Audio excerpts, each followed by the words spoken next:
Hello, everyone. Welcome to Saturday and Valentine's Day. I forgot it's Valentine's Day. Hello. I mean, that's not true. I remembered it's Valentine's Day because I'm taking you on a date to Rokkenjima. That is the very reason why I'm doing it. So I hope you enjoy, you ingrates. Thick like a dog. Ah, if only... I used that as one of my titles, remember? Also, don't worry, no worries. I'm just happy to see you around and say hi to you. Hello, Harmless. Hello, Croax. Hello, Lukawa. Hello, Willow. Hello, Camilla. Hello, BJ Dart, and hello, Mr. Taco. Welcome to Rokkenjima once again.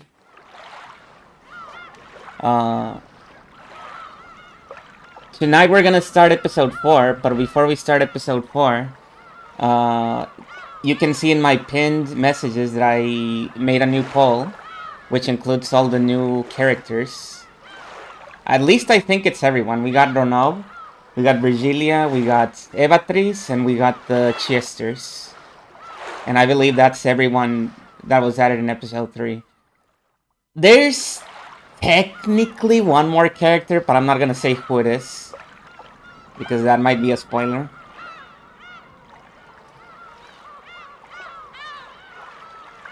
This is not Nights into Dreams, you're right. And the other thing is that even though tonight we're gonna start episode 4, we're not doing episode 4 right now.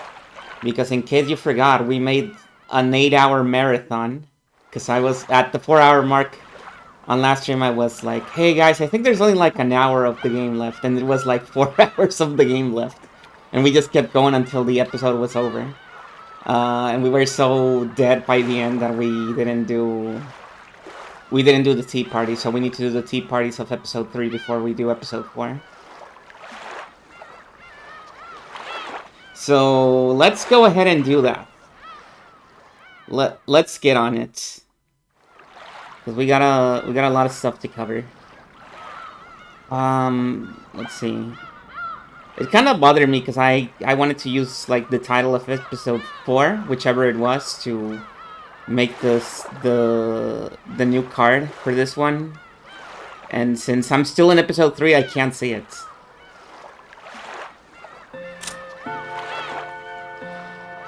I don't have the evil characters tag, but I do have the deceitful streamers tag. So, you know, I make you decide if it's good or evil.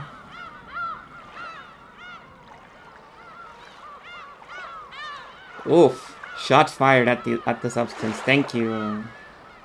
Thank you.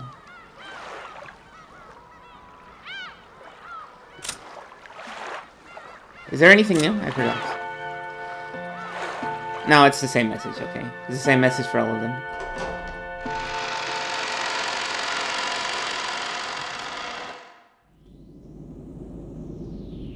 The updated PNG, yeah.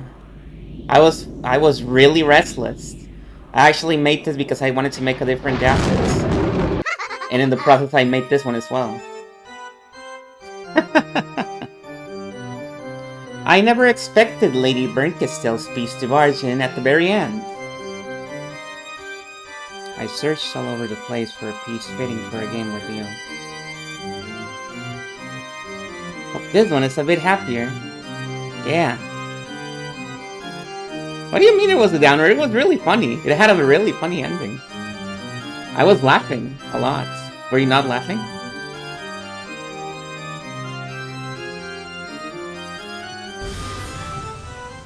What's with that piece? Who was that person? Who was it? She didn't say her name. That's mean. Hey, don't you think so too? I have a general idea. Or rather, I imagine most people would have figured it out. I mean, it was in the credits. We saw her name in the credits. Most people? Well, I don't get it. It was that character's first appearance, wasn't it? If she doesn't say her name, I won't understand. The players won't understand. No one will understand, right? Beato, don't bother telling her. See? Isn't she a funny kid? Indeed. Lady Lambda Delta's innocent airhead side is truly precious and amusing. Come on, why won't you tell only me, you meanie? In exchange, I'll teach you a special secret that only I know. She's not on the poll because she technically has not been introduced. The game may be a bit high. Okay, let me fix it up for you. Oh, it is because of Raymond, I forgot. We were Raymonding too hard and we were going at full volume. Everyone's like, ah man, I like how this game sounds, Dave. You need to pump up that shit. Everyone needs to hear Murphy's beautiful voice.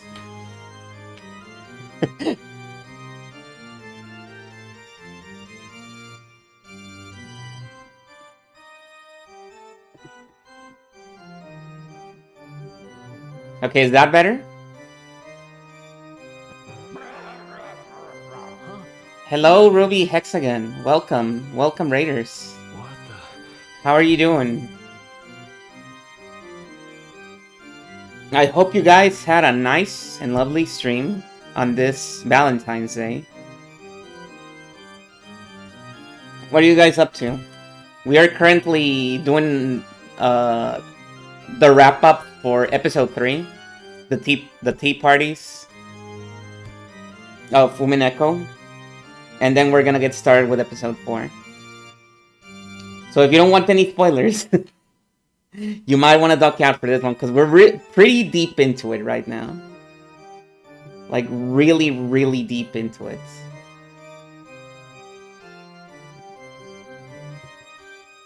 So tell me. Oh, a special secret, you say?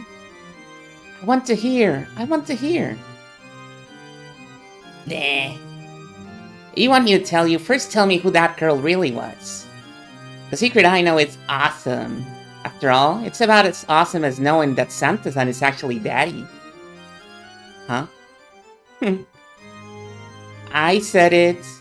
Sorry, I bet you're so shocked that it turned your world upside down, right? Yeah, no worries. Thank you again for rating.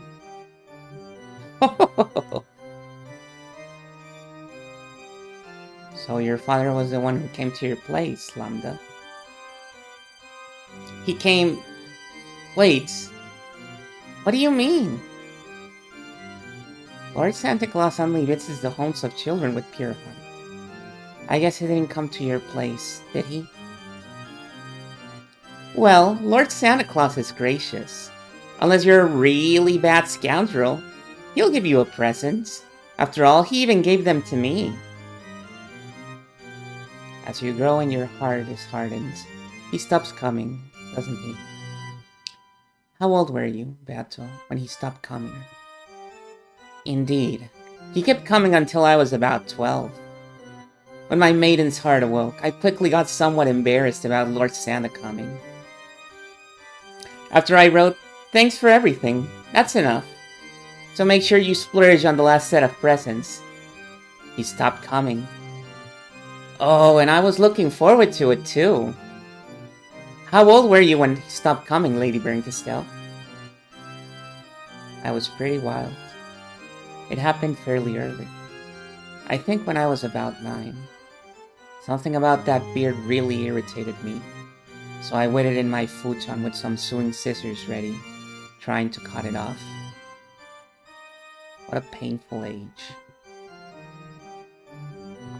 So, as far as Lady Lambda Delta can remember, Lord Santa Claus never came to see her, huh? He usually comes after the last year of elementary school, or during middle school. Maybe we should take her to a doctor. I hear that being too precocious can have negative side effects on the growth of mind and body. Yeah, you can definitely see some of those negative side effects. Hey, what are you people talking about? Eh. It truly is boisterous when 3 witches gather. If you're talking about a secret on that level, I doubt this will be worth listening to. Can I go now? I have to get ready for the next game. Hey, wait a sec! Tell me who that woman really was! Well then, tell me this special secret of yours first. If it's good enough, then I'll tell you. Okay, I'll tell you, because it really is a special secret. Remember, in this game, there was a girl who found the gold and became the new witch, right? Indeed. And just what kind of secret might that person have? I figured out who that girl really is. Does anyone know? There was a hint in the way she talked. Remember, that girl said it a lot, didn't she? If only you just bleh. Right? Yes, that phrase is the key point. If only? If only? If only? Yes! She was actually Ushiromiya Eva! What do you think? Are you shocked? Oh, huh. I never noticed that. To think that there would be a hint in a place like that.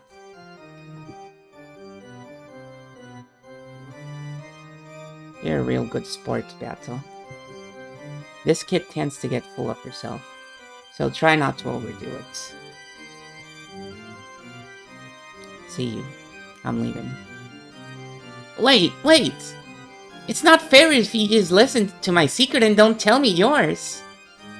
Tell me who she really was. Your secret was so amazing that mine just wouldn't match up. So in exchange, I'll teach you a special secret. I'll tell you the name of the culprit in this game called Higurashi no Nakukoro ni... No! Don't say it! I'm still playing it!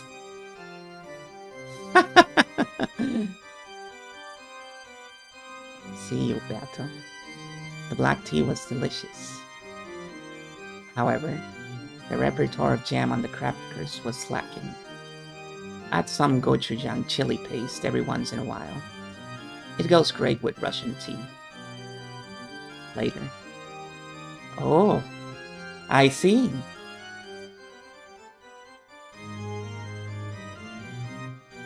Oh yeah. Oh, this isn't a book, this is a script. That's why I didn't add a cover or anything. So it's even crazier. I shall try it. I'll call for some after preparing the next game. Until then, feel free to polish up your strategy at your leisure. Yes, I'll do that. This last game was pretty interesting. Later. Hey, wait a sec, tell me!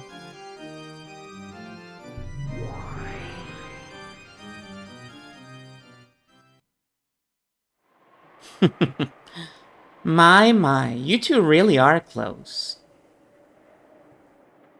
Yes, that's right. Oh, I really like you, Bernkastel. You could even say, I love you.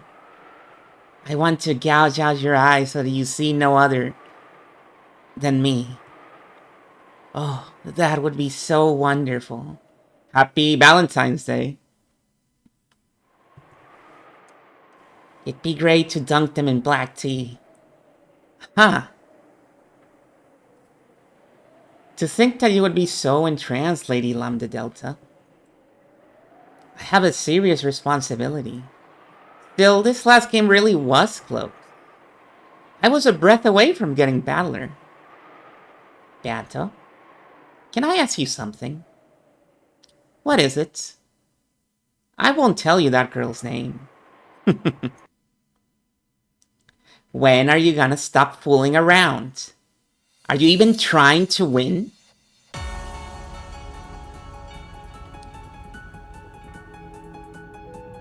Raspberry jam prepared with fruits. Oh. Hello. Wait, I'm seeing your Your username in them. Clearly there's no bias in that comment. Fruit juices. Lambda Delta threatened her with a low voice that she had never used in front of her in Castell. It completely blew away the calm atmosphere that had been there until a moment ago. You know I'm supporting you because you're supposed to be a witch who can win against Spring Castell. If you don't have the power to win against her, then I'll abandon you right away, okay? How harsh of you. What about me that satisfies you? As you know, my game board is perfect. Lady Burn Castell will never be able to win. Yeah, that's right. Your board truly is impressive. It truly is an impressive and perfect game board that Burn Castell definitely won't be able to win in. Not even after 100 years. Or even 1,000 years. That's why I made you a witch in exchange for letting me borrow it. If I stop being your guardian, you'll immediately go back to being a human. Make sure you don't forget that. No matter how much incredible magic power you hold, you're nothing more than a temporary witch. I understand. I'm grateful to you. Don't speak so casually to me. I'll forgive that when Burn Castell's around, but not when she isn't. I'll bet you start to forget how much you owe me. That is not so. You really are disgusting. Go ahead and talk the way you usually do, but be mindful of what you say. I have a surprisingly short temper, you see. Indeed. Let's get back to what we were discussing. Your game board truly is perfect. You should be able to defeat Burn Castell without any trouble. But that kid won't surrender easily. He'll challenge you over and over. That is no problem. It has been certified by you, Lady Lambda Delta. My game board is perfect. Yeah, that's right, it's perfect. But are you, the player, perfect as well? What do you mean by that? What do I mean? That's what I want to hear. You play around a lot in your game. Sometimes that ends up confusing Burn Castell. So at first I thought it was some special strategy of yours. I get the feeling that's not quite true. Rather than toying with the opponent in a match you can win, you don't actually care whether you win or lose, right? Ridiculous. How could that be? You know what? Your role is to make Burn Castell surrender. In other words, that means being the victor in this game for all eternity. As long as you keep trying to become the victor, with certainty, then I'll give you my power as the Witch of Certainty.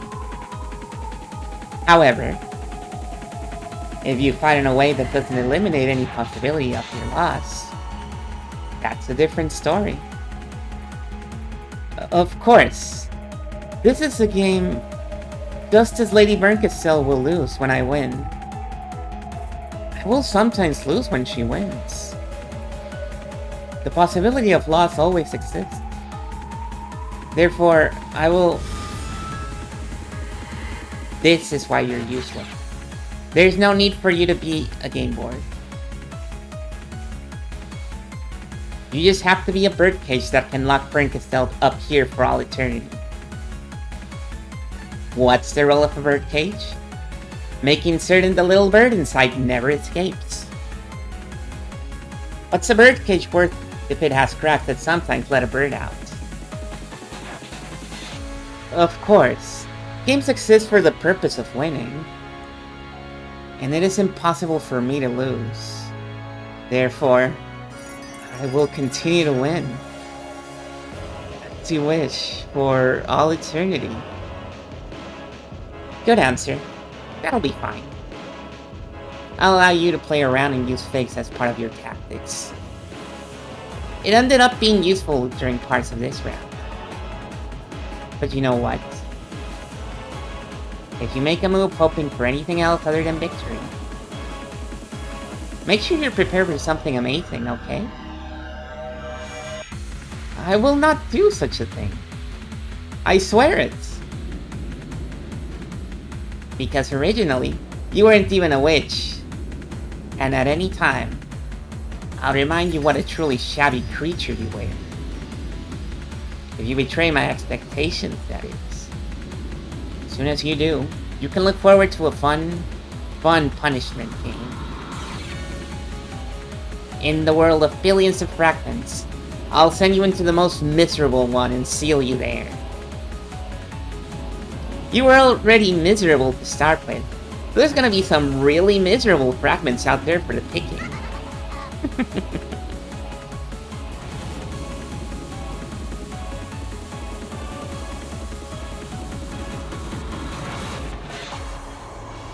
Oh, I love you, Burn Castell.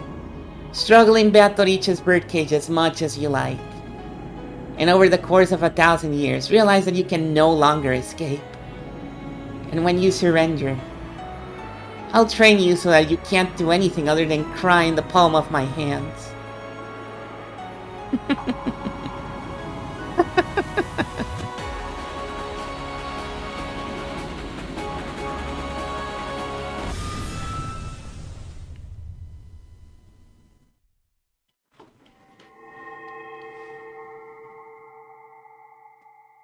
Well, that was the first tea party. How'd you like it? We finally got a little bit more of characterization for Lambda Delta. Lesbian Witch Proxy War. Yeah, it's awesome, right? But that's still not the end, because we still need to do the secret tea party. Welcome to the tea party of those who are not human.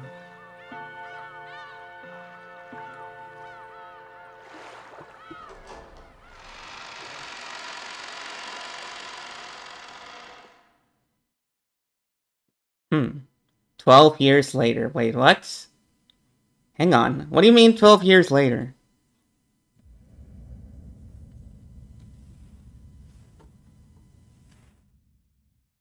Welcome to the 90s.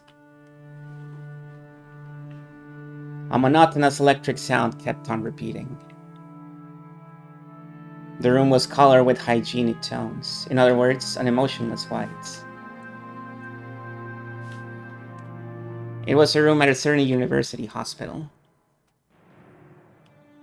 Neither her doctors nor the person herself had any doubts that this room, which had a price so high that no commoner could afford to spend a single night there, would be the last room she ever saw.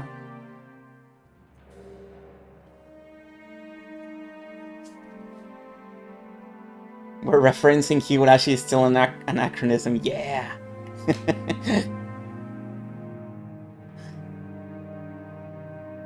Because that game is from the 2000s, right?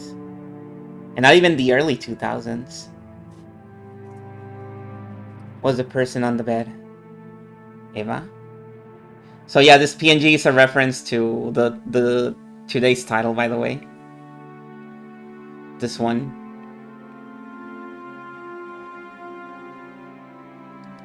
Well, anyways.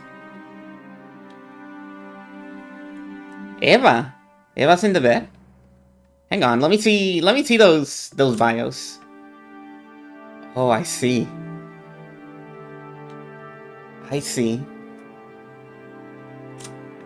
Shot to death by Yoshiro Eva inside the mansion. The weapon was a Winchester from Kinzo's collection. Jessica had lost her eyesight along with Battler. Wolves and sheep puzzle. We saw Nanjo getting killed. His corpse was found in the hallway in front of the mansion's servant room. The weapon used on him is assumed to be a gun or spear-shaped object. Just a little longer and he'd probably have managed to return alive. However, in the very end, the witch did not permit that, correct? And what happened to you? Missing. She certainly was joined with Ganon in the Golden Land. They both apologized for their own cowardice, communicating their true and honest feelings. And they hugged each other until their final moments. Afterwards, she was chewed to pieces by demons and went to hell. It's alright. Canon is with her. Oh, okay. She got a happy ending. Anything new for you? No, she's completely normal. Her regular bio, because nothing has happened with her.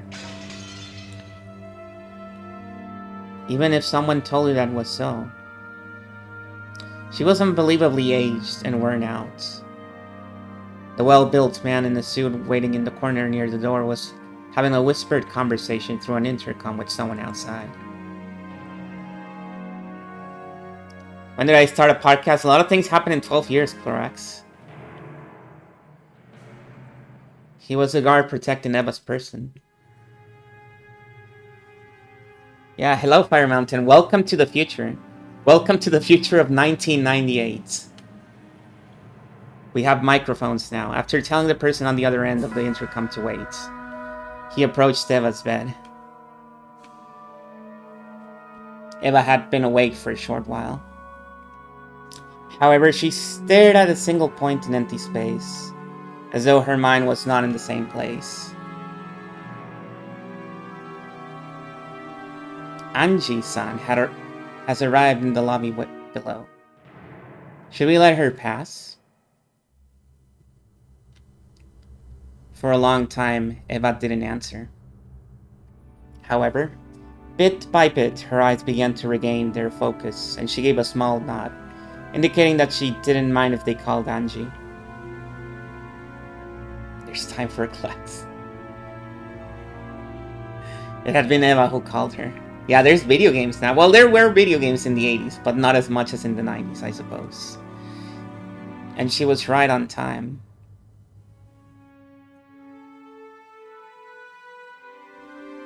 By this point, Eva would refuse anyone who wanted a meeting without an appointment.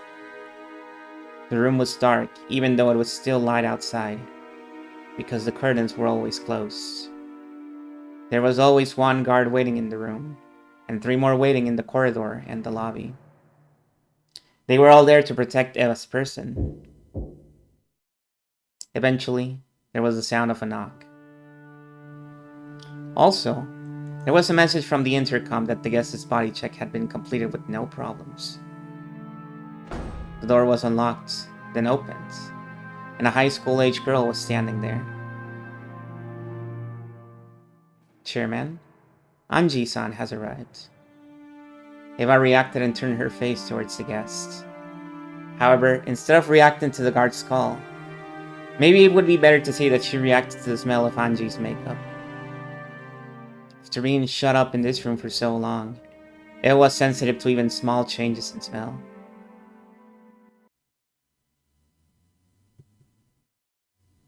So you came, Anji. I came. You did call me. Dog. Hello, Krungo. Here we go. Just a little bit too late to be in the poll. Sorry, Anji. Maybe next time. Ushiramiya Anji, the daughter of Rudolph and Kirie. Battler's younger sister from a different mother. Her sister from another mother. She hasn't come in contact with Battler often, but is extremely fond and respectful of him.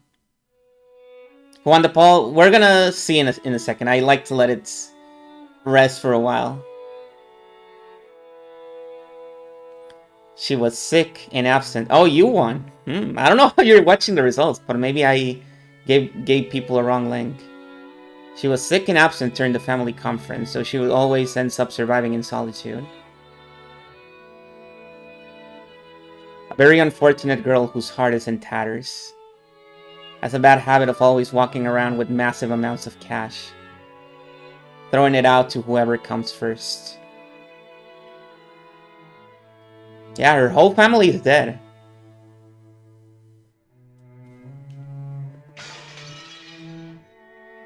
On Eva's face, there was no trace of a person warmly welcoming their niece.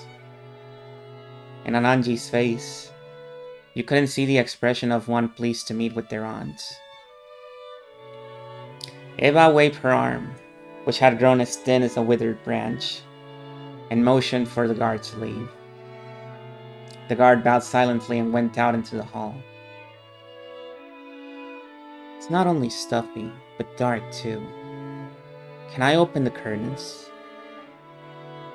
Is your plan for that hitman you hired to shoot me through the window? I wish I could get hired to assassinate you. All I had to do is relax at home for a month and the job would take care of itself. Their discussion was quite morbid for an aunt and niece. However, they didn't look like they were joking. At the very least, Eva believed that someone was after her life. All of the Ushinomiya family's massive fortune had come into the possession of Ushinomiya Ema. It was said that this fortune also included the 10 tons of hidden gold that Ushinomiya Kinso was rumored to have hidden. Whilst this vast wealth lay in Eva's cunning, sly, and suspicious hands, no one was able to complain. But it was rumored that as soon as it was passed on to Angie, who was no more than a young girl, certain people were plotting to snatch it away. By now, Eva and Angie were Kinso's only descendants. If Eva died, all of the wealth would go to Angie. And if Angie were then to be killed as well, that wealth would go to the family of Angie's mother, Irie. In this sense, not only Eva, but Angie as well, were in a position where it wouldn't be odd at all for their life to be targeted by some unknown person. And Eva had hated Angie for a long time. This was because she knew that, after losing her only precious son, George, the inheritor of her own wealth would be none other than the girl who had been absent at the family conference 12 years ago, and who had survived. Angie wins by doing absolutely nothing, and that I can imagine how furious Eva must feel about that. Working all her life for this position, and it's just gonna fall on Angie's lap like nothing. And it's like, oh, and she's a girl too. And yet she didn't have to do anything. And she's gonna be rich now. Eva shunned Angie, disliked her, and even hated her. She isolated Angie in a special school and separated her from the youth and happiness normal people have, trying to keep her as a pet until death. However, Eva had succumbed to an incurable illness. Cringe. And ironically, her remaining life was estimated to be the same as Kinso's had been at that family conference 12 years ago. Both Eva and Angie hated each other. Even though they were each other's last blood relatives, they hated each other so much that they hoped the other would die quickly.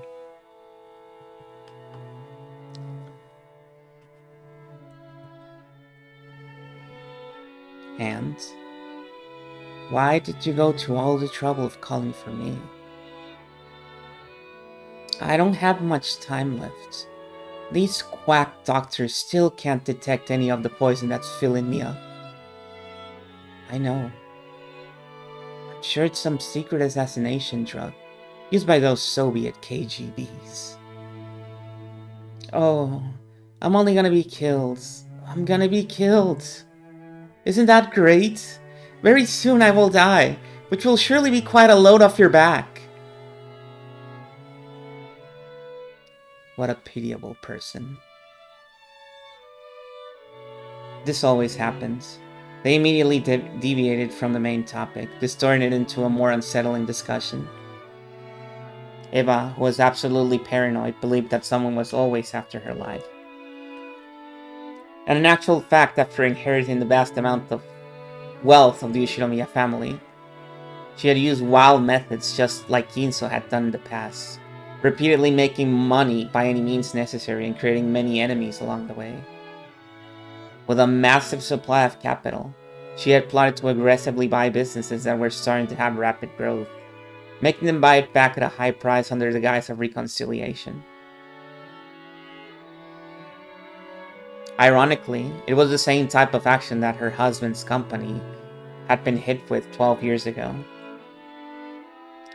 She had repeated this constantly for 12 years. Hello, welcome back. Welcome to... You took a while. It's been 12 years, Camilla. We missed you. She had repeated this constantly for 12 years. He had also earned a lot of hatred. If her husband had heard of this from beyond the grave, he might have defended her, saying that the loneliness from losing her family fueled her actions. I'm just glad to be back.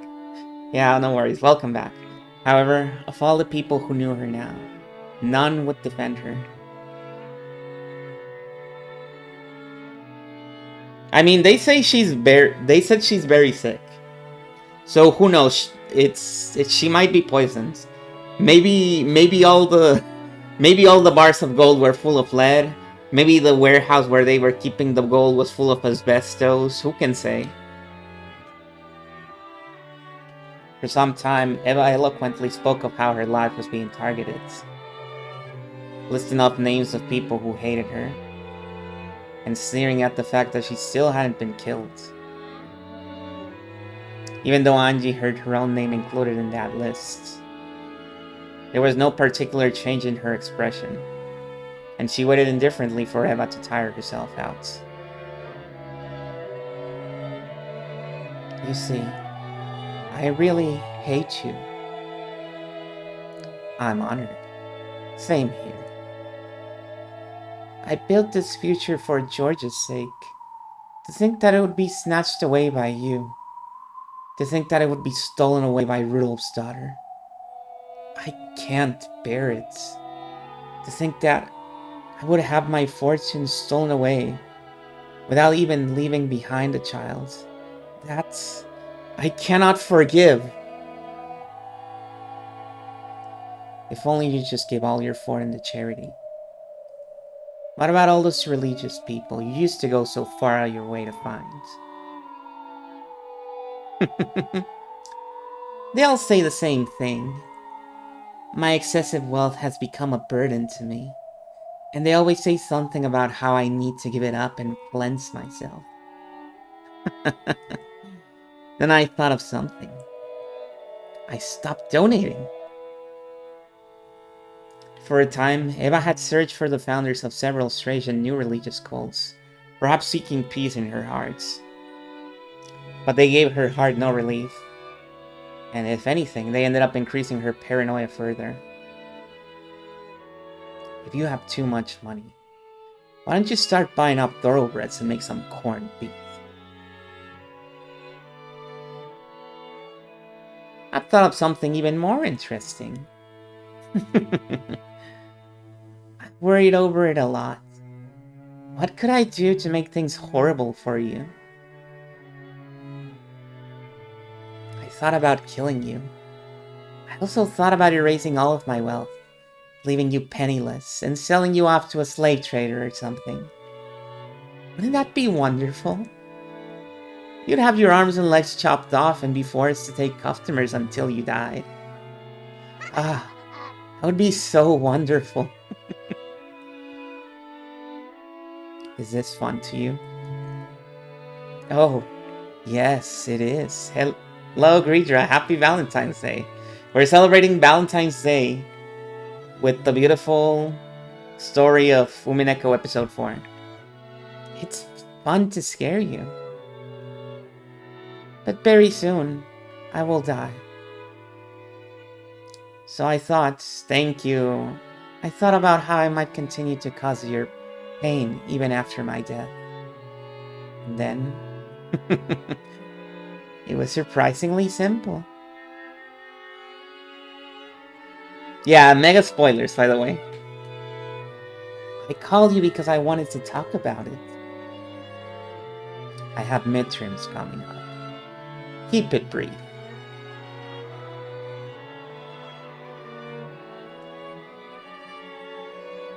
Yeah, that sounds like something she would be doing, right?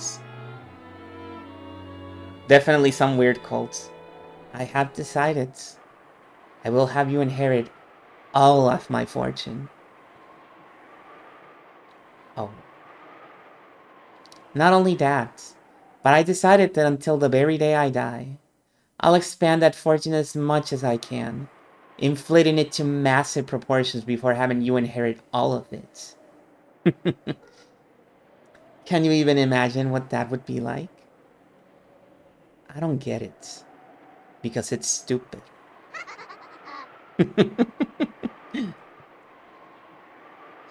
That's right. You don't get it, do you? Look forward to it. It really is fun, being rich. Every day, yokai from across Japan come to play. From now on, your entire life will be followed by talk shows and weekly magazines. The media will criticize me no matter what I do or don't do. If I donate, they'll attack me for being bourgeois. If I hesitate, I'll be abused as a miser. Oh, every day really is wonderful, you see. I decided it'd be great to let you have that kind of life. We are so young and have so much ahead of you. Doesn't that sound absolutely wonderful? Looks like the public's opinion of all you've done is spot on. Too true, yes. That is too true. Go ahead, abuse me as much as you want. Soon, you will face that same criticism. Japanese culture dictates that good people live in honorable poverty, while the wealthy should just die. No matter what you do or do not do, you will eventually be lifted up as a symbol of envy and hate across Japan.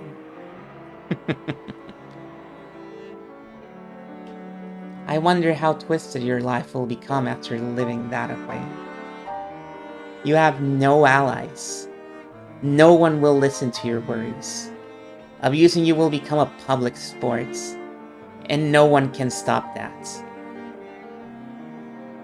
Oh, Hanji. Oh, I'm really looking forward to it. I wonder how you will live your life, and how you'll end it. Enjoy to the fullest the life of being unable to trust anyone in the world, being unable to love anyone, being unable to talk with anyone. I'll be patiently waiting for you to take that story of hardship down with you into hell.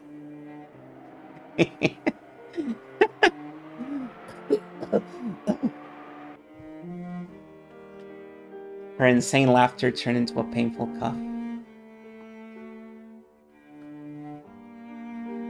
Being a child actor would be pretty bad.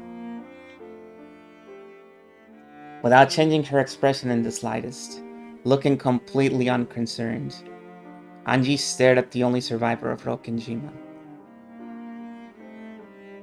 Perhaps because he found the violent cuffing suspicious, the guard gave a short knock on the door and rushed in at the same time. Anji glanced at him, wordlessly making it clear that she didn't intend to move a step from where she was. Anji was prepared for some kind of trap to frame her in Eva's death. However, that was fortunately a needless fear. As the guard rubbed Eva's back, he poured hot water from a thermos into a mug. As he did, Eva kept coughing, apparently in pain. Anji figured that this was probably the last she'd see of Rokenjima Witch's final days. Eventually, the coughing subsided, and Eva regained her normal breathing. However, the glittering madness inside her eyes hadn't subsided in the slightest.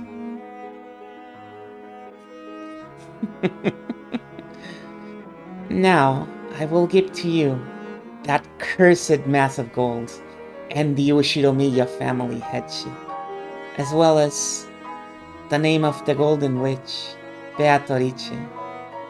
Enjoy the insane, twisted rest of your life. Bidding for the name of the witch. I don't need that. More importantly, tell me, on that day, what happened on Rokenjima? I don't believe it was an accident. Tell me the truth about what happened that day, and why father and mother and Nissan died. Oh, yes. That is the best way I have to harass you, isn't it? What happened on that day? What happened on this day in 1986? You want to know what they said before they died, right? I won't tell you. I'll leave behind the cursed gold. But you know what? I'll take the truth you seek with me to hell. That's the best way I can torment you. Oh, are you mad? If you want to hear it so much, try going to hell and ask your family there.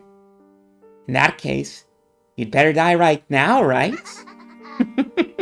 If only you just give up and die right now.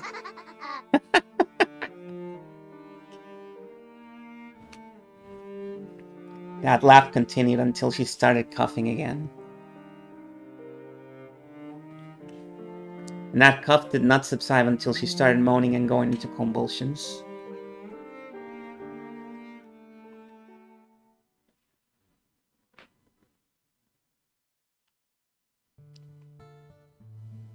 October 4th, 1986. Oh, we're back! For a moment.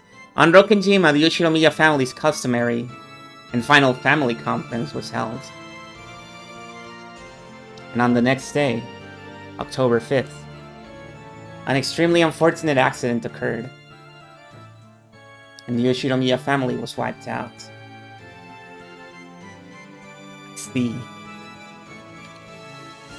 Fortunately, Yoshinomiya Eva escaped from that, and inherited almost all of the Yoshinomiya family's fortune. However, due to the many turbulent rumors surrounding the Yoshinomiya family, the way Eva acted afterwards, and her natural actions at the time of the unfortunate incident, the public was in an uproar over whether this might have been a conspiracy to get all of the inheritance for herself. Under pressure from the public, prosecutors repeatedly tried to investigate the matter, and the media began tracing the outline of a conspiracy they called the Rokkenjima suspicion. But in the end, they weren't even able to find proof that this unfortunate incident was a crime. However, because the media continued to give the impression that the Rokkenjima suspicion was a conspiracy of Eva's, public opinion began to believe that she was the true culprit. Of course, that was also influenced by the bad impression caused by all that easily condemnable, overbearing financial activity, which she had carried out using that vast wealth. Every time she did something and the rumors started spreading, the media would bring back the Rokkenjima suspicion, blaming the criminal justice system by saying that she was the true culprit, and that the only reason she hadn't been arrested was because even the police had been bribed. So the impression that she was a great villain grew stronger and stronger. She really became the witch. Her heart eventually degenerated, and ironically, it began to transfigure her into the kind of human that the public expected. As the old novels would say, she became wretched. By now, Eva had no one she could trust, and no family. After her beloved husband passed away, the talk shows occasionally mentioned his company, saying that it was run recklessly, while criticizing and disgracing its former accomplishments. Even her beloved son, George, was dramatized as the stereotypical rich, lazy son that the public expected. And no one even wanted to know what a simple and honest character he had possessed. As to how much all of this hurt Eva and ran her to ruin, no one cared.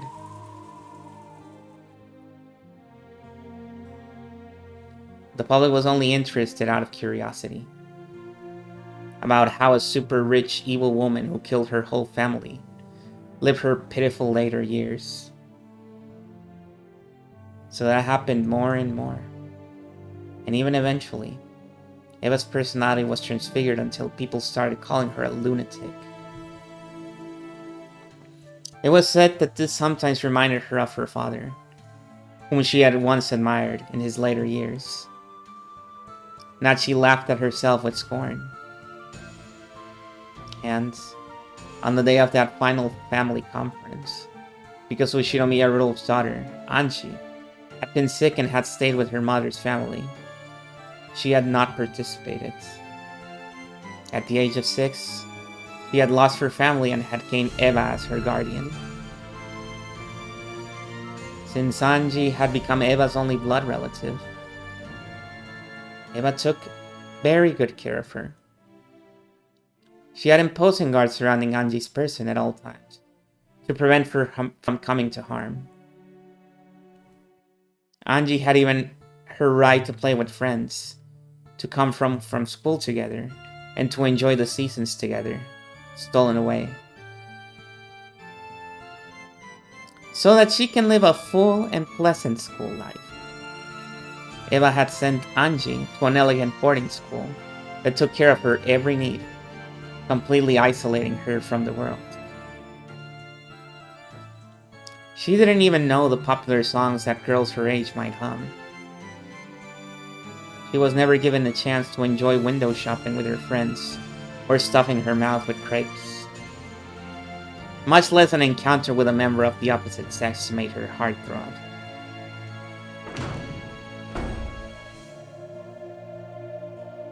Oh. Kinso, too! Oh yeah. Anji did not have a single friend. If anyone carelessly acted friendly with Anji, they would be scolded by the guards or else the teachers. All of them were strictly ordered not to let shabby humans approach the daughter of the esteemed Bushiromiya family.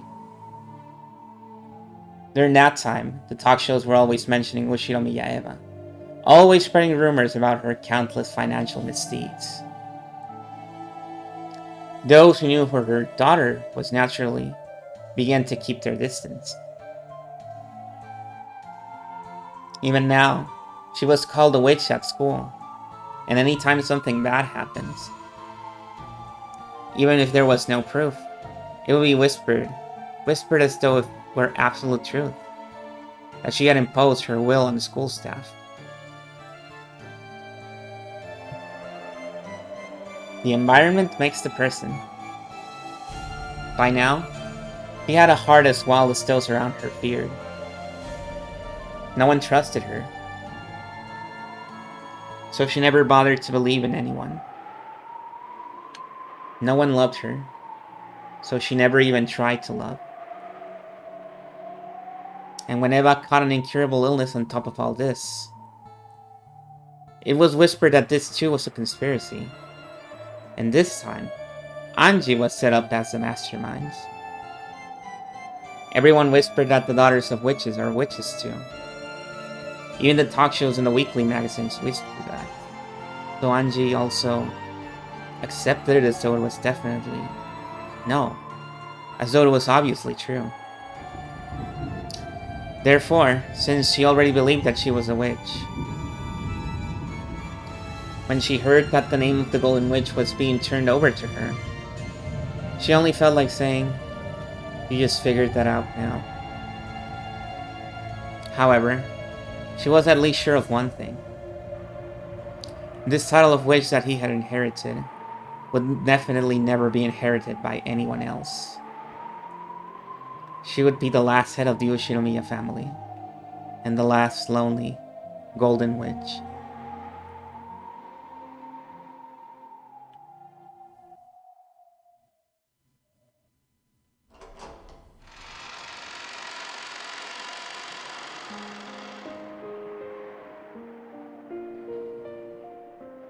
No, you can't play Wingless here. We haven't even started episode 4. Okay, Anji could be seen on the roof of a time to lock in. Could be seen on the roof of a skyscraper. Compared to the winds of the world that had beaten down upon her until now, this strong, cold wind was warm and pleasant. Below her lay a beautiful nighttime scene, and a dazzling river of red and white lights. It was supposed to be clear out that night, so there really should have been countless stars stretching out over the sky. However, the light from the ground was too bright, so you couldn't see them at all. Angie couldn't help but think that what she truly sought must lie in that unseen starlight. The world of reality below her looked so far away from here. She could imagine that this place was the closest to the world she really should be in. There was only one thing that Angie cursed. Why had she not been able to go to that family conference on that day 12 years ago? Even though, if she had gone, it would probably have been possible for her to stay with her family forever. Lately, she'd been dreaming about her family over and over again. The person I was 12 years ago calls out frantically, urging them not to go to the family conference.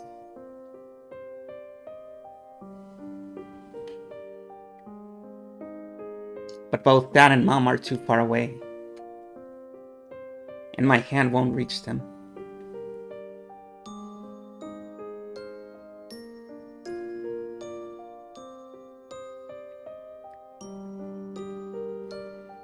Battler Nissan always loved me a lot, and he'd always pat my head. But even though it looks like that hand's about to touch me, even it does not reach. For some reason, I started having that dream over and over. Every time I had the same dream, I uselessly tried to stretch out my hand even more forcefully, over and over and over.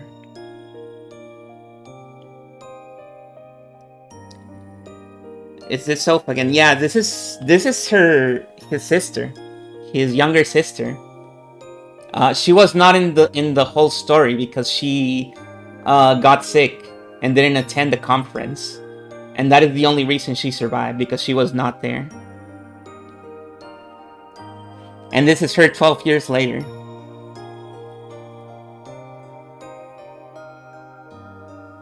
You know, her whole family died. Even if only Battler Nissan had lived, then perhaps we'd at least be able to support each other in my cold and lonely reality. But his hand never reaches me.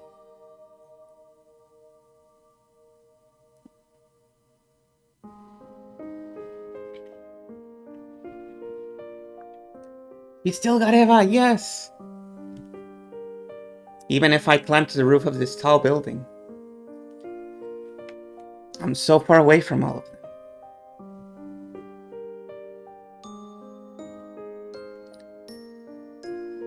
A mysterious girl appears in my dreams and urges me. She urges me to find the truth of what happened 12 years ago.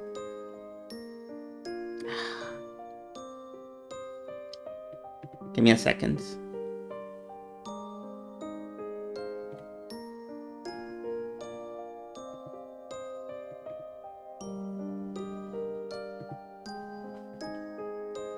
God damn it. I forgot they play Wingless in this fucking tea party. I was not ready. There we go.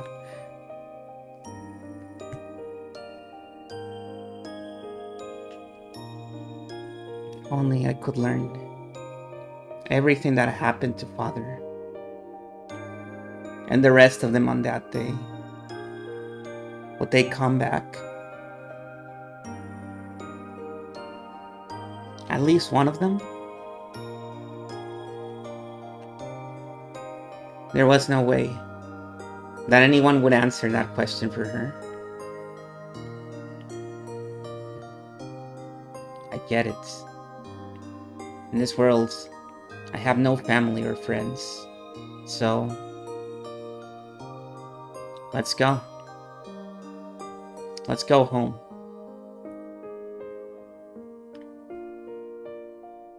Now I remind you, she's in the roof of a skyscraper right now. And she's saying these things. To where my family is.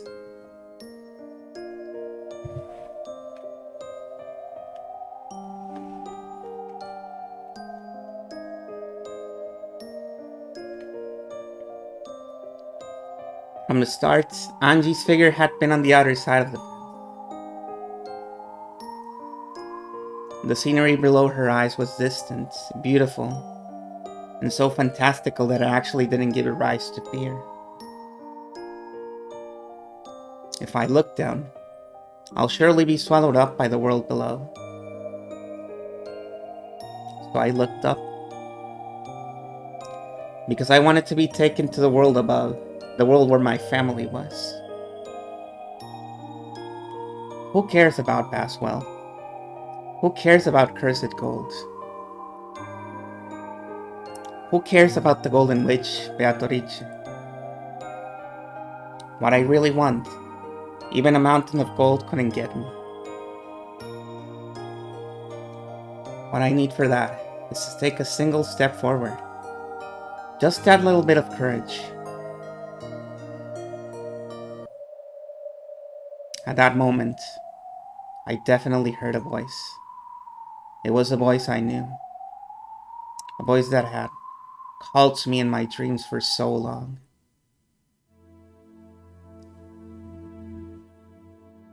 Before my eyes, in other words, in midair above that jet black nighttime scenery, there was the figure of the girl I'd seen in my dreams. She spoke again, with the same voice I'd heard in those dreams. Your assistance is required. Assistance? Who needs it? Your family needs it. Your family has been eternally imprisoned in the span from this day 12 years ago until the following day. If I save them, does that mean my family will come home? When I asked the question I had most wanted to, the girl cruelly stopped talking and hung her head. I cannot promise that. The enemy is the Golden Witch, Beatrice, a mighty opponent. I cannot oppose her. But another Golden Witch might be able to manage something. I don't know what you're talking about. The only one who can oppose the Beatrice of 1986 is the final Beatrice of 1998. In other words, you, Angie Beatrice. That witch from 12 years ago took away my family? That's right. She is your foe. A root cause that always leads to your future of isolation. My family's foe. In exchange, I will search for a fragment with your ideal world that you wish for. A world where your family comes home. I make no promises that your desire will be granted. Beatrice came bored in 1986 to protect her. I had planned on bringing you that ideal fragment as a present, but I still can't find it. This is a very firm thing. I haven't seen the likes of it since the time I fought Lambda Delta. I don't know what you're talking about. I'm giving you a chance for revenge. In exchange, I promise to search for and bring you the happiest resolution among the possibilities you're capable of accepting. Revenge. It may be a fruitless effort. Even if you succeed in your revenge, there's no definite proof that your family will return. Even if you manage to hit a miraculous probability, you may only be able to bring one person back. That. Andy understood the meaning of that dream. The dream where it seemed that, with just a little more stretching, her hand might be able to reach at least Badler Nisa.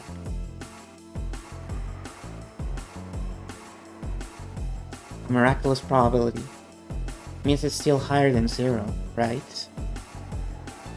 Is it 1%? Trying to read any probabilities before the result is useless. So I cannot tell you that number. But it'll definitely be slightly more likely than if I do nothing. Yes. As long as you do not throw that desire of yours away. Be prepared. It is extremely close to 0. Okay. I'll take you up on that offer. Are you sure? Probably won't be able to return here again. This isn't the world I'm supposed to be in. I'll find the world I'm supposed to be in myself. Tell me your name. The Witch of Miracles, Bernkastel. By that name, I acknowledge you as the Golden Witch, Angie Bertorici.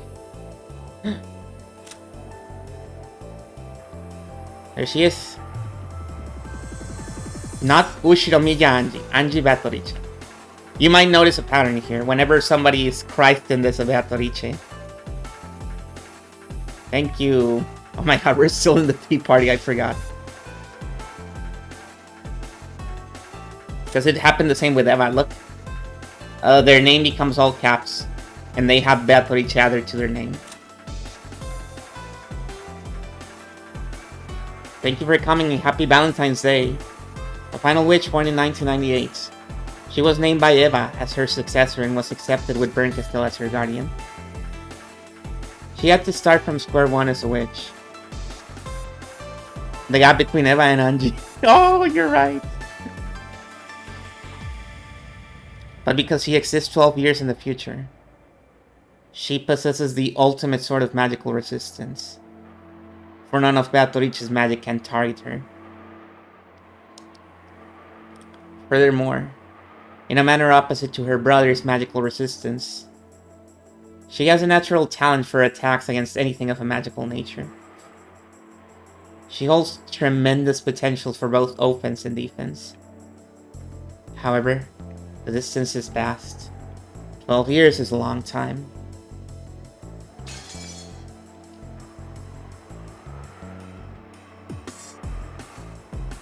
As of now, you are a true witch.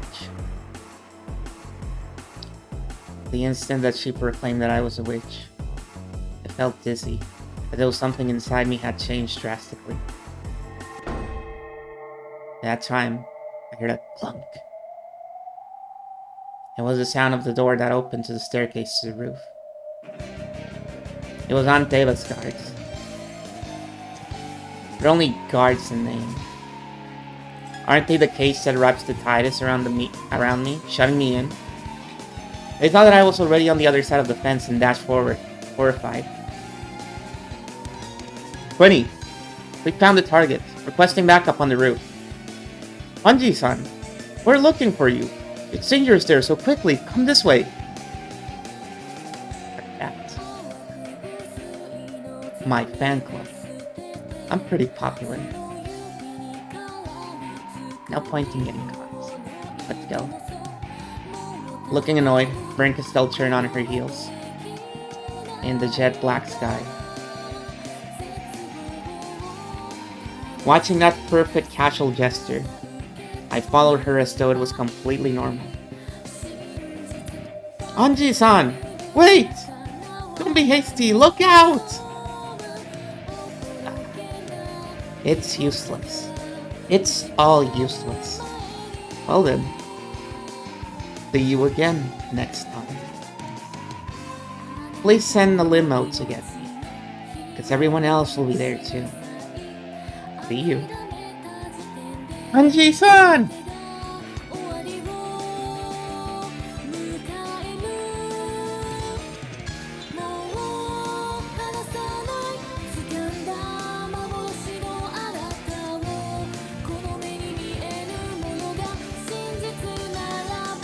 He's really good. But we only started to measure.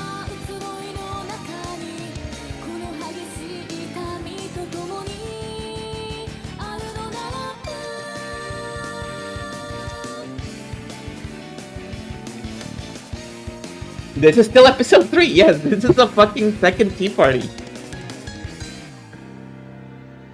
Because we didn't do them last time.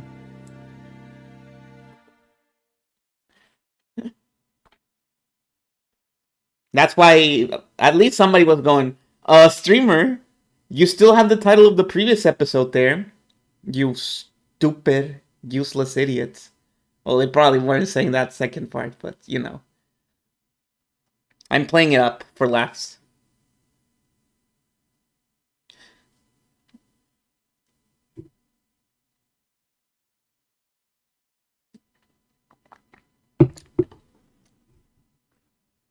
You could have done that last time. There was play. You're right. What was another hour? And by that time I was so tired that maybe I would still have my counter at 0. I would have done the 1cc of episode 3, but no. That's not true.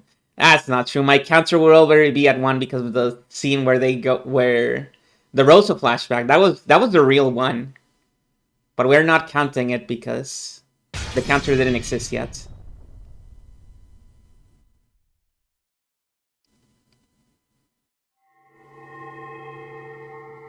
Addition of a new game board. The next episodes long have been removed. It's very interesting seeing. Oh, yes. Oh, yes.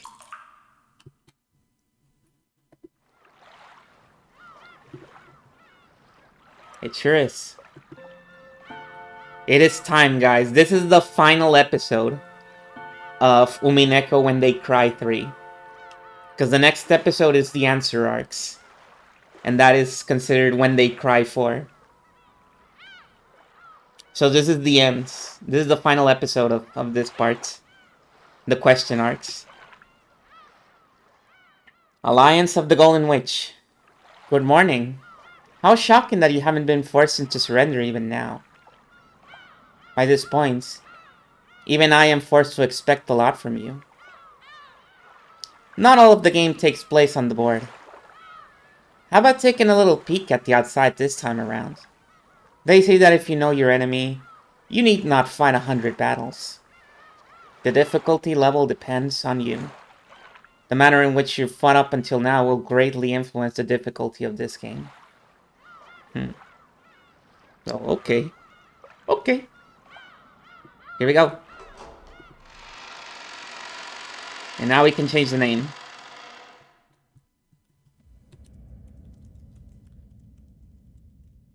There we go.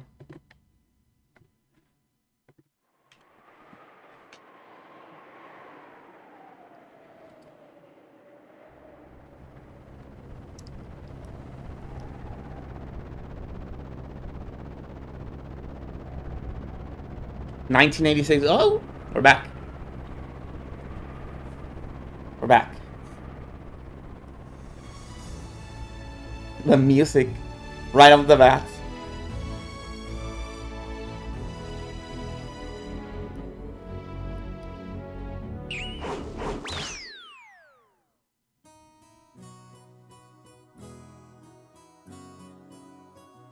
Oh, but before we continue, I think it's been enough time. It's been an hour.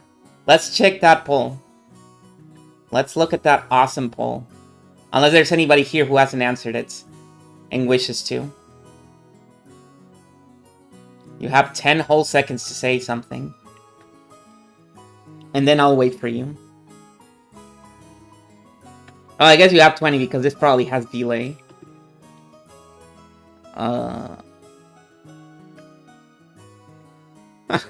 You alright, Palercon? I have completed the poll. Very good, very good. I want to see if the trend continues. Oh yeah, I have to do it myself. I keep forgetting that I have to do it myself. Let's see. What do we have this time around? I'm not gonna say who my votes, which are my votes. I'm gonna keep it a surprise. Wait, no, this is not how you answer it. Oh, look, I got an 11 now, so that someone actually answered it while I was here. The top two are really difficult to remove is the thing.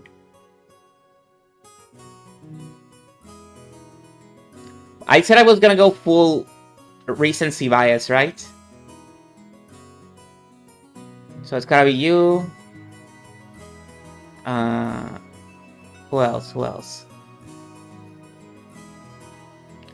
And you.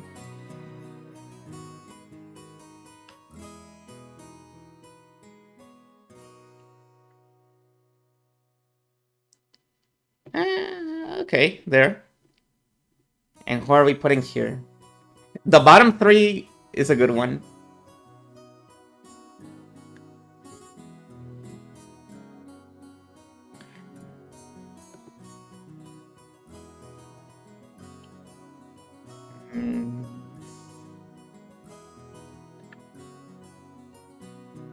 Let's see, who did we hate in this one? Kraus lost a lot of hate points in this one, sadly. Because Kraus wasn't being overtly hating women this time around.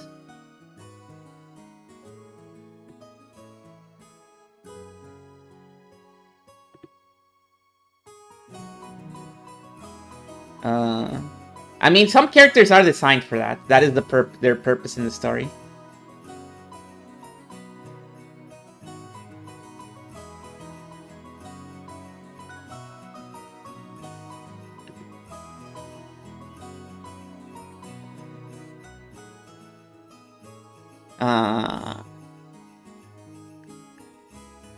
I don't know who else to put in the bottom three.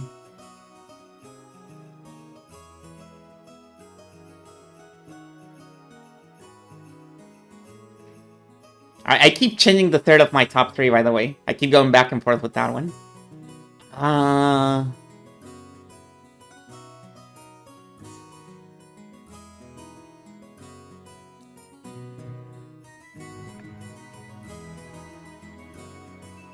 I don't know, this one. Sure, let's go. Boom. And now I get to see the answers. Show me, I've done my homework.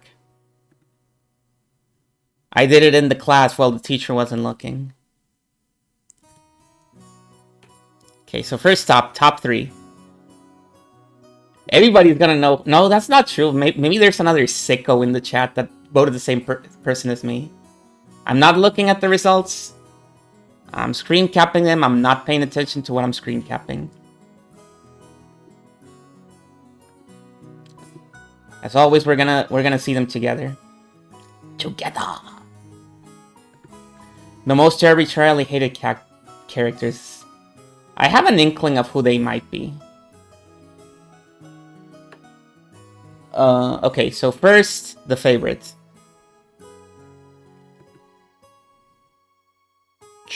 Oh, your most arbitrarily hated characters. Interesting. Here we go.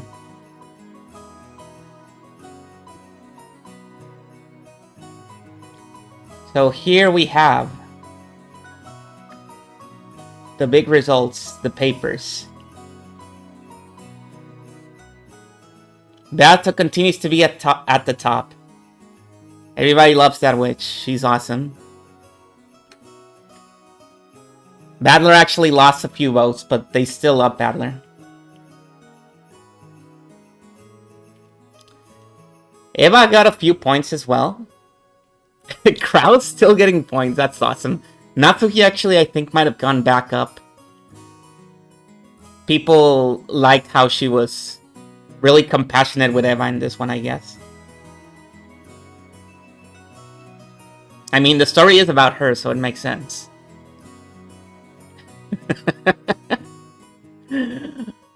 Oh, yeah. Oh, somebody voted for a no. Nice. Kirie got some badass points. Not Eva3, I wonder why. Jessica, Canon, still on track. The Cheesters got 3 votes! Holy shit! Let's go. I didn't even vote for them. But you're so right for voting for the Cheesters, by the way. They are the best.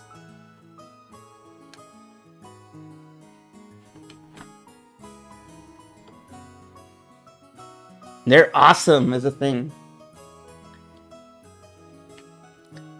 And Nanjo got 2 votes. Okay. So I'm gonna lay my cards on the table. I voted for Bato and I voted for Battler. Can you guess who my 3rd vote was? I'll give you some time to think about it while I show you the bottom 3.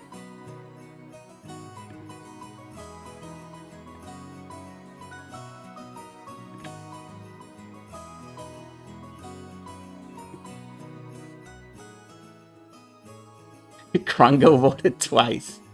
Yeah, there's a you can actually spend points in Google Forms to vote twice.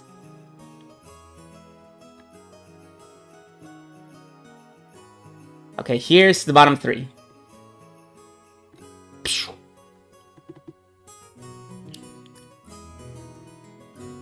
Kinso. Let's go. I think that flashback really got Kinso a ton of points here. Nobody bought that Kinso sucked. Nobody believed us when we said Kinso sucked, and look at us now.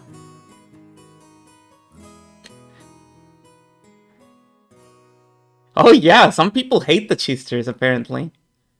Someone still hates Ganon. Kinso, he's a very mad man. It's interesting. See, that flashback, not only did it gain a lot of hate points for Kinso, it actually gave removed a little bit of aggro from Rosa. Because usually Rosa's on top. You don't remember when you turn around and Ganon. Ah, I see. Usually Rosa's on top, and this time she's not.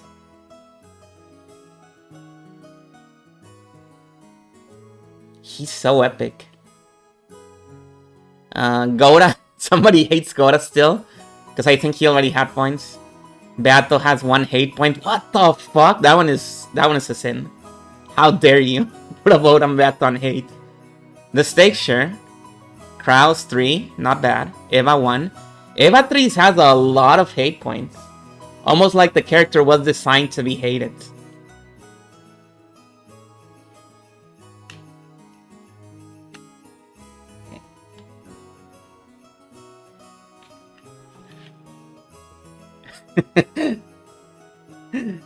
I guess I can reveal. No, I already forgot who I voted for. I voted for Eva 3 and I voted for... my other votes weren't interesting. I probably voted for Kinso. I was the one who voted for Kiria in this one. Because of the reasons I mentioned during the episode.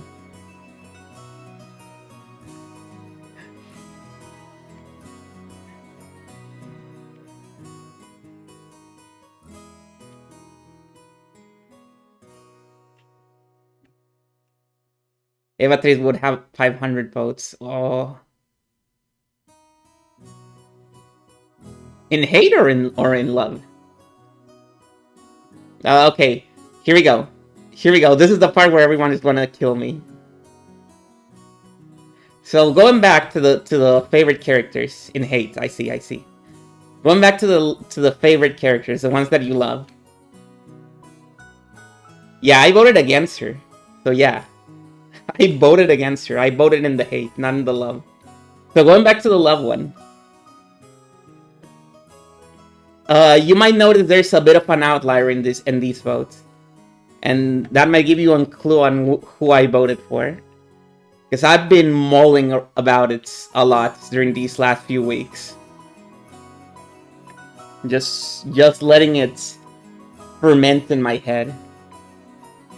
And ferment is a good word because it's definitely rotting.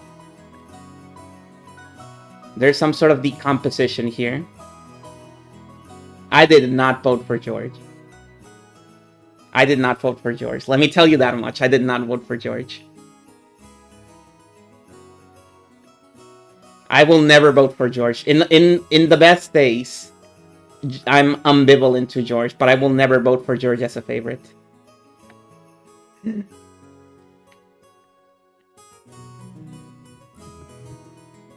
Poor Shannon's at 0, yeah. Sad.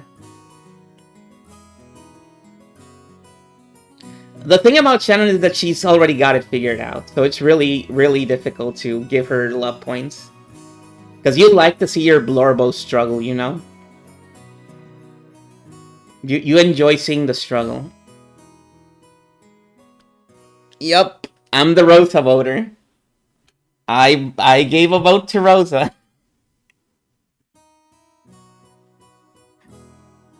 I'm the one person who... I also voted for Rosa in the least favorites, I think, so I voted for her on both.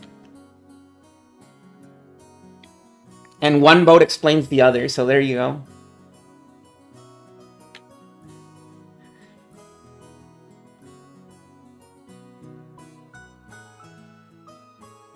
And you might go, hey, that's stupid. Why would you ever do that? And my answer is, I'll see you on episode 5. I'll see you on episode 5 and see what you say about that then.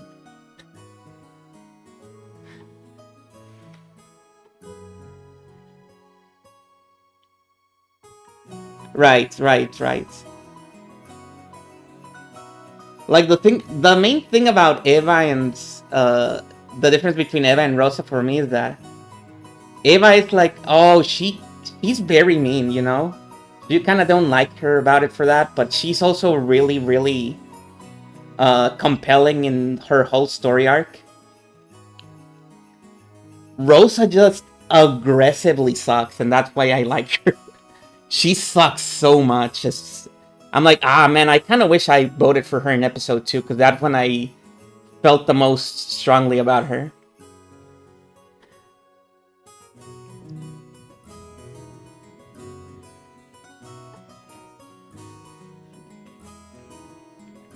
Like, no character in Numeneko sucks as aggressively as Rosa.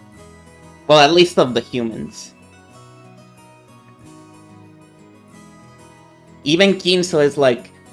A lot of people are like, well, you know, you gotta hand it to him. He's pretty commendable. He made a huge fortune. And a lot of his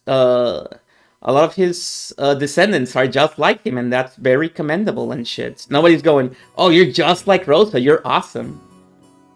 No, nobody likes Rosa. Even in the story, nobody likes Rosa. The only person that likes Rosa is Maria, and that's really sad, because she hates Maria.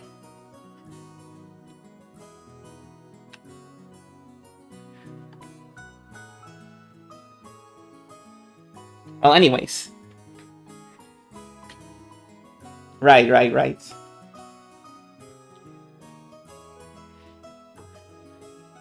Unless it's the lesbian card, correct.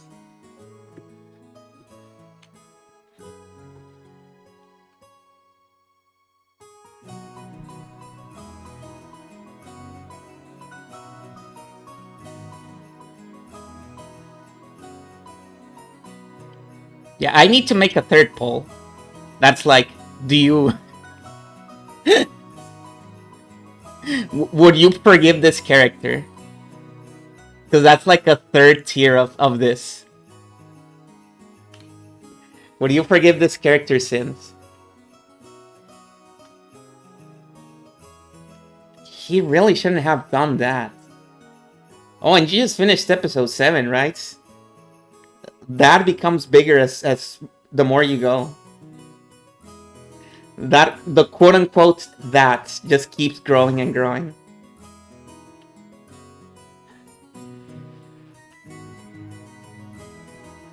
You alright, Paddlercon? We're already on the ground, and you can't fall any further than that.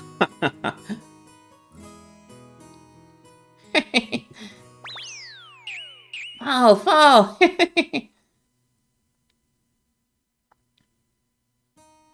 You were first sweet at everyone you blame for your shit life. Yeah, that's another good one. In the lobby of the Nijima airport, Maria flashed around in excitement. Traveler's uproar in the plane must have been hilarious. Hey, Maria. Cut that out. I'm sorry, Valor-kun. Please don't take it badly. What a pathetic guy you are.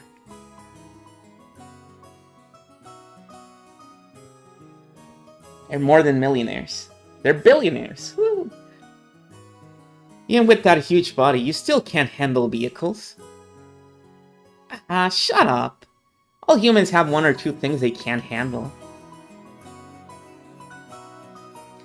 Valor-kun, why don't you come with your aunt on an overseas trip sometime soon?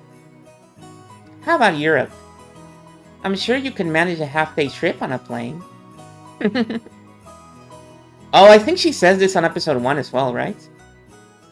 Stop it, mother. Valor-kun's dislike for vehicles is probably genetic. Oh, you mean Asumu-san? For some reason, she just couldn't handle vehicles. Pretty much anything other than a bicycle or a car. Whenever we tried to go far away, that woman was so annoying with the, not this, not that. I'm scared. Fall. Yeah.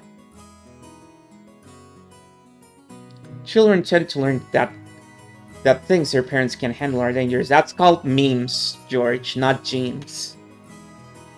Did you even play Metal Gear Solid 2? I'm sure Valor-kun saw Asumu-san doing something like that and learned that vehicles are scary. So Asumu-san's genes then, is it? Who knows? Those would be some pretty annoying genes. That's enough talking about Asumu. Right now, you're the one who's here. Right? You're right. Sorry. Hey, the cars are here. Exactly 3 of them. Get in! Fall! Where's the parachute? Oh! Why, you little... Hold on, stop right there. I'll sentence you to the little girl tickle punishments. Being in high spirits is such a wonderful thing. Without Valor-kun and Maria-chan, the atmosphere in that plane would have been pretty grim. Thanks. I'll assume you mean that literally. Hey, brats. The taxis are here. You can play around later.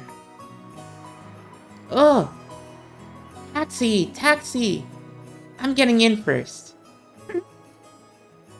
Hey, Maria, and you too, Valor-kun. Stop fooling around. You'll bump into someone. The tone of Von Rose's voice grew a little frightening. When even Valor realized they were fooling around a bit too much, just as expected, he bumped into someone. Sorry.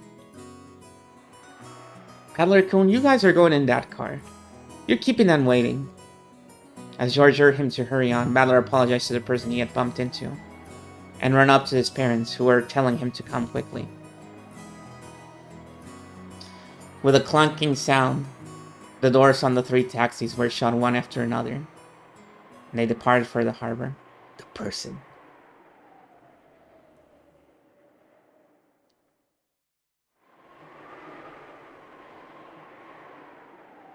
Oh, I didn't mention this when I was voting for my favorites. The ones that I was really seesawing around Hello Jam were voting between Rosa and Ronov, because I really liked Ronov in this one too.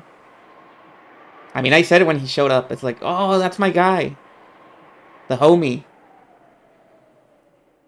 As their taxis dashed away, the entire world suddenly grew dull and slowed to a halt. He's such an awesome guy.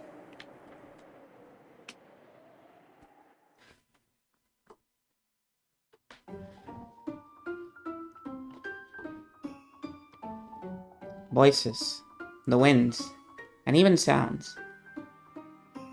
All of it stopped, and all the people who were trying to move froze like the instant someone takes a photo, coming to a halt.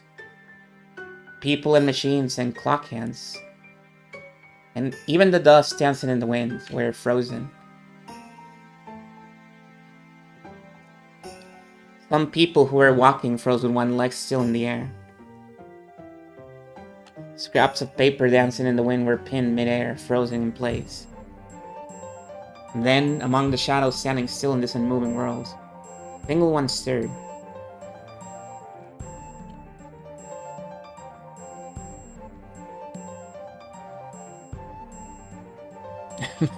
It kinda did.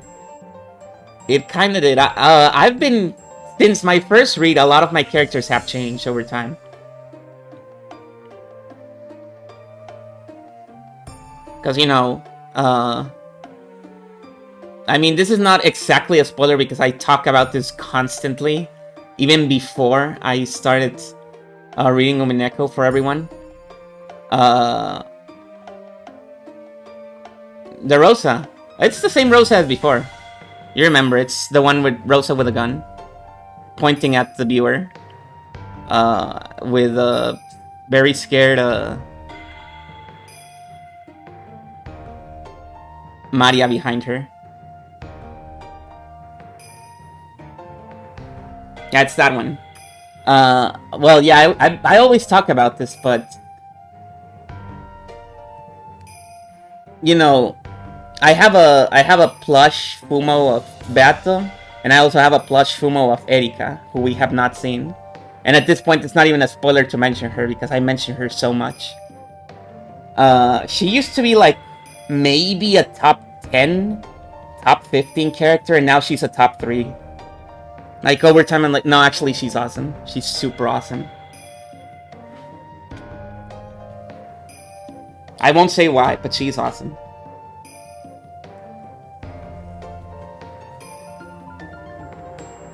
You're about to eat the bullet in Maria chambered for Rosa, yep. Pretty much. It was a girl. The girl Battler had just bumped into. And, you know, many of my things have changed. Like, similar to how Camilla was, at the beginning I also didn't care much about canon. This time around I immediately attached to canon in the first 2 episodes. So that's another big difference.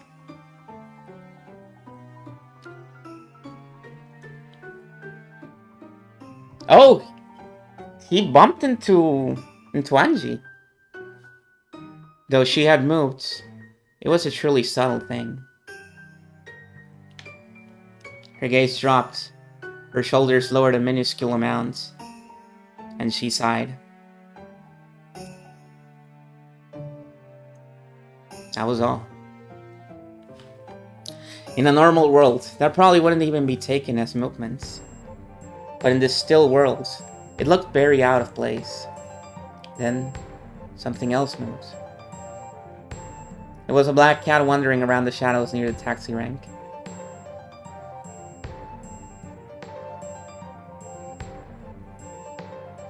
Came up right behind the girl, and leisurely changed its form into that of a human. A cat? This was no cat. It was a witch. Of course. The girl was also a witch. As the witch stood still, her gaze still downwards, she muttered, I can't stop everyone from going to Rokkenjima, can I? You cannot.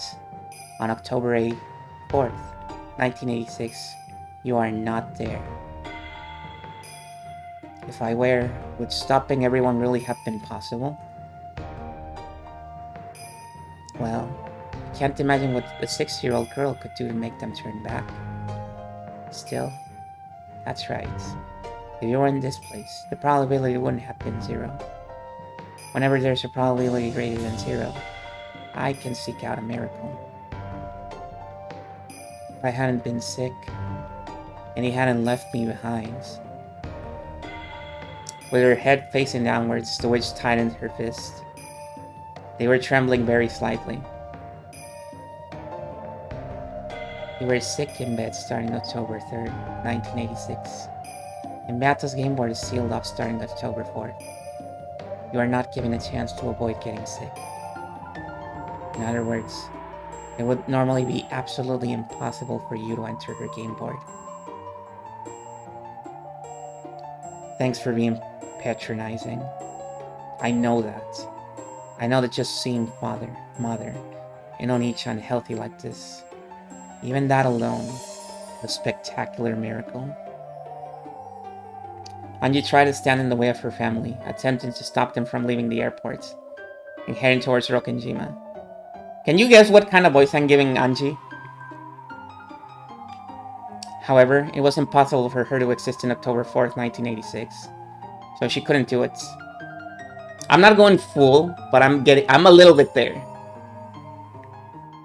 I'm giving her a hint of a certain character, even though her brother had only bumped into her and apologized.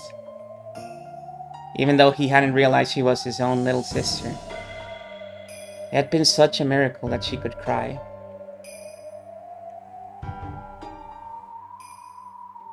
Hello, Laha. Thank you. Happy Valentine's. Sorry about the sarcasm. I won't waste the miracle you've given me. I'm glad to hear it. Come, let us go with them. To Rokkenjima. All of the pieces are already gathered. The curtain will open on the fourth game. By this time, Beato and Battler will already be seated.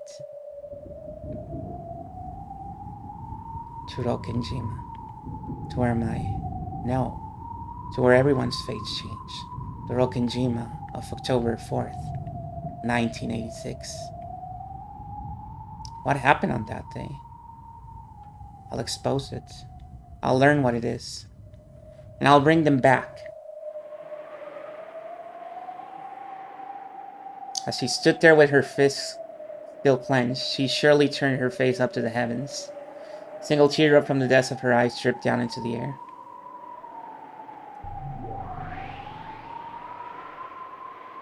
And when time started moving again, the two witches' figures were swallowed up by a blowing gale and erased in an instant.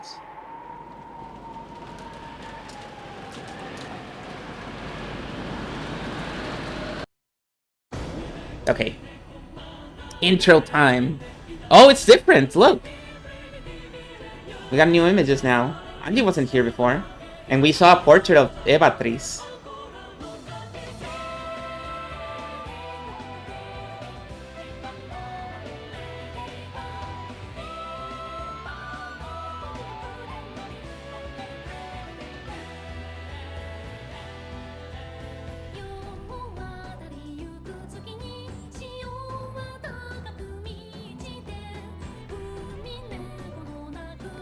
And you know, Beato is in the thing too. And there's Renov and there's Lambda Delta. Mean day. So the thing about Umineko, when I was being coerced to read this thing, my friend that got me to read it was like, you know why Umineko is awesome and why you might like it? Because one of the characters is just like Shadow the Hedgehog. I was like, oh, that's cool. And it was Anji. And that's why I started reading this. So, you know, like 30 hours of visual novel to get to that character. Maybe even more than 30.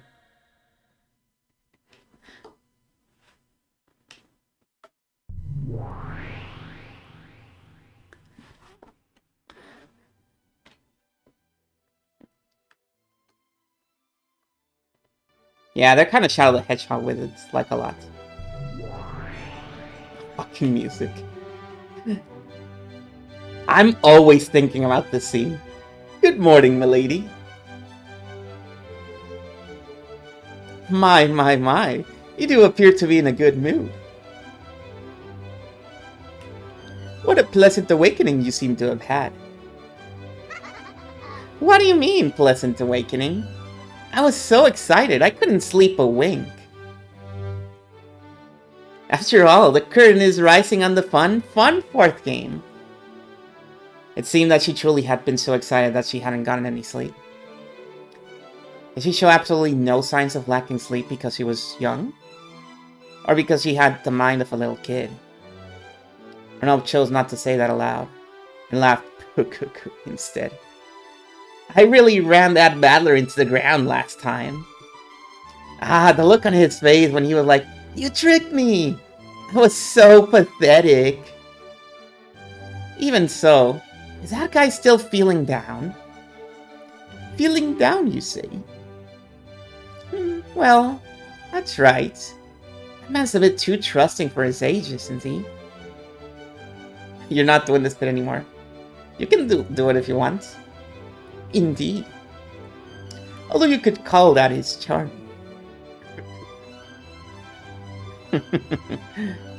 Ain't it the truth? Ain't it the truth?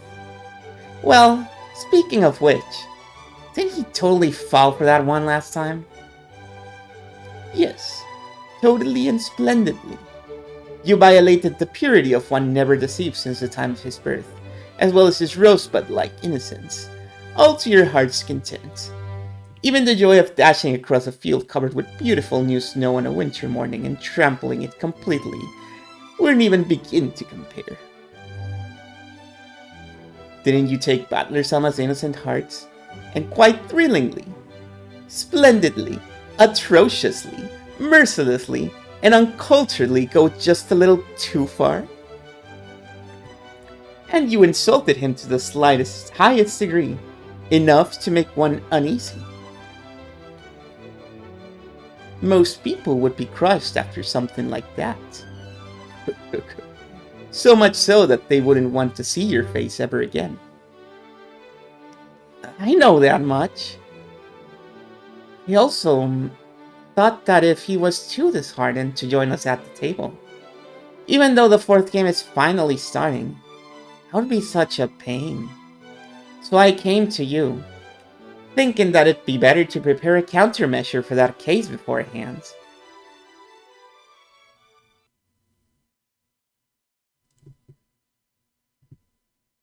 In that case, perhaps it really would be best to prepare such a countermeasure. I am sad to say that your North Wind and Sun strategy gave Battler-sama quite a shock.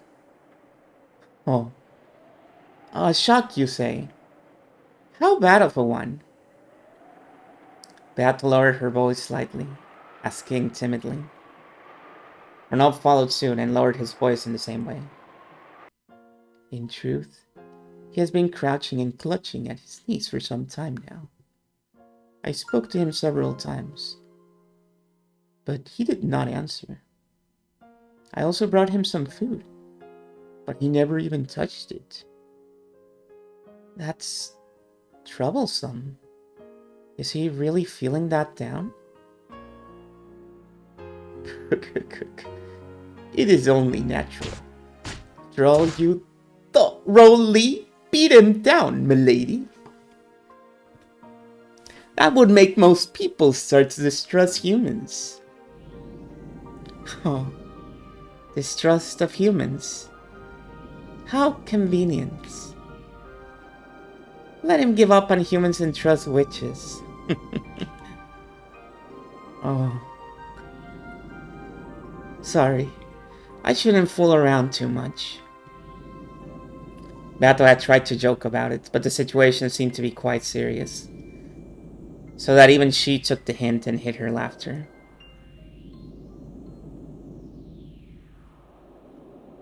Is it really that serious? Should I wait just a little longer before beginning the fourth game? Lady Spring Castell's guests will be arriving, so it may be best to open the fourth game quickly. However, perhaps we ought to show a little concern for Battler's feelings, milady. Concern? Show concern, you say? How should I do that? He's feeling down, so... That's right. Shall I cheer him up? The awesome song?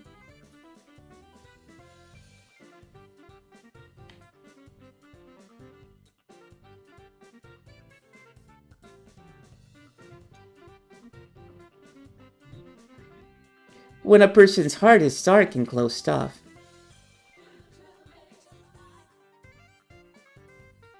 interacting with them in a dark manner gains you nothing. Your only option is to shine with a brightness stronger than the dark.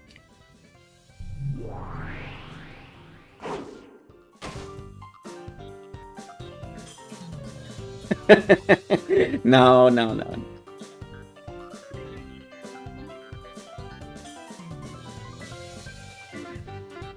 Oh, that was actually supposed to sound Fate, that song. Until now. That's funny. Damn it! Quit messing around! Adler-kun, over here. A croissant baked by Renov-sama would be wasted on the likes of you. Why don't I enjoy it myself?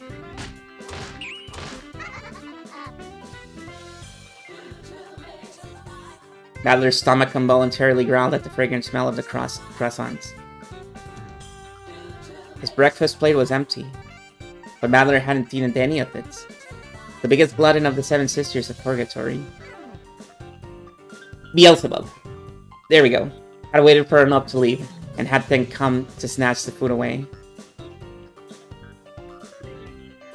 Badler had noticed. They've been really noisy ever since.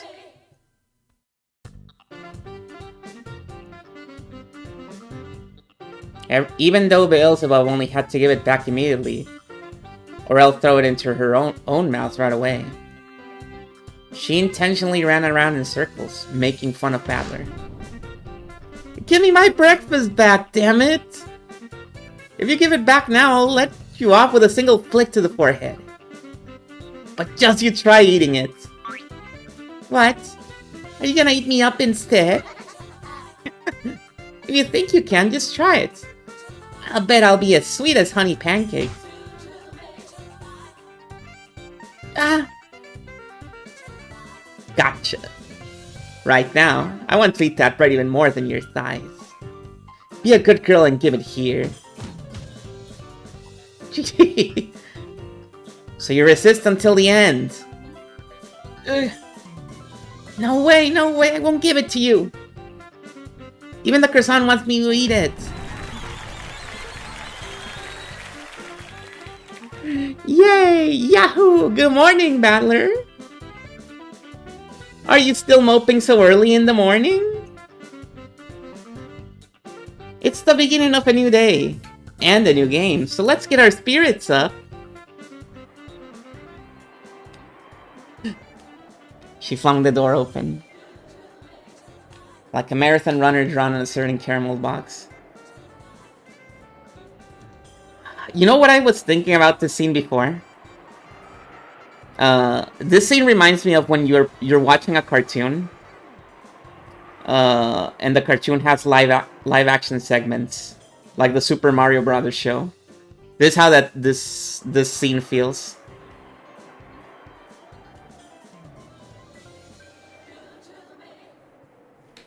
With her hands held high in an idiotic cheeriness, Beato appeared. For some reason, flags from around the world and confetti scattered about, perfectly completing this magnificent entrance.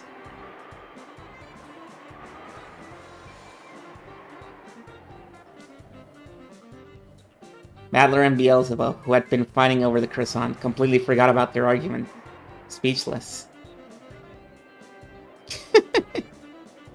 Good morning, Batoricha-sama. I'll just be on my way now. Here, Battler. Say,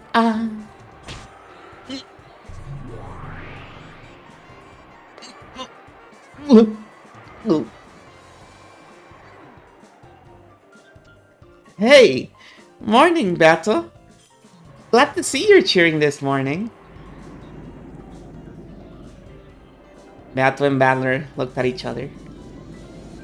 It seemed neither had a clue what was going on with the other. Battler? What's going on? Runo, he looks totally fine, doesn't he? He isn't clutching his knees and he's answering. Wait a sec, he was even in the middle of eating. No, he was leaping like a baby in his futon, clutching his knees. I informed him that it was time to wake up. He just wouldn't rise. I tried to feed him, but it seems that a naughty cat wandered in and prevented him. Ah! You tricked me! You should talk. Weren't you the one who played that massive trick last time? I don't have a clue what's going on. But it looks like you got what you deserved. By the way, Ronald, nice one. Thank you very much, Butler-sama. The two men stuck up their thumbs as though they understood each other, chuckling together, the bros, the homies. For a while, Beto was very energetic, trying to hide her embarrassments.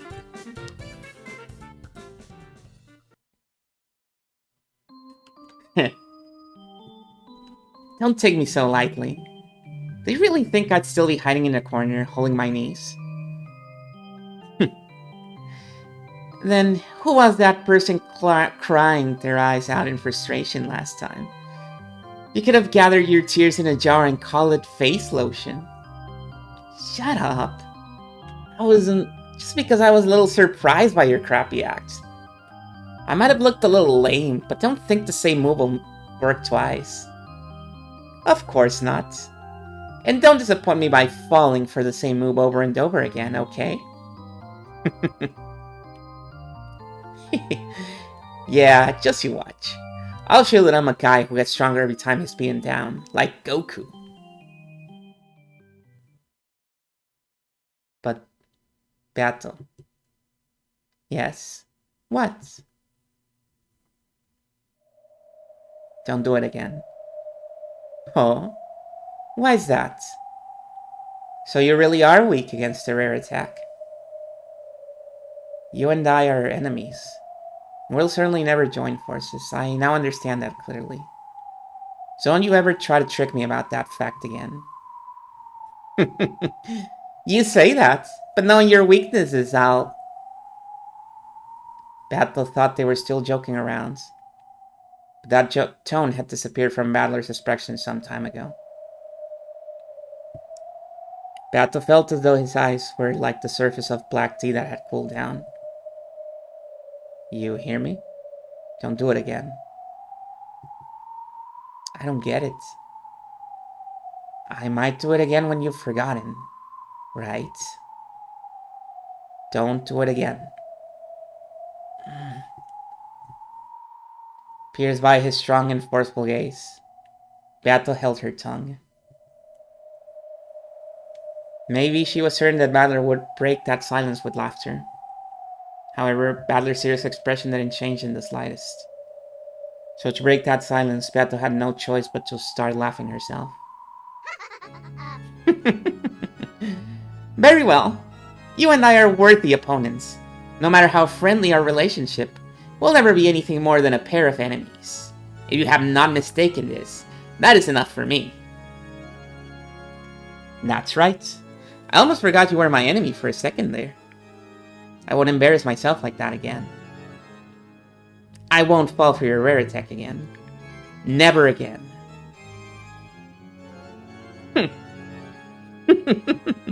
It seems I'm not the only one who cannot wait for the fourth game.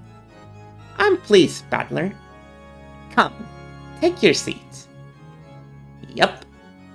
Just how I like it. Clever little tricks won't work anymore. Stop acting so tough. You remain in a state of surrender for the last mystery and in the previous game, the mystery of Nanjo's murder.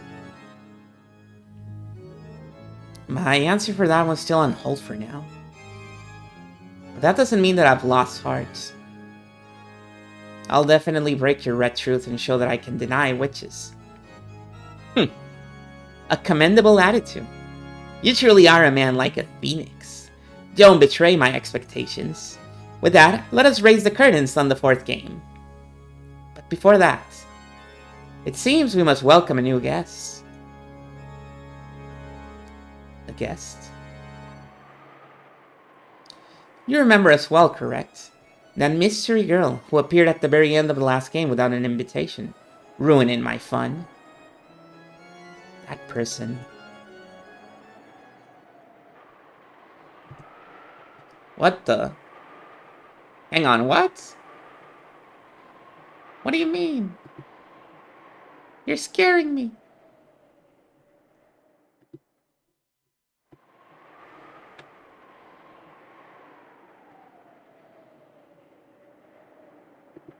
Oh no, it's all good. Okay. I'm like the... Oh, my book is new. You're right. Oh, and there's more than that, Happy Toaster. If you haven't seen... Uh... Well, you'll see. You'll see in time. She says she wants to join our game. I sent her an official invitation, inviting her to join this match. Renaud, summon her guest.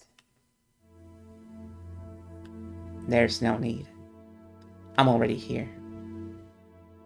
The voice that answered Baptist's call came from the darkness in the corner of the room.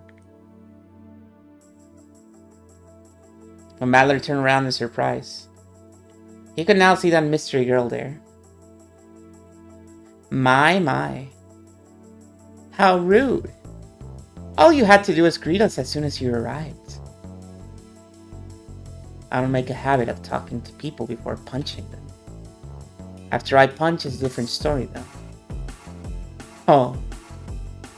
And what would you say? Good night. Have a nice dream. How amusing! How truly amusing! Beato cackled and clapped her hands. But that was only Beato. And nothing rose to Adler's face except a bitter smile. He's so cool. Yeah. You sure are a fighter. Adler and the girl's eyes met, and he shrugged his shoulders as he spoke. But the girl didn't answer, giving only a cold stare in return. You helped me out at the end of the last game. Thanks for that. I don't need your gratitude. You were just laughing off. I only told you to open your eyes. That's so true. Stop slacking off, Battler. Beato tried to laugh as though sympathizing with her, but it didn't reach the girl's ears. She did absolutely nothing except stare at Battler with ice cold eyes. Well, it looks like someone hates me. I'm just annoyed that you aren't taking this fight seriously. Are you saying I'm not serious about this? Don't tell me that travesty earlier was you being serious. Don't take me for a fool. How long do you intend to play along with the witch's farce like this? I'm fighting Beato in my own way. Doing it seriously, of course. Seriously? Don't make me laugh. You keep on drinking tea and chatting with a witch for all eternity and call that a fighting seriously? Keep the jokes to just your hairdo. Well, that's because I wasn't used to this witch's game in the beginning. And I've been through a lot of harsh stuff. Still, I'm finally starting to see how to fight. And I'm getting the knack of doing it. If that pathetic way of being acted makes it look like I haven't been serious to you, you're just wrong. Damn. Is that so? Of course. I know I've gotta close in a lot more before I can grab Beato by the collar.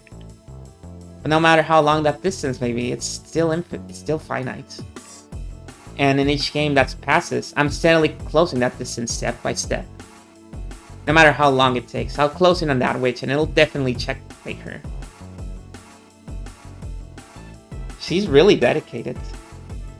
That's her taunting golden Fantasia, holy shit. She really is the coolest. Might take 1,000 years to use her phrase. But even so, I'll definitely win sooner or later. Why? Because I definitely won't accept losing. I definitely won't stop moving forward, closing in on her. In other words, there's just one thing I can say for sure. I will definitely win against that witch someday. That's how it is. You really don't sound like you're in a hurry. Are you even trying to win? Even the finite can become endless if you treat it the wrong way. By now, you become an Achilles who couldn't even outstrip a turtle. I get it. So this is why I'm needed. This rate, there's no way you could win against the Endless Witch even after 1,000,000,000 years. Who are you? I feel like you'll be struck by lightning if you just tell me your name.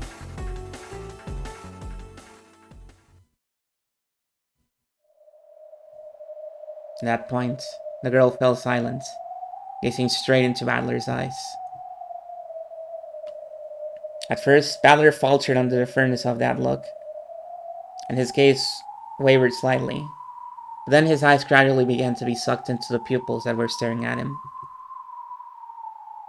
Then, inside those eyes, he saw a light that he'd seen sometime before. Battler was struck by how strongly they resembled the eyes of a girl who definitely couldn't be here. Even though that was completely impossible.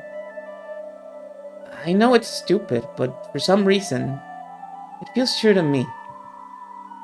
But that can't be right. That person's supposed to still be 6 years old. It couldn't possibly be Angie, could you?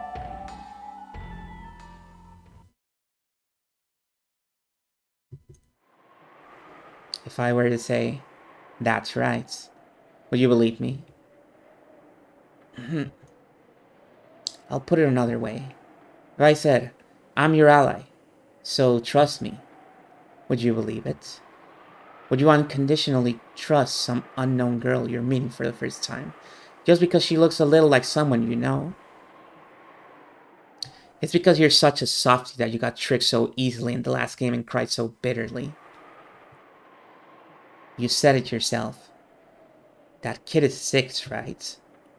Do I look like I'm 6? If I were to claim that I'm that kid despite that, would you just swallow that story? If you say it like that, there's no way I can argue back. Sorry. That's right. I'm a softie. And that should have been made clear to me after the last game. Is that what you meant when you said I wasn't being serious? Yes. You may think you're fighting against the witch, but you're just getting along with her and playing. You're just playing at fighting in a friendly game of chess.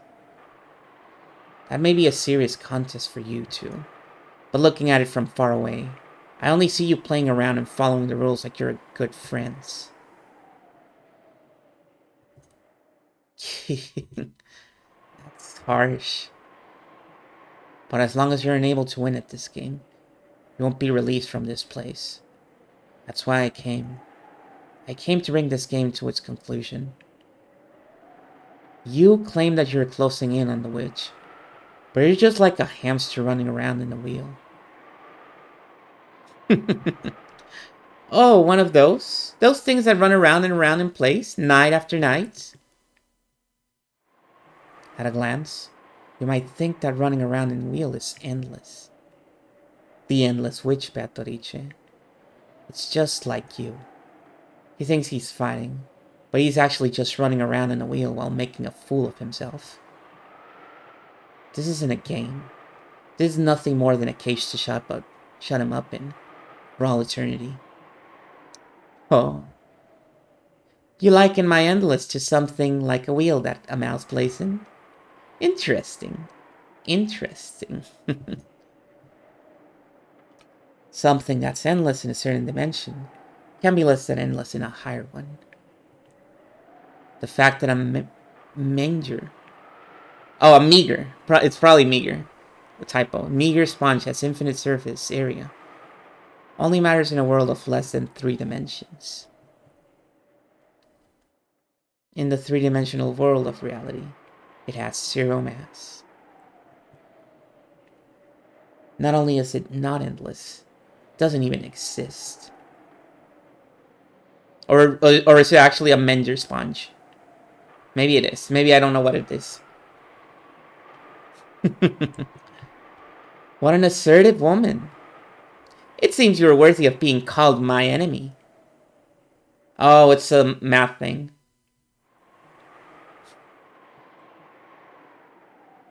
Who are you? That's Beatrice, Battler. You already forgot.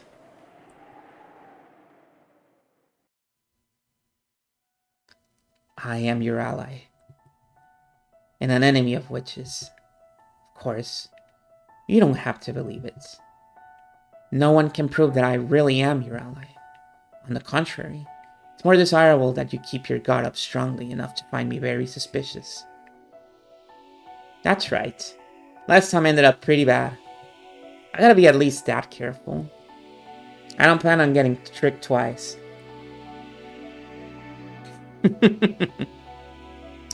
Battle laughed in a truly pleased way, which was humiliating only to Battler. Three-dimensional fractal with infinite surface area. Ah.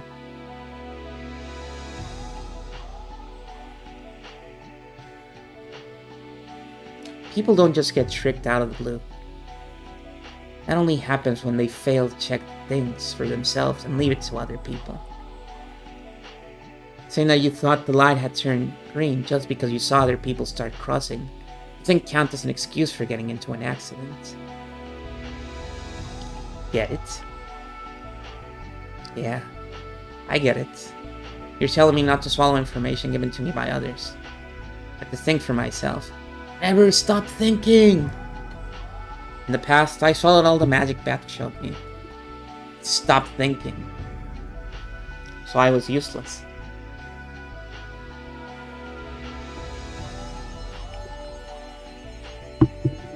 Rattler grimaced as he remembered his many painful losses.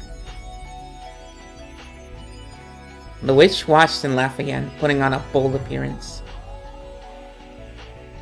I'll offer you advice in a way that works to your advantage. Of course, you shouldn't swallow everything I say, because no one can provide certain proof that I'm your ally. In last game, Virgilia, who I thought was your ally, was actually on the witch's side. Battler couldn't rid his head of that eerie smile worn by Virgilia, a person he'd once even thought of as trustworthy and reliable.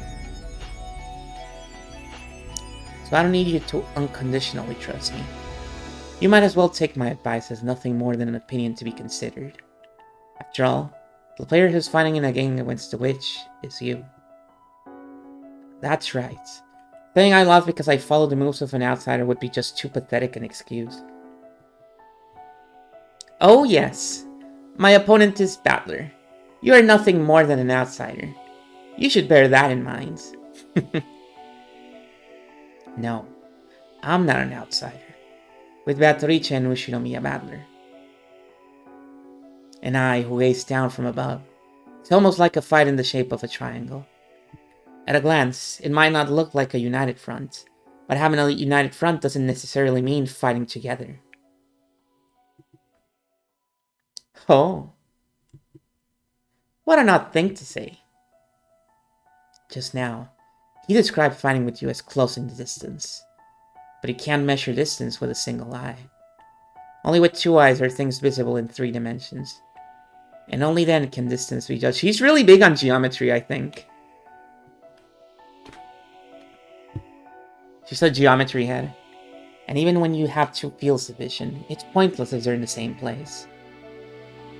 You can pin down witches more accurately when they're far apart. Shooting from different positions and different angles. So basically, it's crossfire. Interesting. She was learning it in high school. Must be. We're shooting from different positions and different angles. So I won't get along with anybody. That's how I'll keep my own position separate and catch the witch in a pincer attack.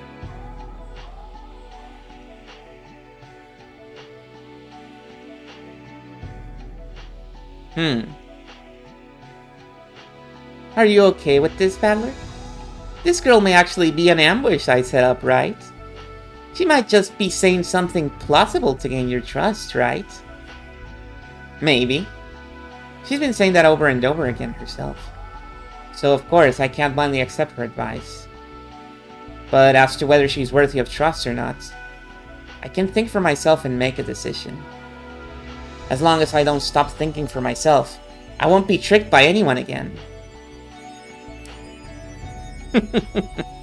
What confidence, Ushinomiya Battler! I've After you said so much, it makes me want to trick you all over again, you see?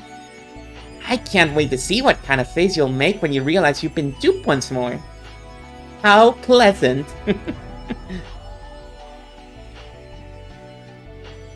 It looks like you know my name, but I don't know yours. Tell me.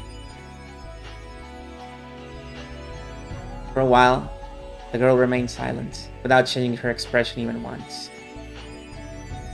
She looked as though she couldn't decide whether to say her name or not.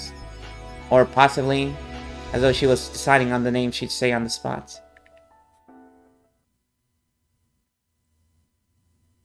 Gretel. Ghetto? You are? That's my name, dumbass. Call me Gretel. Then, should I call myself Hansel? Just kidding. I'm Ushinomiya Battler. Call me Battler. Nice to meet you. I hate handshakes. Don't take it personally. Ah, really? Sorry. After all, yeah, we finally learned what this guy's name is. Hi, Battler. After all, it isn't certain that you're my ally.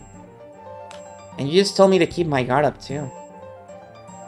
Battler drew back his right hand, which he had stuck out. His bitter smile disappeared, and was replaced with a strong resolve directed at this new fourth game. Battler, think deeply about why you must win against this witch. You can't stop with something abstract like, I'll beat her because I don't like it. Have a deep conviction that you'll definitely defeat the witch and escape from this world. Because there's definitely someone waiting for you to come back. For that kid's sake as well. Maybe there was something she wanted to say. Gretel clenched her fist in front of her chest and hung her head in silence, at a loss for words for a short while. As though smashing through that silence, Beato spoke up in a forceful voice. Good. That should be enough of an introduction for Gretel or whoever. Come, try to remember. What happened on October 4th? Let the curtain open on the fourth game. At the same time, as though it had been blown by a sudden gust of wind, the clock that had been turned back to October 4th, 1986, started to move.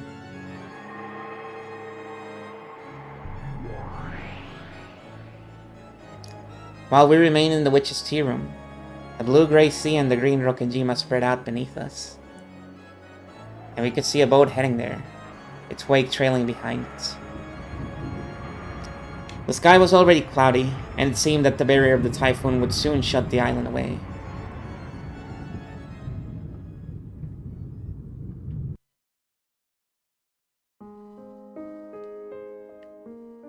Oh, fuck, it's wingless again. Can't handle it. There was the boat docked in the harbor, and Gora helping to unload it. And then, once all of its passengers had disembarked, the boat began to separate from the shoreline. The relatives were gradually swallowed up by the islands. Looks like you're as cheery as ever, Maria. Maria-chan, you'll trip if you aren't careful. Look out! Oh! Gonna fall, sink! The long-missed cousins I had loved dashed across the beach, getting swallowed by the forest path that led to the mansion, and disappeared. And of course, Oni-chan could be seen among them too. Damn it! Stop right there, Maria! You nimble little brat! Oh. Maria One-chan, whom I loved, started dashing and Oni-chan chased after her. They were swallowed up by the forest.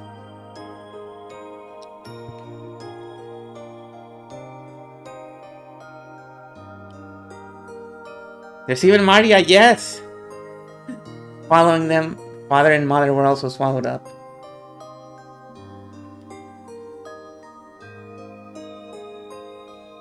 The rest of the parents were swallowed up. They were swallowed up, leaving only me behind. Dumbass. How long are you gonna joke around and play with a witch in a place like this? Come back quickly, Oni-chan. Don't leave me all alone. And realize how cruel and lonely the world I'm isolated in is.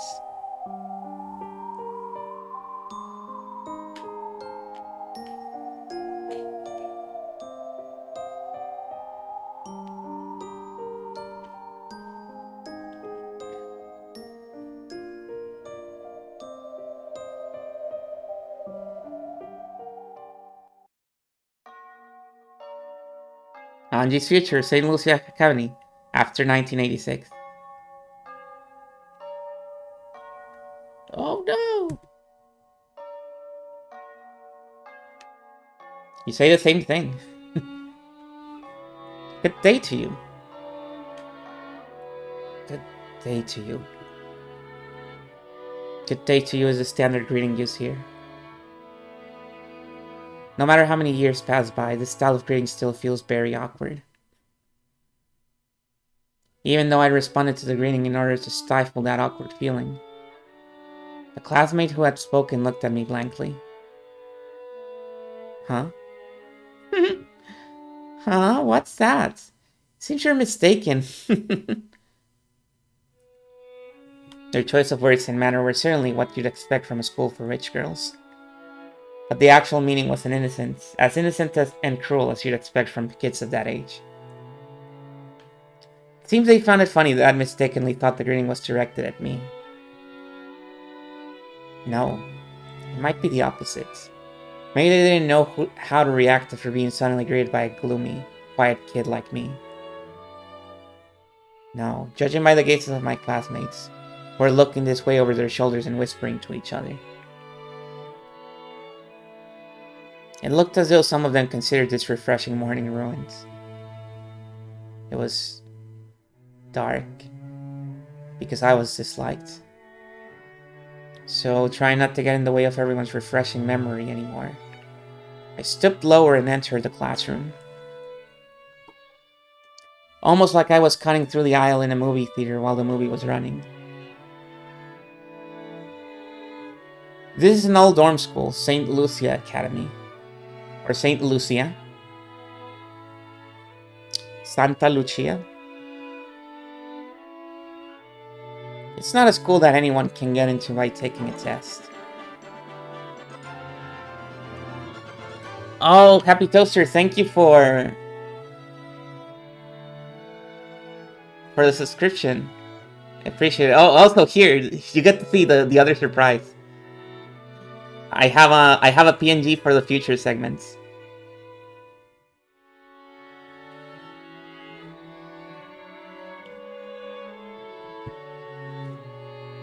It's not a school that anyone... Yeah, it's a hidden rich girl school. Known if only by a select group of celebrities from various fields. For lofty nobles who truly wish their daughters could be raised like saints.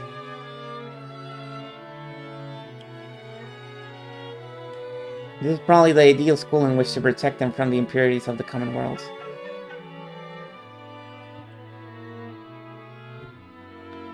But at the same time, it was probably also convenient for nobles who wanted to confine daughters they didn't want out in public. As well as an academy isolated from the impurities of the common world. It also held excellent potential as a prison school. I was truly among the latter, and was confined in St. Lucia Academy. Forced to live my life in dreariness. Of course, there weren't that many students like me, and you couldn't tell us apart at a glance. They look formal, yeah, they kinda do, right? It was a very deliberate, it was a very sudden decision, because I basically redesigned this dog yesterday, and it had no relation to the Umineko stream. So it was not part of this outfit. Things just turned out that way. However, even if we never fessed up about it, You could usually figure out who we were by watching how we acted. After all, we were always hanging our heads, with an expression on our faces as though the whole world had abandoned us. Anyway, every class had one or two kids like that, so even if they didn't speak up about it, you could guess who they were.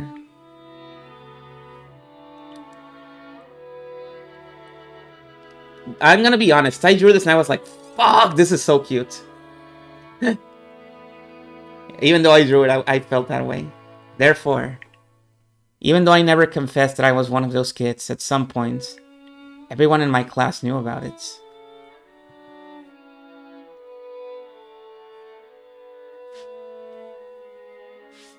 Just like how the seriousness of an injury becomes a sign of status in a hospital room. How noble a birth one had became a sign of status here. Those girls who couldn't be acknowledged in public were probably nothing more than filth to the others. They must have thought that getting involved with such students would dirty them as well. When a rumor sprang up about a particular student, those fastidious girls would grow cold and distant, chasing that student out of his social groups. Thanks to that, I led a quiet school life like this, all by myself. Well, it's only if hearing people whisper behind my back, find my things lost or broken all the time, and having everyone pretend like they didn't know anything, can be called a quiet school life. I bet a lot of people were like, oh... I bet when Ryukishi wrote this part, he was like, I bet you didn't think this visual novel was gonna be about bullying again, didn't you? Ha. Idiot that you are, everything I write is about bullying. For all I know, the new Silent Hill is probably about bullying as well.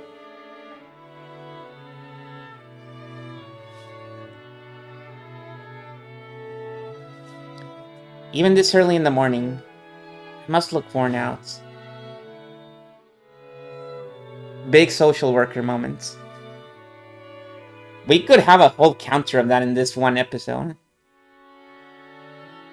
I can almost understand why my other classmates, who had a refreshing morning, looked at my face and wanted to click their tongues. Constantly trying to do as I should and avoid tainting my classmates' morning, I quietly took my seat. Then, unusually, someone came to talk to me. It was the class leader. Good day to you, Shiromiya-san. You seem to be in a bad mood this morning. Are you able to get enough sleep? Is there some business you have with me? You're the only one who has not submitted her questionnaire for the class presentation, Ushiromiya-san. Did you forget that the deadline was yesterday? I'm pretty sure I heard something about that last week. But I thought that the questionnaire hadn't been passed out yet. The details would be written there, so there shouldn't have been any need to remember them beforehand. I wasn't given a questionnaire. That can't be. I believe the dormitory leader handed them out to everyone. You lost it. All you have to do is honestly say so. I lost it. I'll fill it in right now, so could you give me a sheet? Again. Either someone lost my sheets, or they intentionally didn't tell me about it. But I have no way of knowing who was behind that. In the end, treating it as though it was my own carelessness would settle everything more quickly. Once you fill it out, drop it in the questionnaire box in the student council room yourself. Our class is the only one that didn't get everyone's in by yesterday. As I hung my head at the class leader's scolding, I could hear the giggles and whispers of people watching, coming from no direction in particular. Shiromiya-san did it again. She's just so careless. She doesn't deserve to be in this school. She has no dignity and no manners either. Sorry, girls, but I've dealt with much worse when it comes to unfair personal attacks. As I froze my heart and let those arrows of ridicule pass by, I quickly filled out the questionnaire.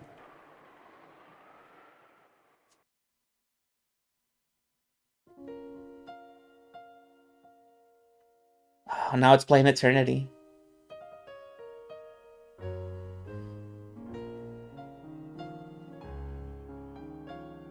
When I learned that father and mother in Onichan and all the rest of my family had died, I was at the house of my grandpa on my mother's side. The only survivor of the accident was Ushiromiya Eva. Only Aunt Eva. Even at the time, I hadn't really liked Aunt Eva. At a glance, she would act kindly, but even as young as I was, I could see that she was somehow making fun of father and the rest, and I hadn't liked it. So when it was decided that Aunt Eva would take care of me, I was pretty miserable. Maybe it wouldn't have mattered if that gentle Uncle Hideyoshi and George Onichan had been with me, but I hated the thought of living all alone with Aunt Eva. I'd frankly said that to Grandpa, hoping to live together in his house. By Grandpa, she means her grandpa in Asumu's side, not Kinzo. However, Aunt Eva had been very insistent that she should be the one to look after me. She had no desire to remarry, so as her successor, I was essential if the Ushinomiya family was to continue. Aunt Eva felt very strongly about the family. She insisted that she take charge of me right away, so that she could give me an education and lifestyle fitting for a successor. After that, it seems that confusing negotiations with lawyers took place. But in the end, I was forced to go live with Aunt Eva. After doing that, Aunt Eva told me something. You must bear all the glory and history of the Ushinomiya family. And in order to make you a fitting successor to bear that, the rest of your life will be dedicated to frantic studying. Sacrifice the rest of your life for the Ushinomiya family. That's what she said. At first, I thought she meant that literally. But I quickly realized that wasn't the case. Because even now, in Aunt Eva's eyes, the one most fitting to succeed her was the late George Onichan. At our first meal together, I received strict instructions and questioning about table manners, and was forced to listen to her abuse Mom and Dad as though they'd been neglectful in their discipline. I also received the same strict instructions regarding manners at my first party. And my clumsiness had been disparaged in front of everybody, forcing me to endure insults to Mom and Dad as well. After that repeated over and over, I eventually began to understand. Aunt Eva didn't really want to make me her successor. She thought George Onichan was the only truly suited to be her successor, and she couldn't forgive the fact that it was to be me instead. So she insulted me in front of lots of people. She humiliated me, and she made it known exactly how I was inferior to George Onichan, to both acquaintances and strangers. Surely in place of a memorial service for her dead son. Or rather, she must still be mourning his death.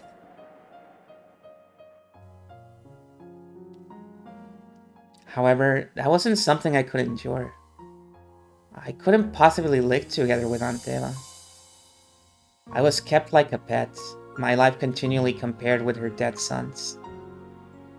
I understood that even when I was still in elementary school. I tried to escape the Ushinomiya house and run off to the house of my grandpa on my mother's side. However, Aunt Eva had already foreseen that. No, thinking back on it, she might have lured me into escaping. I was caught by the guards and brought back, and for being a coward who had smeared the Ushinomiya family crest with mud and tried to throw it away, in a way that makes my whole body shake and shiver just remembering it, I was punished. How should I describe what Aunt Eva was like when she punished me? In a frenzy? Gleeful? I saw the anger and sadness of losing her beloved son. as well as the hatred and pain from me stealing that inheritance from the son who should have received it, and the dark pleasure at being able to let those feelings out on me. I was hit with all those negative emotions all at once.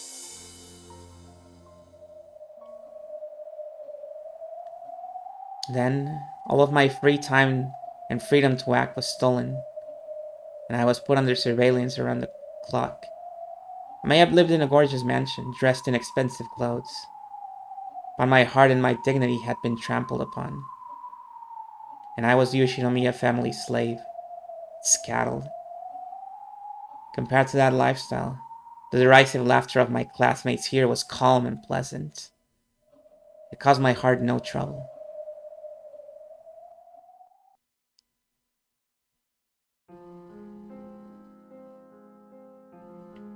After burying almost all of the fields of the questionnaire with nothing in particular, I folded it and put it in my pocket. Because if I left it in my desk, it might disappear again.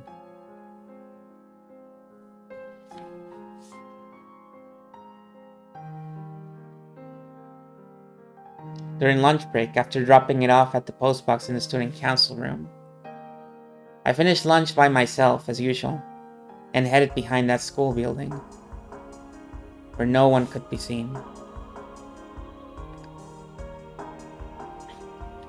Only my time by myself could protect me from the derisive laughter and gossip. Since I was hated and didn't have a single friend, my time alone was the most kind to me. After checking the surrounding bushes to see whether some malicious classmates were hiding and threatening in my time of quiet, I finally relaxed the tension from my entire body, knowing that I had gained some true peace. Then, I let out a sigh. It faltered, heavy, as though it was the first time I had breathed out today. My old favorite place behind the vegetable garden storehouse had been found out by my classmates, and I'd been teased, so this was my new lunchtime hideaway. There was nowhere to sit behind the school building. As I crouched near the wall in the shadow of the bushes, I opened my bag and took out a book with an elaborate old-fashioned binding. Just glancing at it, you'd probably think it was a religious book or something written in the Middle Ages. This wasn't a book. It was a diary. Of course, it wasn't my diary. There weren't any special things worth writing about in my daily life. Every single day was just gray, cold, and dry. In those completely unchanging days, there aren't any changes worth writing down. This was the diary of Maria Onechan, a girl I'd been very close to. She'd been a bit strange and 3 years older than me, but Onechan was always a warm, wonderful cousin. She would always grab me by the hand and let me join in on some fun game. It's her book! I remember that being able to see her was the most fun part of our family gatherings. When I opened the diary, the characters, which were made fairly skillfully considering that this was an elementary schooler, were packed close together, though they were written on every other line. Was she just hopelessly obsessed with jotting everything down in her diary? Probably not. To her, writing her daily life down in a diary was probably like having a conversation with another part of herself. So rather than an object on which the events of her day were written down, Maria Onechan's diary was written like a letter to another part of herself, telling of the events of that day. I found this diary among her belongings after her death and secretly took it home. First, I'd felt that reading someone else's diary might be boorish, and satisfied myself with just keeping it by my side. But I couldn't help flipping through the pages and reading through it bit by bit. And by now, she had become my only friend. I gently opened to the page with the bookmark. Sorry to keep you waiting, Marione-chan. Could you let me hear your story again?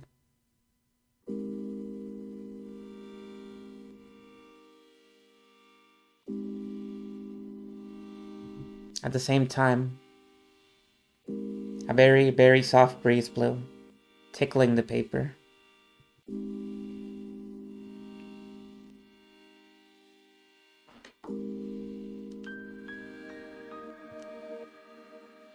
I thought the open diary might have sparkled faintly. The weather is good today.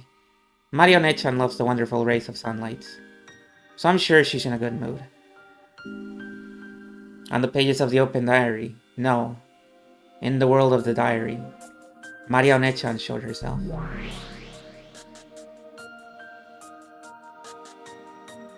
I'm pretty sure she was 9 when she died, so her form was already younger than me. But I call her Nechan, so she affectionately calls me Angie.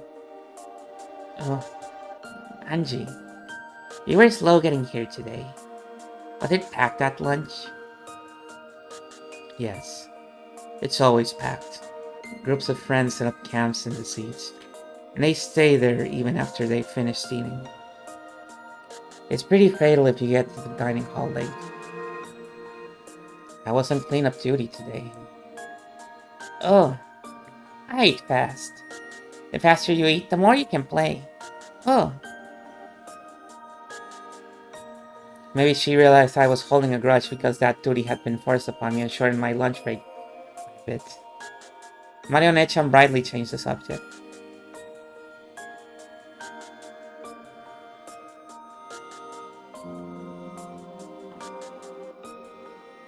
Grateful for that act of kindness, I responded by saying I was a slow eater.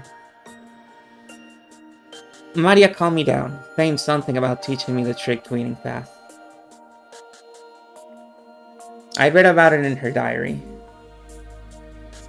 No, I heard it from Marione-chan. She was ranked number 1 amongst the girls in the speed eating ranking for her grade's newspaper. She was apparently very proud of that, but a little disappointed that her mother, Aunt Rosa, hadn't praised her very much for it.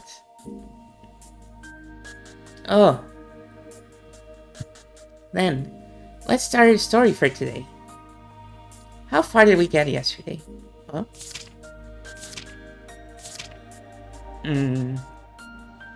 This far. Until you get Sakutaro as a present, Marione-chan. You promised that you'd tell me about Sakutaro. Oh, let's talk about Sakutaro. You know, Sakutaro is a really cute stuffed animal. I'm sure you'd like him too, Angie. Oh. Yeah. Tell me that story. The only time I can relax at school is when I'm listening to your stories during lunch break. The only Angie smiling sprite. Yep. Oh. I'll tell you about it. I thought it was really, And I looked at Marione-chan, who was always in a good mood. It made my heart feel warm as well. As I listened to her tale, I began to get absorbed into her world.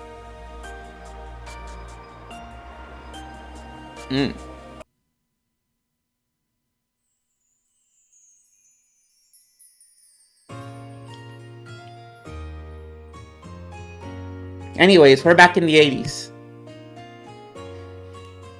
Oh boy, that was a very depressing story. Let's move on to something more brightful. How about a fucking Maria flashback? I bet this is not gonna make me wanna die.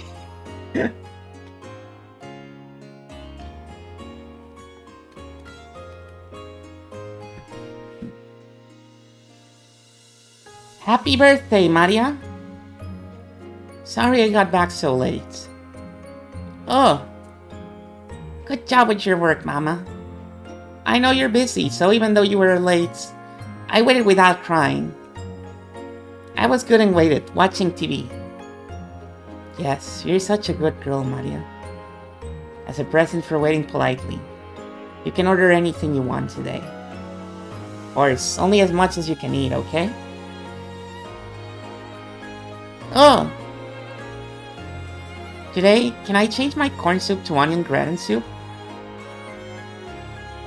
Yes, that's fine.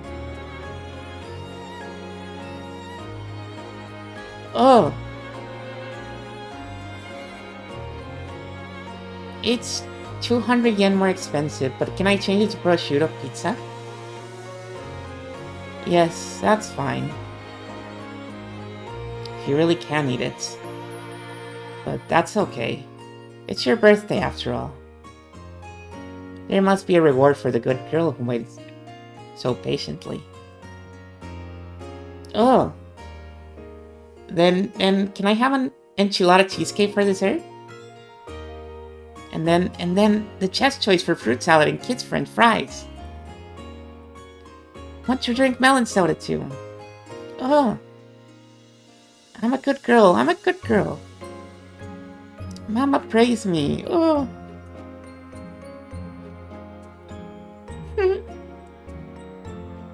You're getting a little too excited. If you don't quiet down a bit, you'll disturb the other customers. When Rosa gently admonished her, Maria stuck her tongue out and eased up a little. But it seemed that she was having a hard time repressing her excitement at being able to eat out with her mother after such a long time. Today was Maria's birthday. Rosa always tried to let Maria spend her birthdays at great restaurants. When Maria had been in kindergarten, they sometimes invited other kids from the neighborhood over and had a party at home. Rosa would make a wonderful cake and snacks and decorate the house herself, making it a huge celebration. But when they moved and Maria no longer had friends in the neighborhood, Rosa had started splurging at expensive restaurants instead. However, today, they were in a normal family restaurant. It was also a little late in the day for a kid like Maria to eat there, even with the parents. Actually, she had gotten reservations at a fantastic place that would surely have pleased Maria. Of course, she had also prepared a wonderful cake with Maria's name written on it. But Rosa just hadn't been able to finish up her business, and had been forced to cancel. Since that plan had been traded for a local family restaurant, Rosa felt a little indebted to Maria. So she was prepared to spoil Maria a bit and let her have whatever she wanted tonight. You never used to eat much, did you, Maria One-chan? Was it really alright to order that much? Oh. I can't eat very much, but I like to have a lot lined up. You know, like on a birthday table.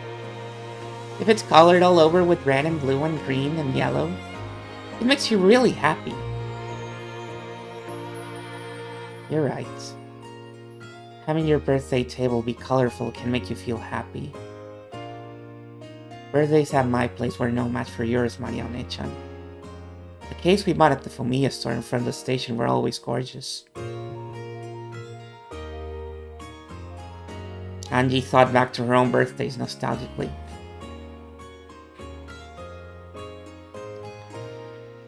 Even though Dad was busy, he sometimes came home just to show up at my birthday party, and then went right back to his company. At the time, I was sad, but now I understand how important I was to Dad.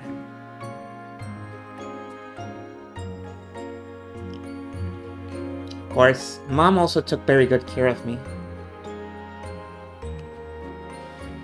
In particular, her birthday presents were always in excellent taste, and she would sometimes arrange for them several months in advance. Even though we always sent an invitation to Valorant-chan, he didn't get along with Dad or something, so he kept not coming. So when he did come, I was really happy.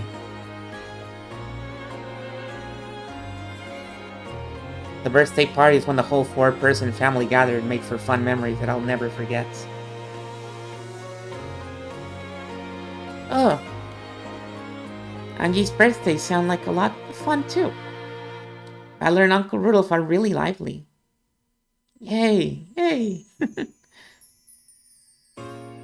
Valor got covered in cola. Mario Nechan peeked into my happy memory. As I sat quietly wearing the origami helmets that Dad had made for fun, I was a little embarrassed. In my hand was a paper gun that Valor-chan had folded for me. And Mom was taking a commemorative photo.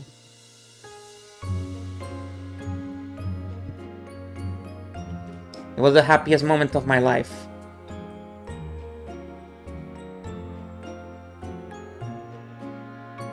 But your birthday's no worse, Marione-chan. And this is the day you get him, right? Saktaro. Oh, I was really looking forward to it. I got so excited, wondering when Mama would show me the wrapped presents in a corner of her bag. Saktaro is the name of the stuffed animal that Mario was to receive that day. For quite some time before then, Aunt Rosa had been making a stuffed animal to give Mario as a present today. Hearing that it was a cute lion stuffed animal, Maria Onechan had already given it the name Saktaro, even though she hadn't received it yet. Today, she was looking forward to meeting Sakutaro even more than her own birthday. Aunt Rosa ran a clothing design company. It seemed to be some kind of brand name. Or was it Anti-Rosa? No, that's my chat. It seems their catchphrase was, "I can't forgive the me of yesterday." Unfortunately, I've never met someone who knew of that brand name. Maybe it wasn't that famous. So Aunt Rosa was pretty skilled with her hands. I heard that she made some sort of clothing she wore herself.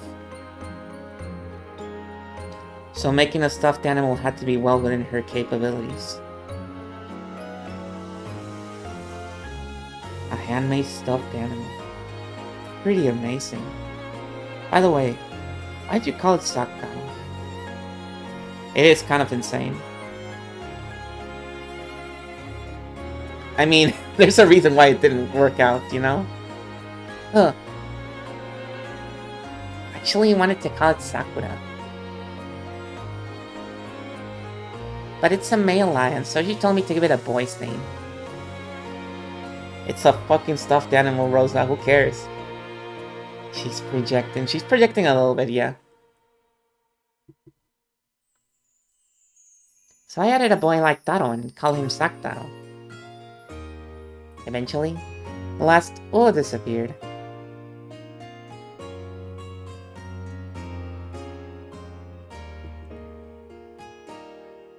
Why Sakura? Oh! The main character in Cardmaster Sakura! Ooh, that one is barely making it through. It was the name of the main character in a TV anime that was popular at the time. The fact that she simply borrowed the name of a character she liked was... Yeah, I was also thinking that. How should I say it? As innocent and cute as you'd expect from someone that age. Oh. Mama. Still no Sakutaro? I wanna let Sakutaro join in on my birthday too. Presents always come at the end, right? If you open it now, it'll get dirty. Hold on until the meal is over. Then I'll finish eating quickly. Oh! As soon as she proclaimed that, she started tearing into her meal. And Rosa got mad at her, saying that was rude.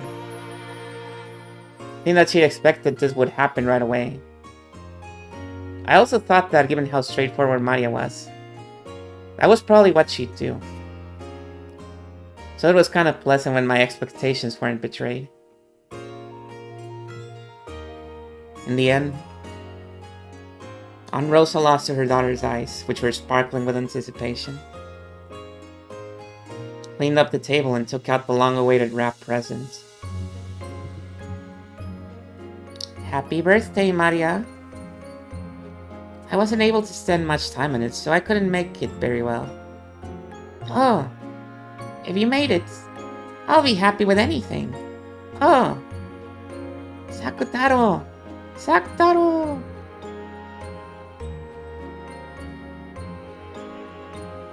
Aunt Rosa spoke a bit humbly, but Maria Onechan was happy even before opening the wrapping.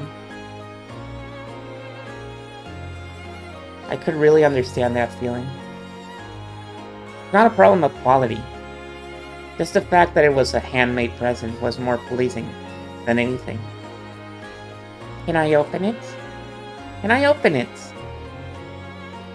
I wanted to wait until we got back home before doing it, but just for a bit, okay? We'll just take a look and say hello, then put it back. You can give him a proper greeting once we get home. We're in public, so you can't fool around, okay? Can you promise? Oh! Promise, promise! So, can I open it? Can I open it? Mama. Yes, yes, just for a bit, okay? Yay! Before Aunt Rosa finished talking, Maya started unwrapping it.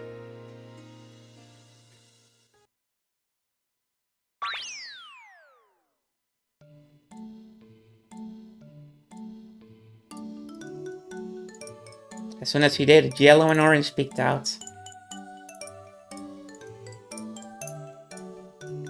What appeared was a slightly blank-looking lion stuffed animal. Holy shit, this emote?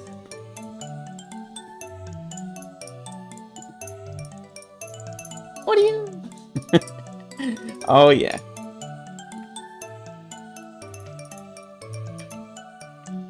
With cute round eyes and a white chest. It was about the size of a small pillow. It looked pretty big next to someone as short as Maria Onechan, but it probably wasn't that large. From the perspective of someone who didn't know better, it would probably look like something cheap bought from a department store or something. Wood hug, let's go.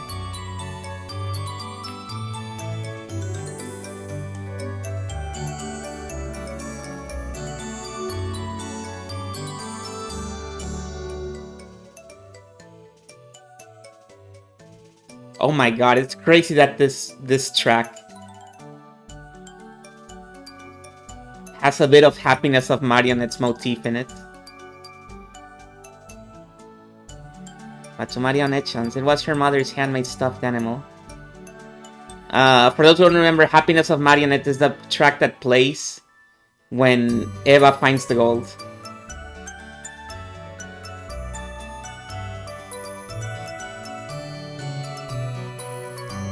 The other motif is Hope, but Hope is basically in every song of this game. Well, not in every one, but it's very persistent in the soundtrack because it is basically the main motif of the story. I'll be accepted this lacks a character entry in game. Marionette-chan was her mother's handmade stuffed animal, the only one of its kind in the world and irreplaceable.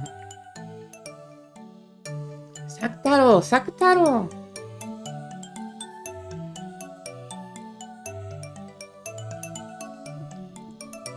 Cute, cute, so cute!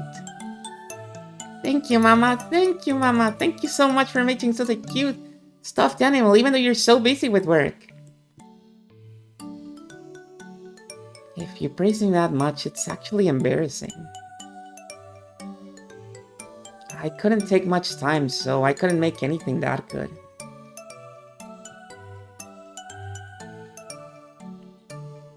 I actually wanted to make one so big that you couldn't wrap your arms around it.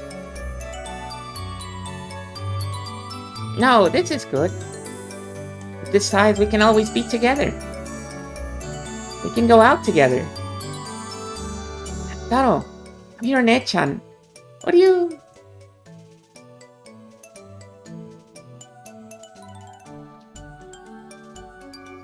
It really is an adorable stuffed animal. So this kid is Sakutaro, your best friend. Oh! We can't go to school together, but me and my best friends are always together at home.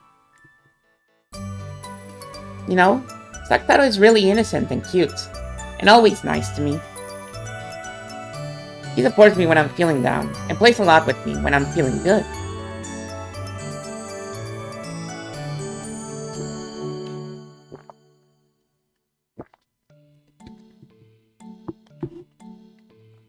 So I'm never lonely anymore.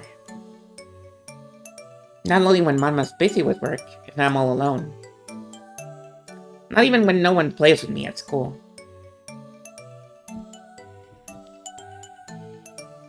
Isn't that right, Sakutaro? What do you...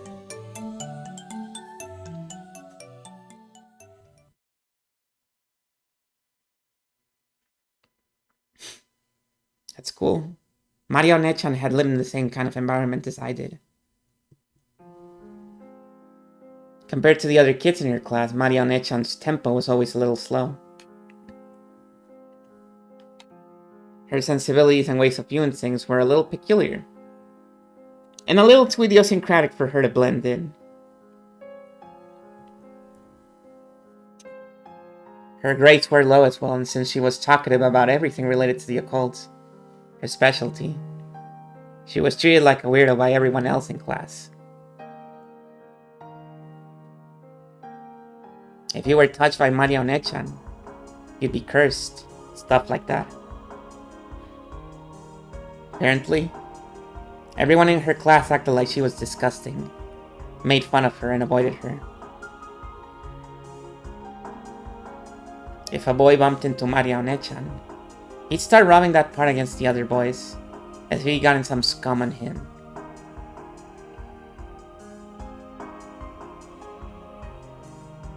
They'd pick up her stuff like it was something filthy and chase the other boys around with it. Seems the girl thought even speaking to her was unpleasant. They ignored her all the time, only giggling and sneering at her whenever she made a mistake.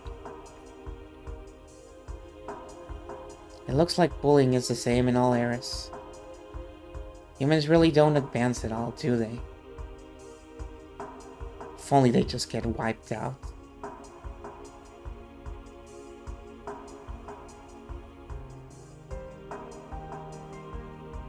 Right.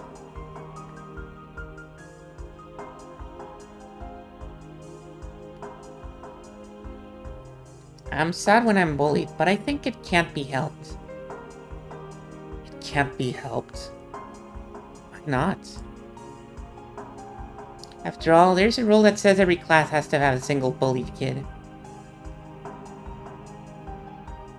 It's a horrible rule. I'd like to find the person who made it and hit them over the head with a brick. Just in a corner, of course.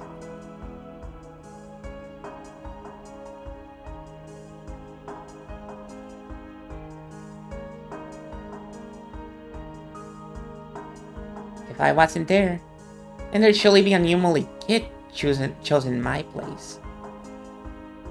By staying strong, I can protect that kid. As she said that, she smiled faintly. Mario Ne-chan's way of thinking really is unusual.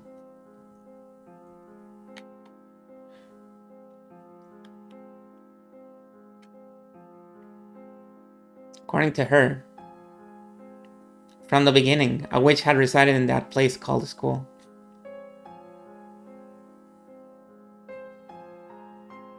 Right.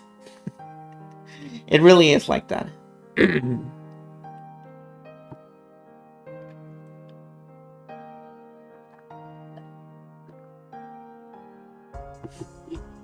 No. She says that any place where a lot of people gather will have a witch residing there.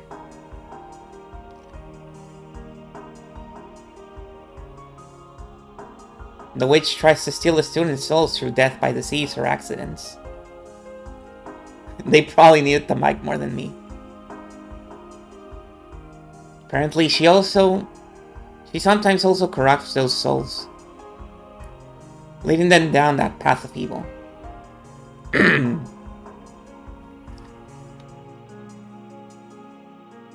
She says that an angel came, not content to let that continue. And the angel tried to finish up that witch. The witch was powerful, and the fight took 7 days and 7 nights. But even then, it still wasn't over. The tired-out witch asked for a truce, and proposed this. I heard about it, that one, before. Until now, I made half of the students in the class become sick or injured. But in exchange, I protected the remaining half of the students from sickness and injury. Hang on, I need to take a break real quick. My throat is getting raspy. And I need to go to the bathroom, so I'll be right back.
I'm back.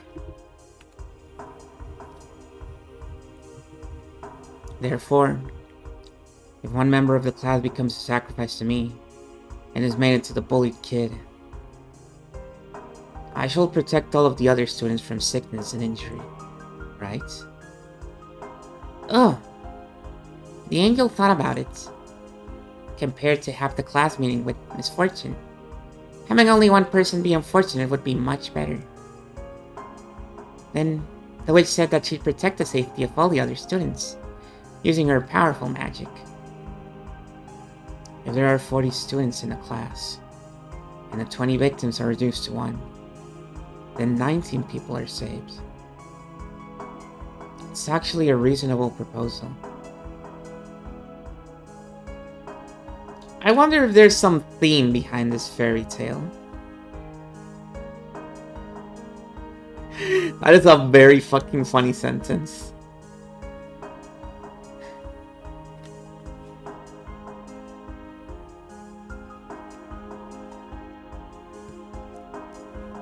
It's meaningless. No, meaningless is the other song.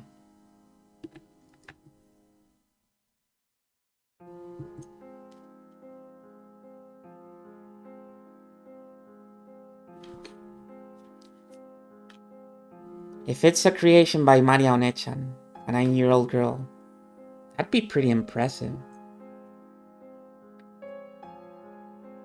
The angel decided to accept that proposal.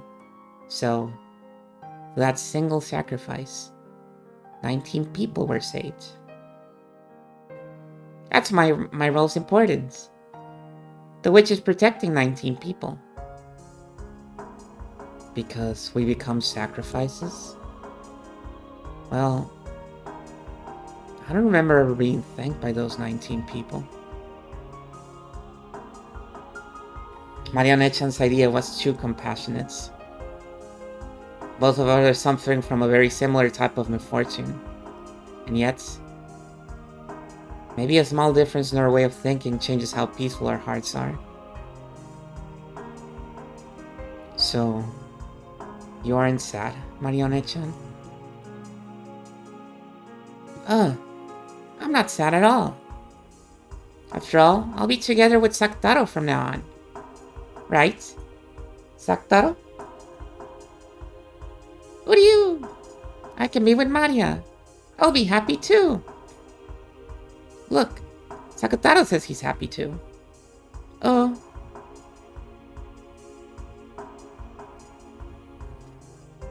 Maria Onechan hugged Sakutaro's stuffed animal, playing both sides of the conversation herself.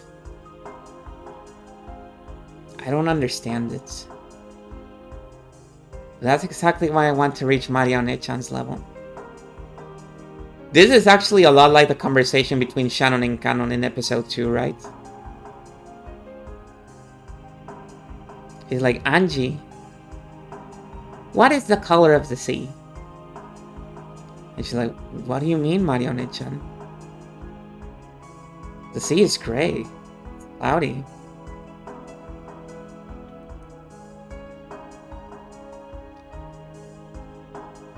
So I was intensely drawn to her tale and her words.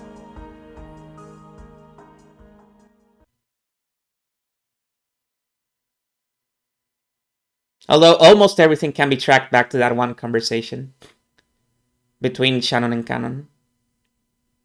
Angie, is it tough because you're all alone? It is tough.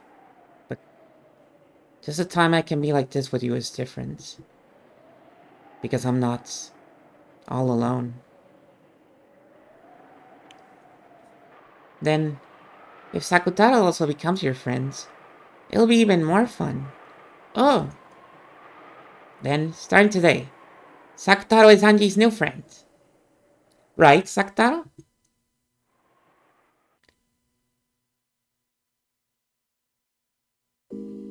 What are you? I am Angie's friend? What are you? Angie! Skillfully moving the stuffed animal like it was a puppet, Maria Onechan expressed Sakutaro's emotions. She was This is meaningless, actually, I think. Isn't it? This song is meaningless.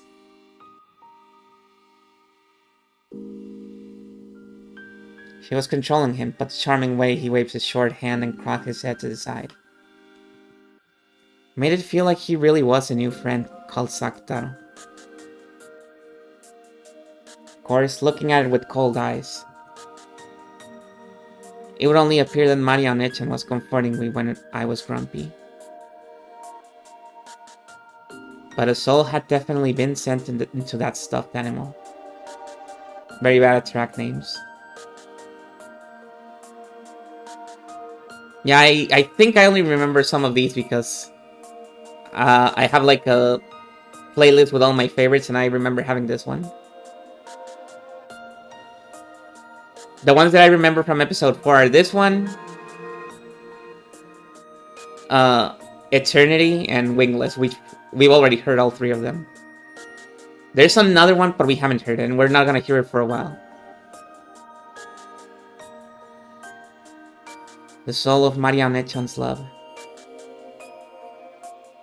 Why acknowledge the existence of a being called Sakutaro inside that stuffed animal? Come on, Say hi to Sakutaro too, Angie. Come on. You say hi too, Sakutaro. What are you? Is Angie a scary person? As Sakutaro timidly looked at me. He unexpectedly met my gaze and hid behind Maria One-chan's back in surprise. Maria One-chan really is good at playing with stuffed animals. It's okay, Sakutaro. Angie isn't scary. She's a really nice girl. Oh. Hello? I'm Sakutaro. What are you? Pleased to meet you, Sakutaro. I'm Angie. I'm glad to have a new friend. I held out my hand as though asking for a handshake, and Sakutaro's short hand was stuck out towards me, lightly touching my index finger. After all, when a human and a stuffed animal shake hands, their sizes are too different. This greeting by touching each other's fingers was our handshake. Oh, now Angie and Sakutaro are already friends. 2 people are more fun than 1, and 3 people are more fun than 2. Oh, what are you? Maria One-chan had given the name Sakutaro to the stuffed animal. It was to receive on her birthday, and had warmed and expanded his existence in her heart for a long, long time.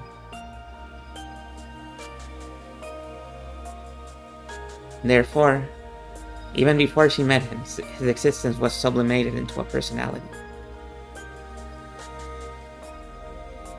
Even at the first moment they met, they were already friends. Of course, that wasn't anything extraordinary in Maria One-chan's eyes.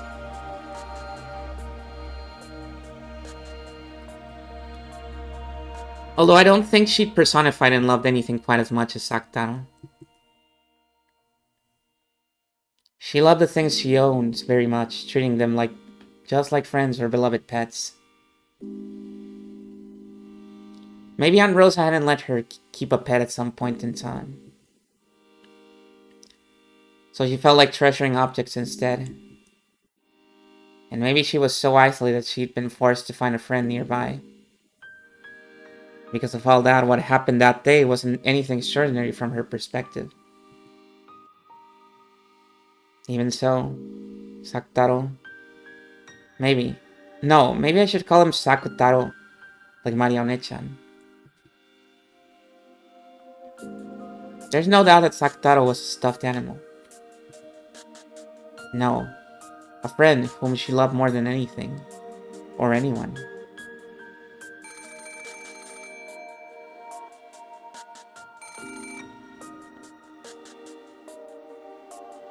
Hello, it's Mama. You're in a good mood. Is a friend over? Oh, playing with Sakutaro. Sakutaro, get off. It was already about 9 at night. Rosa had asked because this wasn't a good time to have a friend over. And she'd been just a little surprised. But when she thought about it, Maya didn't have any friends who would come over to play, did she? Even so, to think that she'd have so much fun playing with that stuffed animal. Rosa was very pleased that Maria had liked her birthday present so much. Sorry. Mama just can't get her work finished tonight. The next season's lineup is having a tough time. It looks like we're finally starting to get orders bit by bit.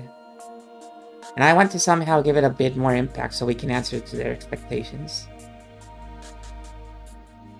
So you're spending the night? Sure, okay. Do your best, Mama. Really? Thank you, Maria. Thanks for being understanding about Mama's work.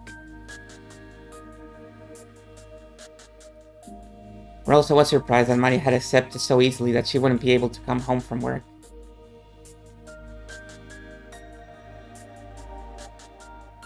To Rosa, having to tell Maria that she'd be coming home later staying overnight was a huge burden.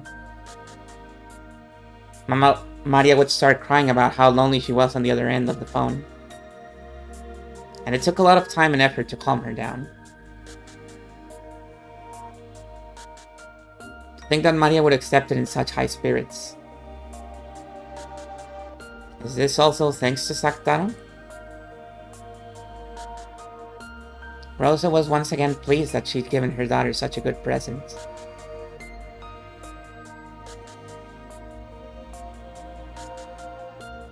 I'll make sure I come back this time tomorrow. Let's eat dinner together then. You haven't eaten dinner yet, have you, Maria?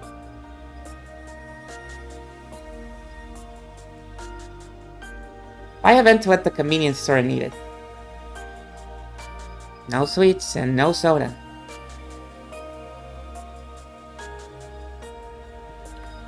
Yeah, but that must be it. I'll check the receipt and the change, understands? Oh!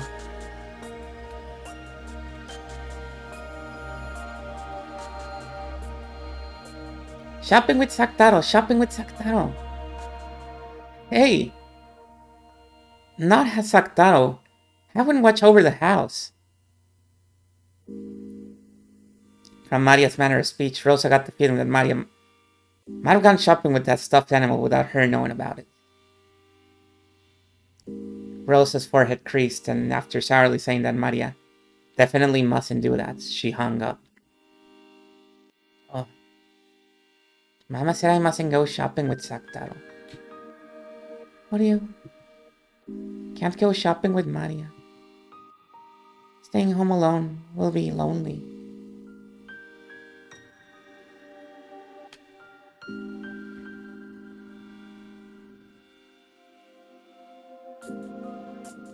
Oh, right. We haven't seen this iteration of Maria in the family conference. That's true. We've only seen her in flashbacks so far. Well, we saw her playing with the siblings a little bit, but it was very brief. Why did Mama say not to go shopping with Sakta? Ryu. I'm sure that if Maria was seen with me, it would be embarrassing. Embarrassing? Why? Mama says not to take me outside a lot. And she usually says Maria can't do it because she's too old.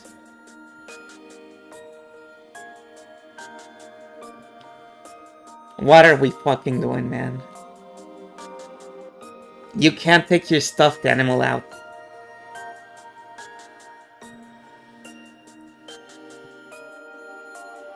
Oh? But I'm not embarrassed at all to be with Sactaro, right? I'm a lion, but I'm a stuffed animal. You're a lion and a stuffed animal, but you're my friend. So let's go out together.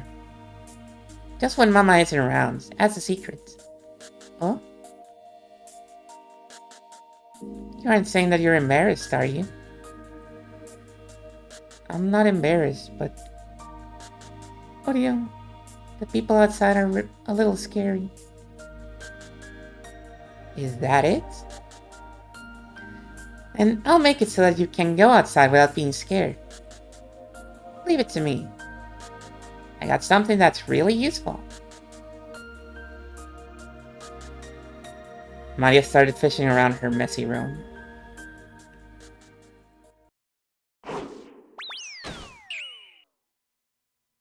Rosa often told her to clean it up, but Maria apparently didn't like doing it. Fair. However, Maria herself knew more or less where everything was. So much so that even if it were to be cleaned up, she would have trouble finding where anything was. Here it is. Hey, look, Saktaro. A knapsack. Maria proudly held it up high. Saktaro looked at the knapsack, which was gaping open, squirming as though saying, "Are you serious?" Odio, Maria, you are insane. Oh, this way, we can go shopping together, and Saktaro won't be scared. Maria held Saktaro up and started stuffing him into the knapsack. At first, she tried to stick him in head first. Then he'd be upside down and suffocate. So she pulled him out and tried pushing him in again. Feet first. What are you? Tight, cramped, dark. What are you? Look, it's alright. If you stick your head out, it isn't cramped, it isn't dark, and it isn't scary. And it's a good view.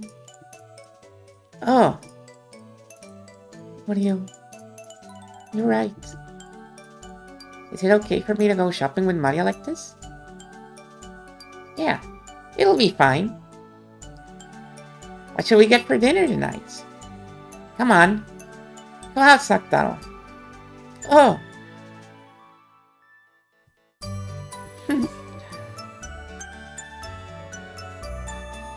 Looks like you're having fun, Marione-chan. Yeah, it's a lot of fun.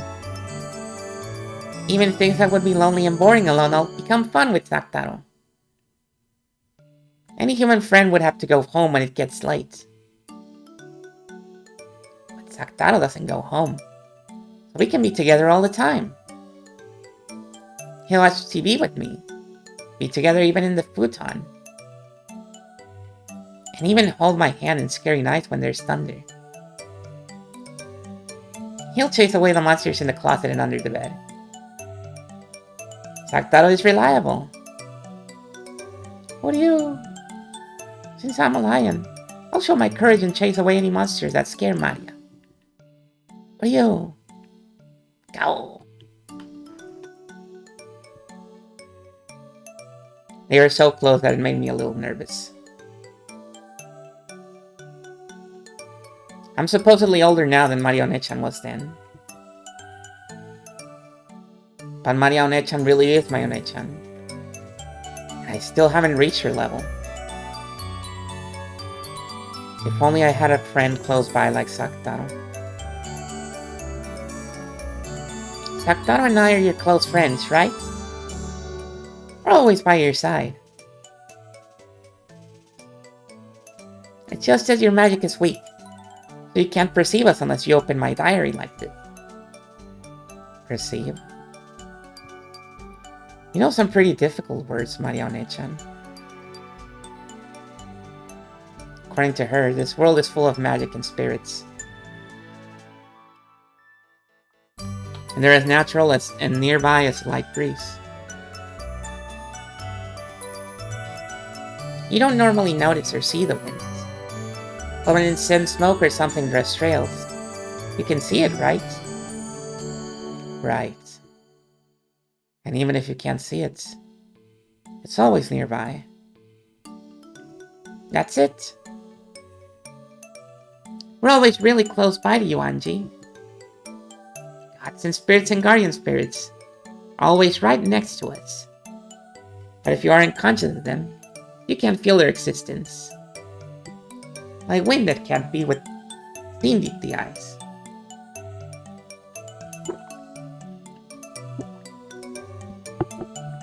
But they certainly are near us. And they draw trails in the smoke called magic. Anyone can see them.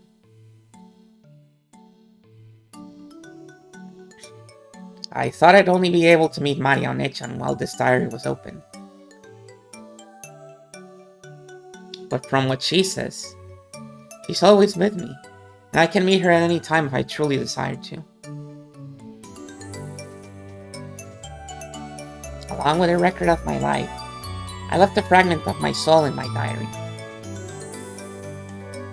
So the power of my magic resides in this diary. But it's very faint, so only you can feel it. Only I can tell it's there? Yes. After all, the power of a witch resides in you, just like me. If you study hard, you too will definitely become a great witch in the future. A witch. I wonder if that'd be fun. Oh, it is fun. If you do that, you'll be able to know that Saktaro and I are always by your side, even without opening the diary. If you do that, every day will become fun.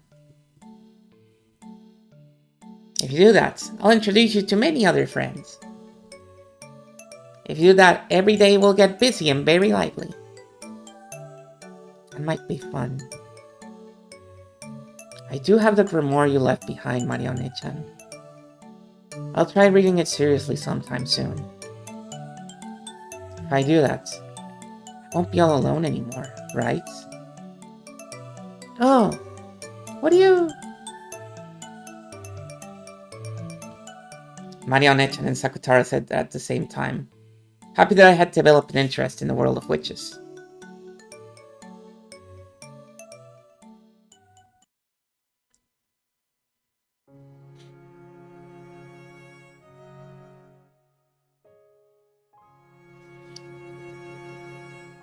With her knapsack on her back and half of Sakutaro's face peeking out of it. And this one I think is called Cage. She triumphantly watched through the shopping district late at night. The track, that is. Well, it was that time of day after all. Everyone in the shopping district was either a shop owner lowering the shutters on their shops, or an employee rushing, or else staggering on their way home. Amidst all that, Maria, who was in a good mood like someone on a hike, probably looked quite merry. Every once in a while, passing employees would glance at her back with the eyes of someone seeing something out of place.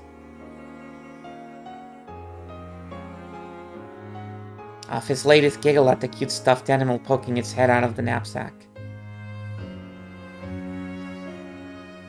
The supermarket had been closed for a while by this time. However, convenience stores, which had been growing in popularity lately, stayed open until midnight. It was very convenient for Maria, whose mother's return was often late. Oh. Maria lowered the knapsack from her back and, carrying it like a child in her arms, she headed over to the sweet buns corner. She pointed to a sweet bun she had eaten before. Yeah, the dawn of convenience stores. Truly is the future. Well, not quite, but you know what I mean. Explaining to Sakutaro that this one was delicious, and that one was pretty good too. Sakutaro seemed to be enjoying it a lot. I'm gonna have the 3-colored one. Just this one, you can eat bean jam and cream and strawberry jam. But there's sometimes greenish brown bean jam and white bean jam. There should be one kind of bean jam. What do you... Looks like having the different things inside makes them into interesting. What do you... Next, I'll have a fruit yogurt. There's fruit in it, but it isn't sweet, right? Yeah, I'm sure Mama will be fine with it. Do you want one too, Sakutaro? What do you? Is that really okay? What about the money? Oh, no problem. Look. It's Shotaishi. Oh. So I can buy you whatever you want to, Sakutaro. Let's eat together. Will you like some yogurt too, Saktaro? When Maria made to grab another one of the same fruit yogurt, Saktaro bent his head slightly worried. What do you... But... I can't eat a big one, so a small one will be fine. Then how about a small yogurt? It's 30 yen. That's cheap. What do you... That's good enough for me. Yogurt with Maria. Yogurt with Saktaro. Oh! Maria put the 3 colored bread and the 2 yogurts into a shopping basket and brought them to the register. The man running the register had been in charge of the tobacco shop. It had been here until last year. Oh my god, Cancer, it really is like that.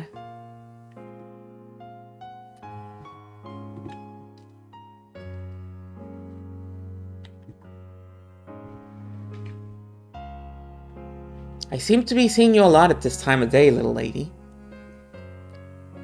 You're a good girl, but maybe you'd better come with your mother if you're going to go shopping at this time in the future, okay?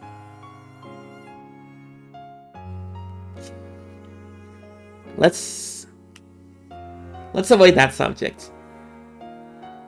Mama said it's okay, so it's fine. Oh, it's fine. Okay. Mama always comes home late because of her work. But we aren't lonely. Right, Saktaro? What do you... Really? It sounds tough. Here. I'll give you some free soda. Right.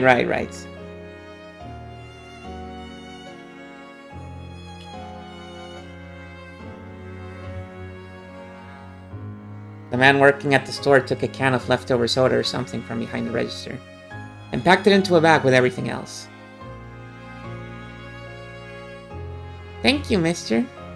Oh, isn't that great, Saktaro?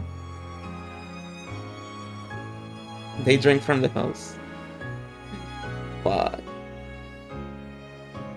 What do you...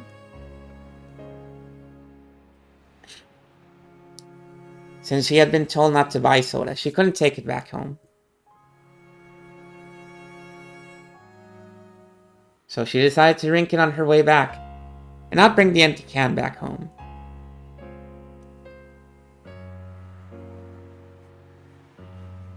With the vinyl bag with the sweet bun in it around her elbow.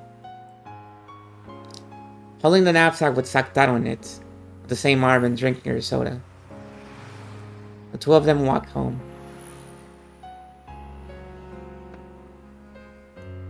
Oh. Yasuko soda isn't really good. You wanna try it too, Saktaro? What do you?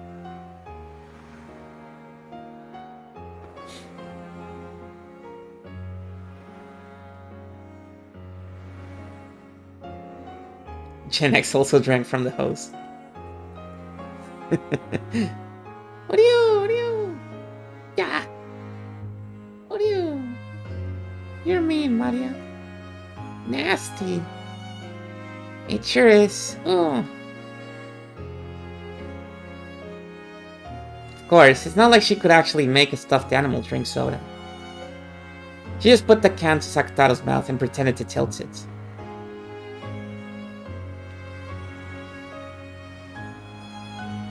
But it was fun for Maria to share the taste of this weird drink that she had gotten for free with Saktaro. There was a huge moon in the sky. At times, that moon had been clouded by tears when she'd been unmanageable during Rose's overnight stays. And when she'd been scolded by her mother. But this moon was very warm, and it seemed to watch over the two of them as they enjoyed their trip home by themselves. Maria and Saktaro. Tazuka, Hami? Anji watched the two of them go from behind.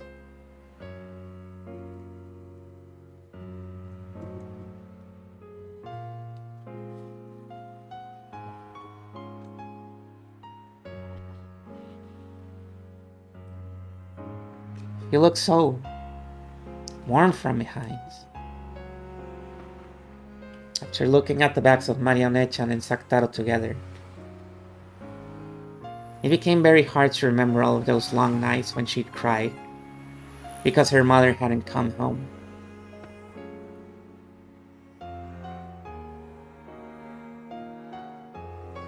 I couldn't say it to Marionette-chan, but if I'd been in the same position, I may have given a stuffed animal the name Saktaro.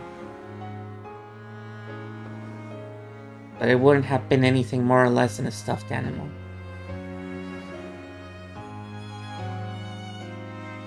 Anyone can make a relationship that only distracts you from your loneliness. But Marionette-chan was different. Saktaro isn't a stuffed animal or a toy. He was a real friend, and far from just distracting Maria from her loneliness, he changed the nights without her mother into a fun time where they could play all by themselves.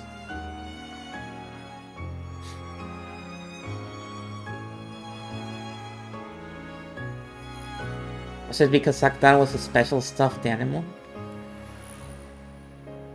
Because her mother made it herself? Because it was very, very cute? Probably not. If there's a secret here, it doesn't lie within Saktaro. I think it probably lies within Marionette-chan.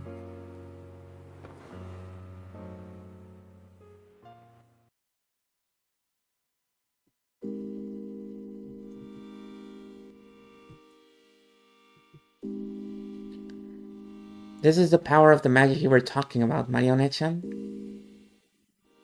I'm very, very cute. Oh. Non-magic means that you noticed a lot of friends right beside you that you didn't notice before. It's as fun as having a bunch of new toy shops pop up all over the neighborhood. If even I, locked up in an academy without a single friend, had power like Marionette-chan, I wonder if I could make my days just a bit richer. I wonder if I'll be able to honestly shed tears on nights I feel like crying, to smile on gray nights. Yes, you can. You can do it. For all, you also have what it takes to become a witch. What it takes to become a witch. I have what it takes to become a witch too. But I've still got a lot more studying and training to do. I'll definitely become a wonderful witch, flying in the sky on a broom.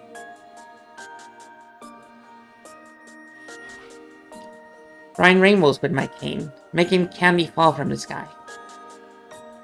I can definitely do it. Then, I'll show you two. It'll definitely be a scene from a wonderful dream. Marionette-chan said that, making an absolute promise with her smile. There's no way I can become a witch.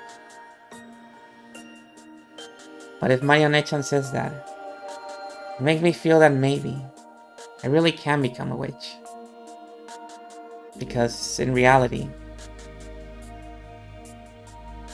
on that desolate night, when no flower of a smile could possibly have bloomed, her magic surely gave birth to a smile. I wonder if I can become a witch. You can. You're a bit older, so your soul is bound a bit more by gravity. That might make training tougher than it is for me. But you definitely can. After all, you're already touching a small piece of magic. I am? Magic? Yeah. Come on, look.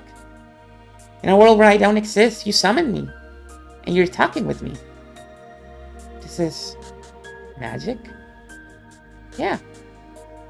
You expanded the fragment of my soul that I left in my diary. And you're reviving me right now. I also said it a short while ago, right? Since you managed to reunite with me and have a conversation, since you're able to smile every once in a while, you must have some magical talent, Tanji. And Marione-chan guarantees it. Oh. You said it a second ago, One-chan. I thought I could only meet you while the diary was open. You're really nearby all the time. If I had more of the power of magic, I'd be able to see you. And just like now, I'd be able to talk with you, One-chan. Anytime. Yeah, we can talk at any time. I'm there by your side to say good morning, and even during class. Let's talk together during dull classes to distract you from your boredom. I'm also there to talk to you during meals, so let's always talk together, like this during lunch break. Or when you after school too, and of course, I'm always by your side even after you return to the dormitory. It's just that you don't see me except when the diary is opened. Even when I close the diary. Marione-chan, you'll be by my side, right? Yes, I'll be there. So if you try to see me and try to talk to me, I'll definitely be able to answer. If you look strongly and try to talk, that is. I'll give it a try. It isn't easy, okay? It isn't going to go well all of a sudden, got it? I understand. I'm sure it won't be easy. But I want to be like you, Marione-chan. Oh, I understand. Then look at me well. Look closely. Okay. Slowly open and close your eyes. You can't shut them for a long time all of a sudden. After burning my form into your eyes, try to make it blend into the inside of your eyelids. Yeah, I'm doing it. Once you can visualize me even when your eyes are closed. Without changing anything, slowly and swiftly, softly close your eyes again. How is it? Can you still see me? Yes. I think I can probably see you. And try opening your eyes for a second. Now for the real thing. Calm your heart and close the diary. That time, my form may disappear for a second. But calm your heart and don't get anxious. And then, try to make the me that's blended into the inside of your eyelids blend back into your eyes. Slowly visualize me in the empty air. In the empty air, see me. Yeah, I'm okay. Then I'll close the diary. Oh! Slowly, I closed it. When I did so, a gray reality filled with dull air unfolded. Of course, Marione-chan's form disappeared. Give it all you've got. Have courage. Take the first step into the world of witches. It felt like Marione-chan was cheering me on inside my heart. She's cheering me on? Really? Do I just think that she is? No, it's wrong. It's because I think this that I cannot see her. Marione-chan is always by my side. And even now she's definitely there, cheering me on to do my best. That reached my ears. So I mustn't ignore it like it's my imagination or the voice of my own heart. I believe Marione-chan is there. Thank you. You mustn't doubt. I believe. One-chan said she'd always be by my side. I must not doubt that. But looking at that empty space, at the empty back wall of the school building, amidst those almost heartlessly boring rays of sunlight, calling out her name was unexpectedly difficult. The chains of common sense that had clung to me until today sneered at me, telling me that calling out to the empty air was ridiculous. It was almost like being told to take a step forward off the roof of a skyscraper, overlooking a sea of lights. And I would never do that. It's Marianne-chan saying it. It's alright. She's saying that I'm someone who can do it. Stop thinking that you might fall, or that it'd be foolish to take a step off a roof. And free yourself from those chains of common sense.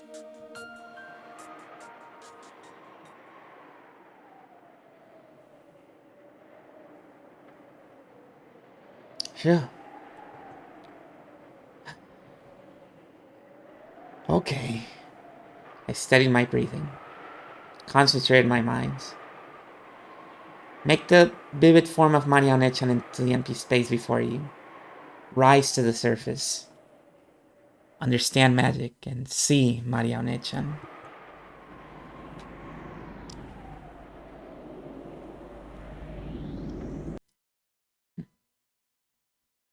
Marianne-chan! Huh? Someone there? That time, I was answered by a rustle in the bushes and a wild cry. Like Shadow. Damn. And I came to my senses.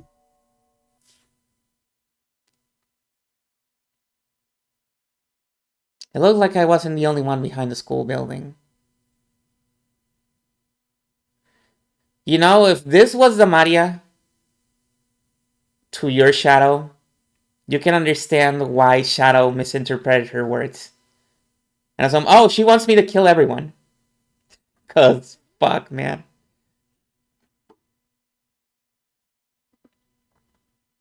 It looked like I wasn't the only one behind the school building. No, since I'd been so immersed in the world of the diary, I hadn't noticed someone coming.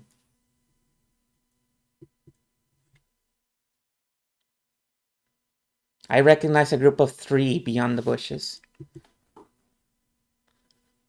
They were kids from my class.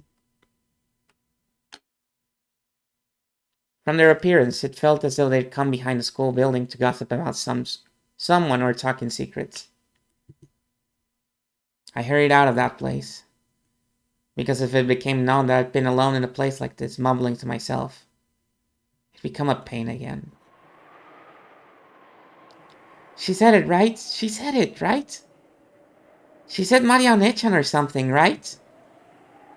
Isn't that creepy? She isn't seeing spirits or something, is she? Shinomiya-san is so funny. I could hear the shrill, loud laughter from behind. Irritated and feeling that Marianne-chan had been made fun of, I left that place at a quick pace, and then a jog once I turned the corner. And I might have made it to One-chan's world with just a little more time. It was frustrating. Frustrating. Aggravating. Why is everyone getting my way? I haven't gotten in anyone else's way, not even once. I ran and ran, but it still felt as though I could hear their shrill laughter.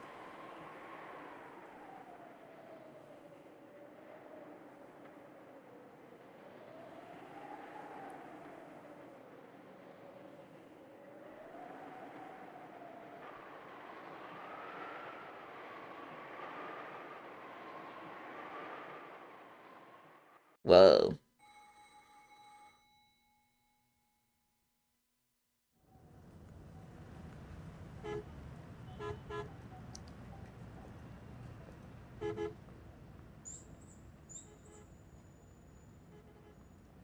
Okay, I think we're almost at the end, so we can just keep going until it's over. No, I'm kidding. I'm not doing that again.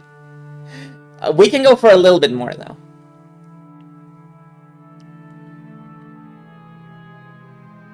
Rumor has it, Andy-chan, that you jumped off the top of a skyscraper? The groupies were getting annoying, so I thought I'd give them the slip. Angie and an old gentleman wearing an expensive suit were alone in a massive, modern conference room. This freaking guy, yeah. New Feek. Yes, that's right. All the newest machines for presentations were installed there.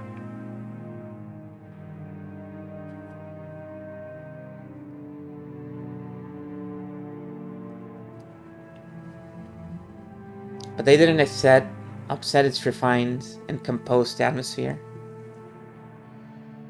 And that alone was enough to make the business-like theme of the room abundantly clear.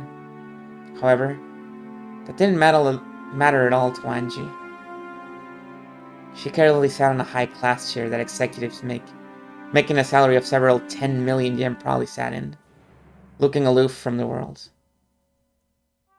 It's because I knew that they were remodeling on the lower floor and had a safety net out.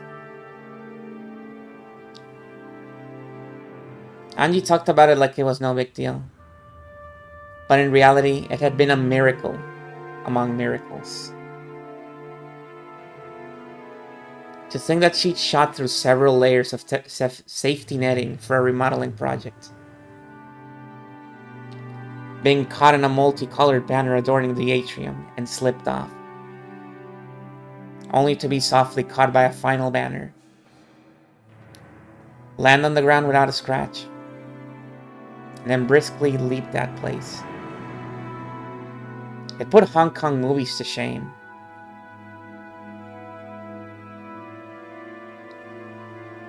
Whether you know that it was net or not, this is a 200-meter tall super skyscraper we're talking about, right? If things hadn't gone as you planned, there'd be a mess to deal with now. I figured that if I died, then I'd be dead and that would be that, more or less. She did actually walk off the skyscraper. Well, still, I was testing my luck a bit. Call it useful zeal. As I was saying that she'd had enough of that topic, Annie shrugged coldly. Seeing that, the old gentleman who was looking at the world below, through a crack in the blinds, cackled. So you were testing your luck, is that it? You surely are Kinzo-san's grandchild. The nerve to trust your life to chance. The chairman was also a woman who would stick her life on a bed like it was nothing. So maybe this really is Yoshinomi blood at work. You really will make it big in the future.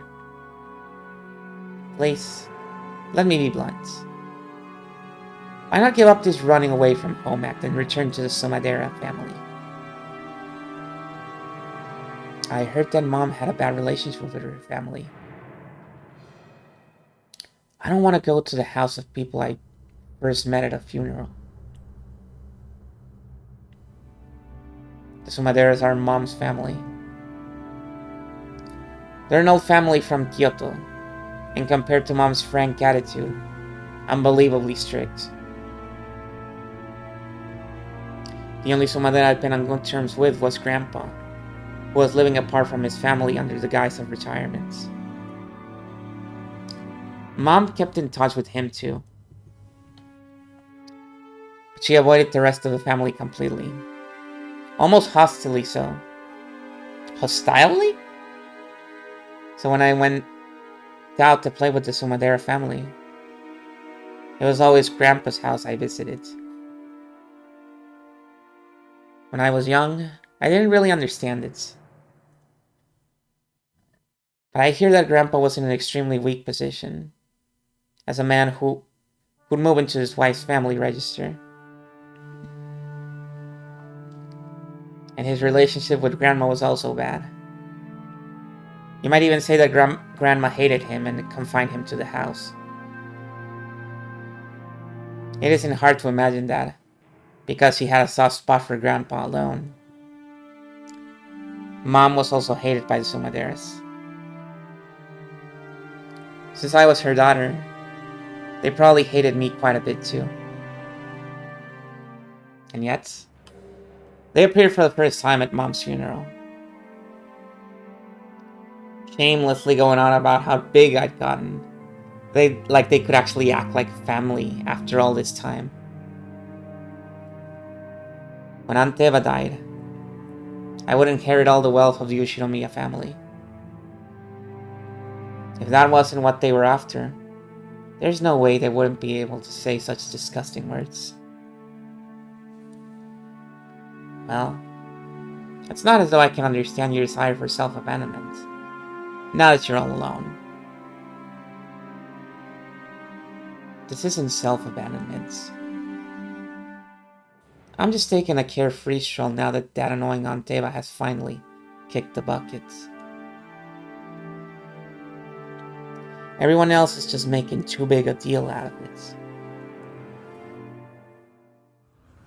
Of course, everyone's after the vast Ushinomiya wealth I bear. They must think that becoming my guardian means they'll be able to do as they please with that wealth. Just how many people have tried to get close to me, acting like they want to be a substitute parent? If you ever find that you're hurting, please talk with me if it will help, okay? After all, I think of you as my own grandchild, Anji-chan. I'll say no thank you for now. More importantly, let's return to what we were talking about. Anji-chan, no matter how many times you ask, I'm hiding nothing. The chairman was the only survivor on Rokkenjima that day, and she passed away without saying anything. I myself know nothing. Everything is wrapped in darkness, you see. This old gentleman was one of those leaders who had been entrusted with the business group Eva had built up after she passed away. The one he called chairman was the former chairman, Ushinomiya Eva. His company once had friendly ties with Hideyoshi's business, and he'd had a close relationship with both Hideyoshi and Eva. For that reason, when Eva lost Hideyoshi, he became the only person to whom Eva might have let her true intentions slip. Whenever Eva's heart was torn by the loss of her family, whenever she took it out on Anji, he had acted as a buffer between the two, so although Anji didn't trust him, she found him a very easy person to question. That crime was... no, that accident. If I call it a crime, I'll get in trouble. I had the same questions about it as the public in the talk shows. At the time of the accident, why was Aunt Eva in a place 2 kilometers away from the mansion? All alone. And on the night of the storm.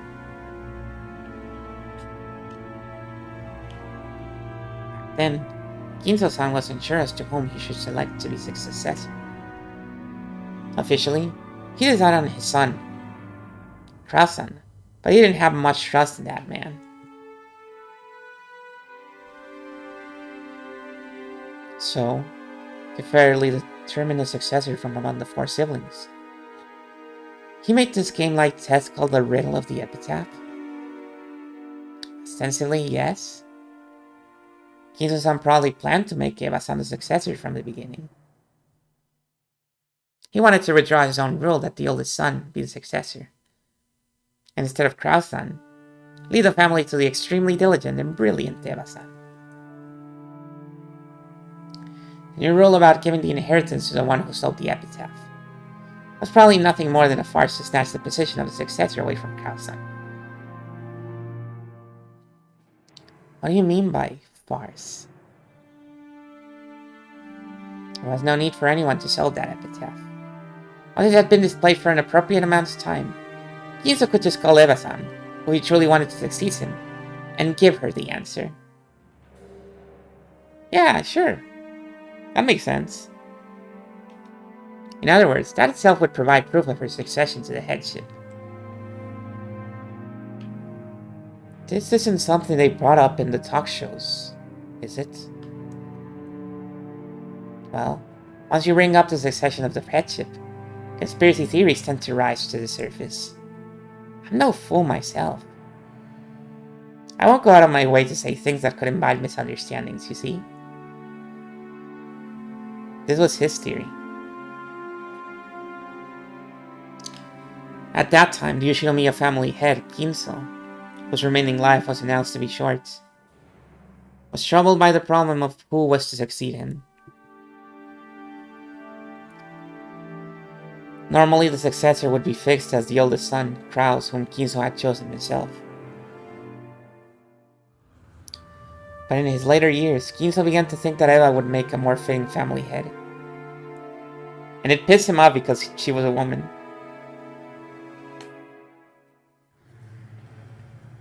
However, Ginso, who was stubborn even against himself, was stymied by the title of successor that he'd already given to Kraus. And he'd searched for an official stamp by which he could skip over Kraus and select Eva as his successor. The official stance was the riddle of the epitaph. The primary successor was still Kraus. But there was a new rule, saying that if someone appeared who could solve the riddle, they would be chosen as the successor to the headship. Then, on what would probably be his final family conference, Ginso told Eva the answer to that riddle himself. In short, it was the same as proclaiming that Eva herself was the successor. On that day, Eva-san was summoned by Ginso-san, who revealed the answer to her. So, that she could succeed the headship, he called Eva-san to the hidden mansion, Koadorian, which only the head knew about. And because Aunt Eva arrived at the hidden mansion one step ahead, she escaped harm in that incident, you say. Oh, that's what happened, yeah.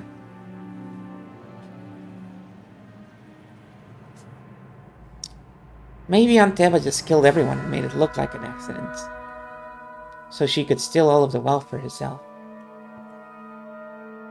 And maybe that's why only she escaped unarmed. Well, that's what the papers are shouting about. However, I believe Eva-san. I'd say there are several points that justify trusting her. For example, that ring of Yoshinomiya family head, which is on your finger now, Anji-chan. That ring is the only one of its kind in the world, which Ginso-san had made especially. And the artisan who made it acknowledges that the object of your finger is, without a doubt, that ring. The Yoshinomiya family head ring.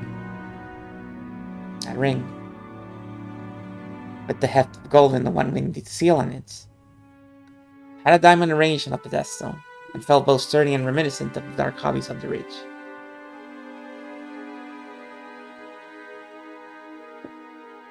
Ginso had worn that on his finger without removing it, even for a moment.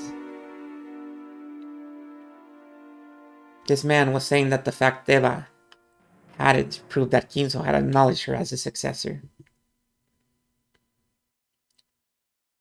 After all, Eva-san certainly did have that ring. And if you take into consideration that Eva-san actually was talented, and that Kraus-san had made a fool of himself several times on the business scene, I cannot imagine that Eva-san's story is completely made up. Although there's the possibility that she murdered grandfather in order to steal them. Then Aunt Eva, using some sort of trick, massacred everyone and made it look like an accident. Ah, yes. Seems the papers were saying something about her massacring everyone, with keeping all the wealth to herself as a goal. True. Eva-san was a person capable of holding back nothing when she was determined to accomplish something. Or she may have committed murder just once in her life, if a chance for keeping all the Yoshinomiya family wealth for herself presented itself. However, I don't think that happens. So, what's the second point that justifies your trust in her? Eva-san's family, Hideyoshi-san and George-kun. It might be difficult for you to believe all of a sudden, Anji-chan. But Eva-san was a person who treasured family greatly. True. Part of me didn't want to believe it or acknowledge it. But I did understand vaguely.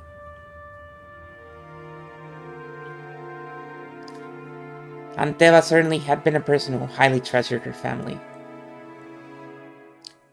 After all, the root of her twisted personality had been nothing more than the sadness of losing her beloved husband and son. After getting hit with her angry outbursts as she tried to distract herself from the pain, I have no feelings of sympathy at all. But it's not like I can't imagine how the incredible shock of losing her whole family must have changed her character. Unlike me. I'm still a cheerful girl I was before my family died. You're saying there's no way Aunt Eva, who loved her family, will throw away her husband and her son. That's right. Even if Eva-san really was the culprit and massacred the entire family, making it look like an accident, she most certainly would have spared her husband and her son. She would quibble that, by coincidence, only her family had been in the hidden mansion. If Hideyoshi-san and George-kun had been safe, even I would probably suspect Eva-san. I truly cannot imagine that Eva-san's wailing at Hideyoshi-san's funeral was an act. Sounds like both points so far are just circumstantial evidence. That isn't the same as physically proving Aunt Eva's innocent. If you say that, you're stuck right away. Eva-san was the only survivor. And she says that is the truth. But no one can prove her innocence. Yes, that's right. And no one can prove that she committed a crime either.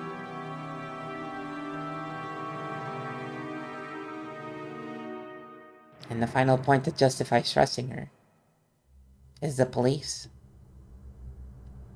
After all, it was such a flashy crime. The police were being pushed forward by a public in an uproar over conspiracy theories, so they might have investigated Eva-san thoroughly. It was easy to feel something unnatural about the claim that Eva had avoided the accident by coincidence, because she alone had escaped to a hidden mansion. Furthermore, at the time, Hideyoshi's company had been right in the middle of a takeover struggle. And in order to buy off the big stockholders, she wanted a large sum of cash. It shouldn't be too hard to find a motive there. But as a matter of fact, there had been nothing at all that implicated Eva as she went to the family conference. Nothing unnatural was found on her that could have been used to brutally murder her family and make it look like an accident. The servants who escaped harm by being off duty on that day also stated that they hadn't seen anything strange regarding anyone related to the event, Eva included. Putting all of that together, it could only be concluded that Ushinomiya Eva had headed to Rokkenjima for a normal family conference without any change, and had encountered an accident. The police looked so intensely, and they still couldn't find evidence that it was a crime. They reached that conclusion themselves, Doesn't this resolve the Rokkenjima suspicion? That just means that the police couldn't find evidence that it was a crime, right? There's nothing I can say to counter that. It becomes a devil's proof. To expose it as a crime, you would simply need to find evidence. But what could you possibly find to prove her innocence? It's impossible to prove a negative fact. Did Anteva commit a crime? Or did she not? Because we can't find any materials that'll let us say for sure. The truth will remain a mystery. That's what you're saying, right? That's it.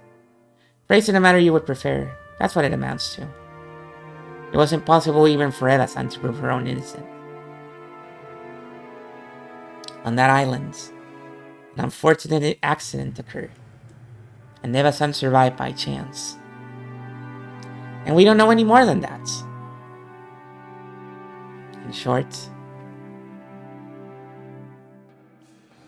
it all comes down to whether you believe the story of the only survivor, Eva-san, or not. I believed the ring and her praiseworthy love for her family, and the tears she shed at the funeral.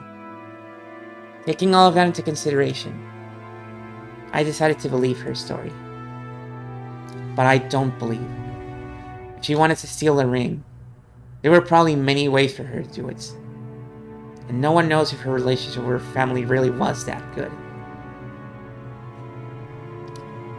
No one can prove that tears at a funeral are real. Anyway, I hated Anteva from the very beginning. So I don't even want to believe her.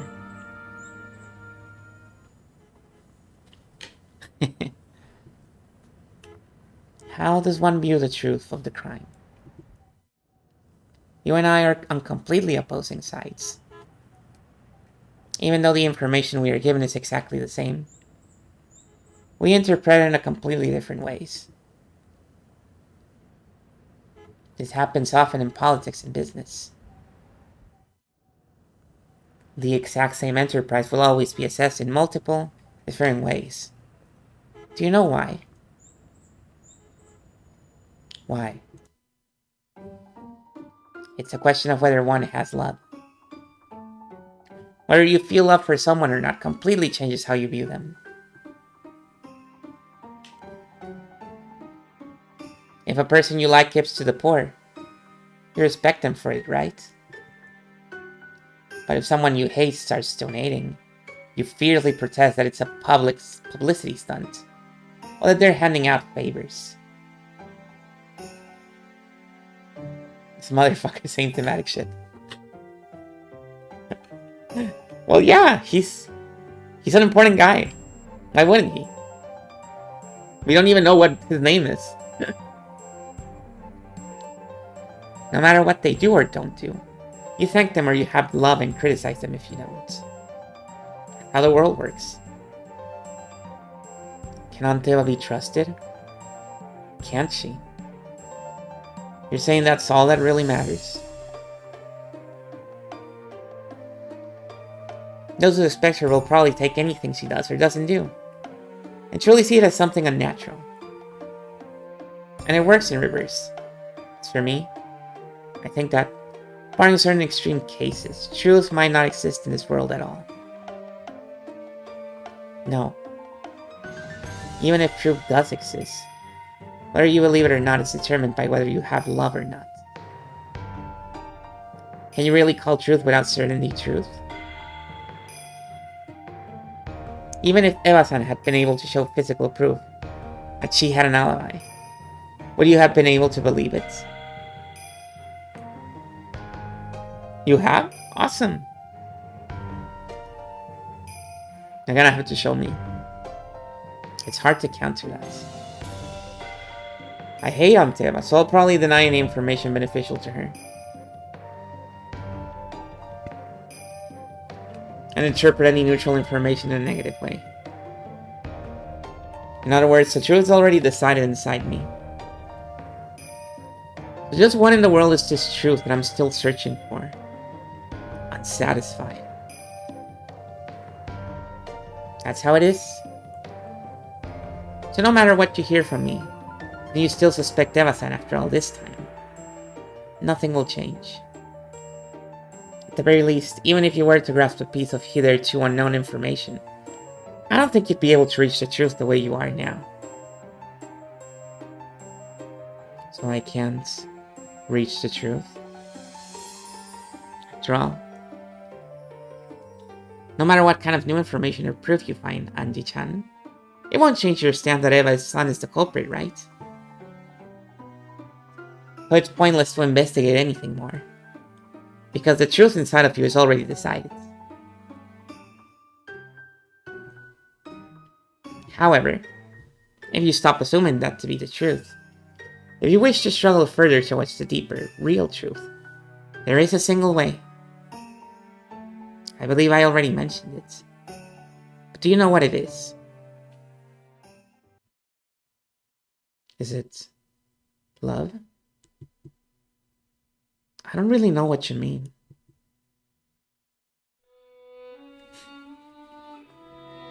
Right now, you're considering this under the assumption that Eva-san is the culprit.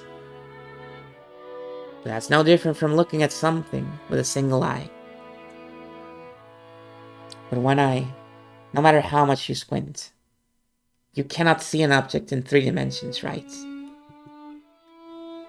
That's why we have another eye. And of course, it's in a different position from the first eye. You're telling me to look at things based on the supposition that Anteva is in the culprit? Or else, that it was a real accident? Yes, that is correct. In thinking about anything, you should always try to look at it from different perspectives. If you don't, you won't understand anything about what is real. It's the same with newspapers. You can't see anything from the single viewpoint of a writer who wrote an article in a single newspaper. Sometimes you can only process information composedly, and in 3 dimensions when you read multiple newspapers. On the other side of the chessboard.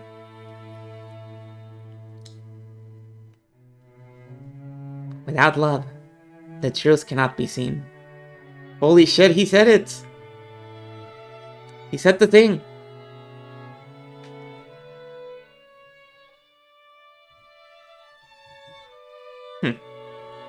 Sounds nice. Love it. Honestly, if they put this guy on the game, if they invited this guy to the game, he would probably have it solved in a single day. He'd be like, step aside, battler. Let an adult handle it. And he just solves it.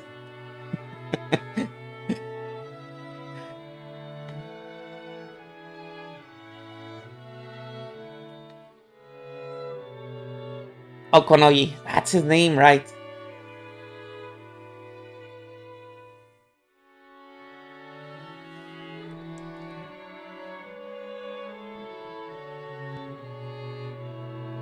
Maybe he thought it interesting that such a flashy phrase would pop out of his mouth. For a while, he laughed, looking pleased. At the same time, he was telling me that he'd said everything he knew. And that it was about time to leave. I understood that and got to my feet.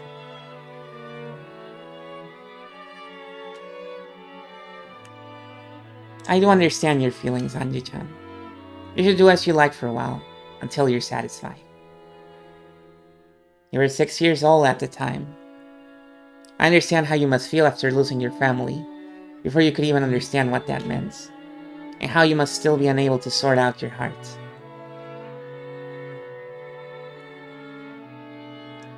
You may learn the truth, or you may not. Eva-san may be the culprit, and she may be a victim. I pray that you find the truth you believe in, Anji-chan. A journey at such a young age may prove to be a valuable experience. Thank you very much. I'm truly sorry to be such a bother when you're so busy, Okonogi-san.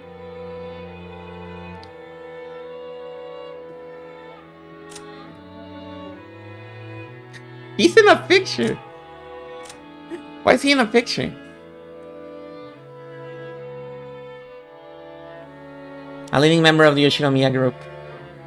Between the time of Eva's death and Angie succeeding her position. Management of the group has fallen to core members like him in her stead. However, Angie has no desire to inherit that role. You only gotta, you really do. Leaving the group on the brink of fracturing internally and putting Okonogi in a difficult... Yukishi was like, I'm not gonna fucking draw this guy's feet.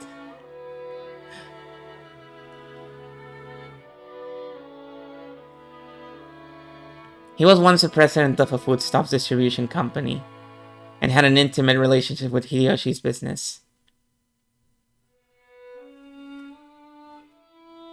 Because of that long-lasting association, Eva trusted him particularly, and he was appointed to an important post within the group. Eva is red now. After being hospitalized because of the psychogenic stress, she has already died in the world of 1998 due to acute heart failure. She lived her later years in isolation, with no one to understand her, and is the only survivor from Rokkenjima. The media gave her the name Queen of Suspicion. She continued to make reckless expansions of her business just like Kinzo had done in the past, which earned her many enemies. By her later years, she was doing it merely to harass people, as if she enjoyed it, rather than for financial gain. And it was all done for the sake of Angie, who would eventually succeed her. Well, thanks a lot.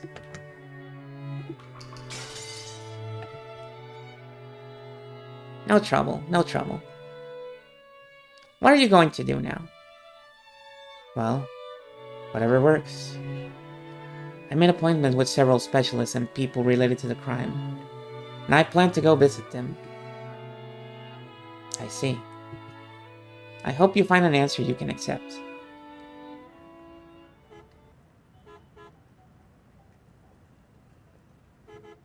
At that time, company president Tokonogi's secretary came in, handing him a memo over his shoulder. He read it, then looked between it and my face. Anji-chan. My apologies that this comes right after telling you to try going on a journey. But I have some information you should lend an ear to. It looks like you're in a bit of a nasty fix right now. People are after my money. This is why money's stupid. Yes. But if you sell off all of your wealth, trying to donate the whole sum to the public welfare, you'll make the eyes pop out of those people optimistic about their chances with your fortune. Oh, the Sumadera family? Those guys act so proud. Like they're my guards or something. I haven't forgotten Anteva. There's no way I'll put myself in the care of the Sumadera family. They probably want to, as Anteva often threatened in the past. Cut off my arms and legs, throw me in a warehouse, and suck the Yoshinomiya family's wealth dry. Apparently, a messenger from the Sumadera family is coming here. They're saying to hand you over. No, that they want to protect you. A messenger, you say?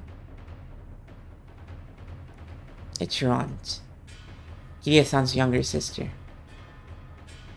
I believe she told me earlier that she thinks of you as a little sister. She's gotta be joking. At least call me a granddaughter, you old hag. Judging from the context, it seems they have no wish to listen to your desires. I have a car waiting in the parking lots, 2 stories on the grounds. Go. The Sumadera family is telling you to hand me over. Is it really okay to let me go? You will definitely become something big in the future, Anji-chan. Let us call this a favor to be repaid upon your success. Go, quickly! After bowing silently and deeply, Angie left that place at a dash. After watching her leave, the female secretary straightened her glasses and whispered, The Sumadera family told us to stall her. Is it really alright to let her go? We did stall her. More than enough. If they still don't make it in time, that's their own fault. I'll tell Andy-chan to run for it. I informed the Sumaderas that Andy-chan would be coming. Whether she's caught or not, I will not be blamed. Everything in this world is love, you see. Don't worry, he'll escape. After all, a cow's capable of leaping off a building to shape pursuers. Okonogi looked down again through a crack in the blinds. Thank you for the follow. Muttering, nope. Definitely couldn't do it. Angie wasn't a fool herself. She got off the elevator, but on the 3rd floor. A taxi in the 2nd level of the basement. So neat and clean that I don't like it. It's probably better to refuse for now. But my enemies aren't fools either. They're probably waiting in the 1st floor lobby, as well as the underground parking lots. Such a massive building. Instead of getting anxious and escaping outside, maybe it's better to stay inside and wait it out. No, that's useless. If they get their hands on a security room in a modern building like this, I'll have nowhere to run to. This entire building is like a massive dead end. The 3rd floor is in the business floor. A young girl like me will clearly stick out. Trying not to stand out any more than I had to, I walked at a brisk pace, searching for an emergency exit. It'd be perfect if that staircase was an outside one. I found the door to the emergency exits. After opening that heavy door, I found the outside staircase I'd hoped for. I bumped into a man who looked like an employee skipping work and smoking a cigarette. After glaring at me, he quickly crushed out his cigarette and went away. It looked like there was no one below. If I'm gonna escape, now's my only chance. Just when I thought that, a black car slid right under me and came to a sudden stop with an incredible squealing of the tires. Judging by the sound of the tires, it seemed they had several other allies, and that one of them had come here to block this path. Not bad, Aunt Kasumi. To think you'd even send a car to pick up your little sister when she's trying to get out through the emergency exits. Bam, bam! The doors of the car were forcefully open and 3 black-suited men jumped out, looking up at the emergency staircase. Crap. Our eyes met. Whoa. Target found. Northeast side emergency stairs, 3rd floor. Send support. Hanshi-sama! Try not to move from there. Forgive our roughness. The 3 of them began to clamber up the emergency exit. They've already announced that they plan to be rough. This is pretty bad. As long as I don't stop breathing. They've probably been ordered to grab me no matter what. Even if they've got to rip out one of my arms. Their heavy, wild footsteps became a helix and began to rise from the lower floors, getting closer. In the entrance lobby of the building, a woman with 7 black-suited guards behind her advanced at a leisurely pace. Seeing this ostentatious entrance, the security guards for the building ran up to them, asking if they had an appointment. How typical of Tokyo people. Don't you understand the status of the person you're talking to? Without her having to say her name. My apologies. At our company, guests are to take a secure... Back down, scum. I came because I was called by your president. Konogi Tetsuro here. To think he would call me here and then not welcome me. How typical of Tokyo people. My apologies. Welcome to Yoshinomiya Group, Sumadera Kasumi-san. Here she is. Also a picture. Daughter of the declining noble family, Sumadera. Yoshinomiya Kiria's younger sister. She despises her sister, and by extension, Anji as well. She's the opposite of the freewheeling person Kirie once was and holds appearance in high regard. Her possessing a strong ambition for philanthropy. However, this is all just a craving for the limelight caused by the conflict she has toward her sister. There are several opposing factions in the Sumadera family. They're constantly engaged in a secret feud over who will control the vast wealth Anji holds. With his secretary behind him, Okonogi dashingly appeared from the elevator. Even though both of them wore bold smiles, they were wrapped in a tension reminiscent of the smell of gunpowder. Where is Anji? I came to greet that adorable daughter of my big sister's. Strict observance of time is our motto here at the Yoshinomiya Group. The former chairman herself said that those who can't keep time can't keep contracts. You call me all the way to Tokyo, and this is all you have to show for it? You let her go, didn't you? Please, she escaped from us. We did stall her for quite some time. But unsurprisingly, she did eventually smell a rat.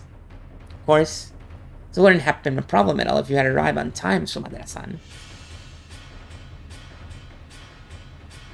It was provincials under a loose concept that time. What was that? What did you say to me? You couldn't sense any of Kiria's open frankness in Kasumi's face. She wore the arrogance of the ancient Sumadera family towards the ruined Yoshinomiya family. As well as pride, because she didn't want anyone to notice that her family was declining so much. They couldn't ignore the Yoshinomiya family's wealth. Even at a glance, it was easy to understand why Anji hated her aunt so deeply. She couldn't stand even the slight insults. And though she still smiled, her eyebrow twitched. At that time, the black-suited man behind Kasumi whispered to her. Anju-sama has been found. You're currently dealing with her. Oh, I'm glad we made it in time. Thank you, Okonogi. It seems I can finally take my mischievous niece home. I waited so long to talk with that girl in my tea room, with all of the tools prepared. Here they come. As the violent sound drew a helix, it rushed up at me from below, threatening to swallow me up. Of course, even if I fight, there's no way I'll be able to win. Yet, running into the building would be like jumping into a dead end of my own accord. My enemies will increase in number with time. If I don't do something here and now, I won't have any more chances to escape. Then, 3 muscular black-suited men came into view below me. 1, 2, 3. 3 people. In other words, everyone who had gotten out of the car. If there had been just one of them, I might have been able to drop kick them or something and smash them in the head, which might work out. But it really would be impossible with 3 of them. 8, 3. If there's just 3, I should be able to make it. Do it. Take a deep breath. Ah. What? You idiot! Stop! Look out! Ah!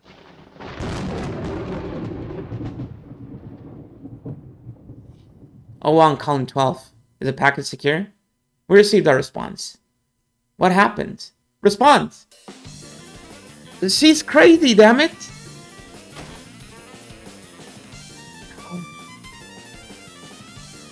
See? That worked out perfectly, didn't it? It was just the 3 of them after all. I've already tried that once from a higher place. I knew I'd be able to jump down just 3 floors. Yeah, sure. It's a good thing the car they came in was right beneath me. Even if it wasn't as pleasant as a trampoline. It broke my fall. A little gently. A little roughly.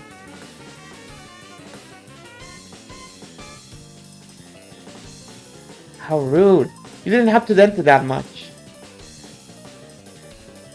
The roof of the car broke my fall, leaving a massive dent around my body. Car roofs are surprisingly delicate. I don't think it's because of my weight.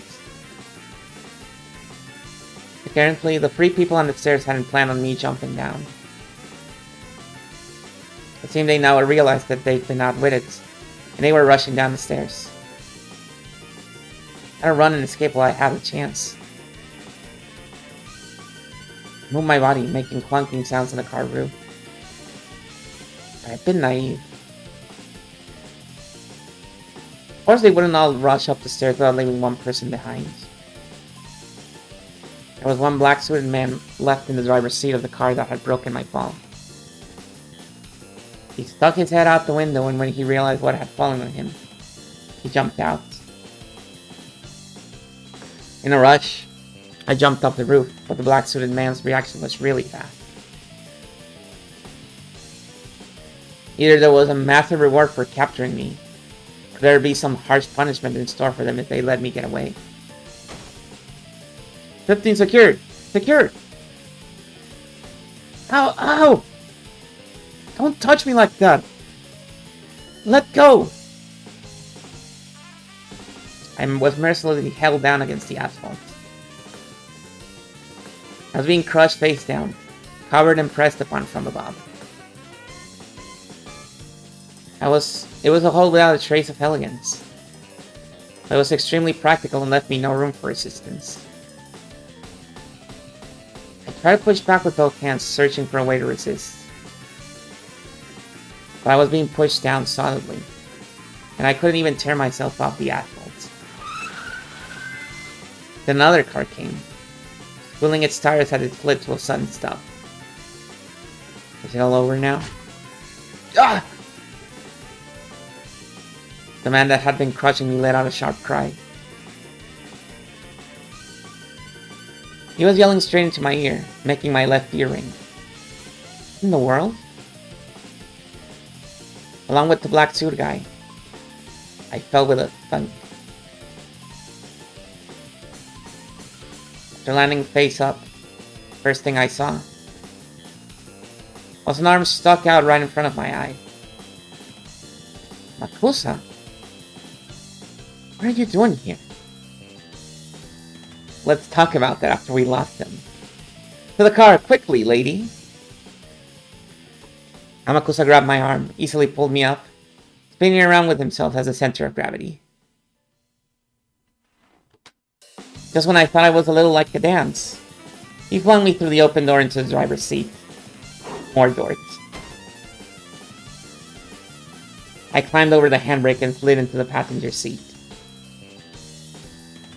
Pushing me in, Amakusa also got into the driver's seat. Since we suddenly accelerated while I was still on all fours, I had to kick and struggle around on the chair for a while. Like a turtle that's been flipped over. Amakusa checked the rear view mirror for cars in pursuit. But he flew into the artery of the big city without lowering his speed in the slightest.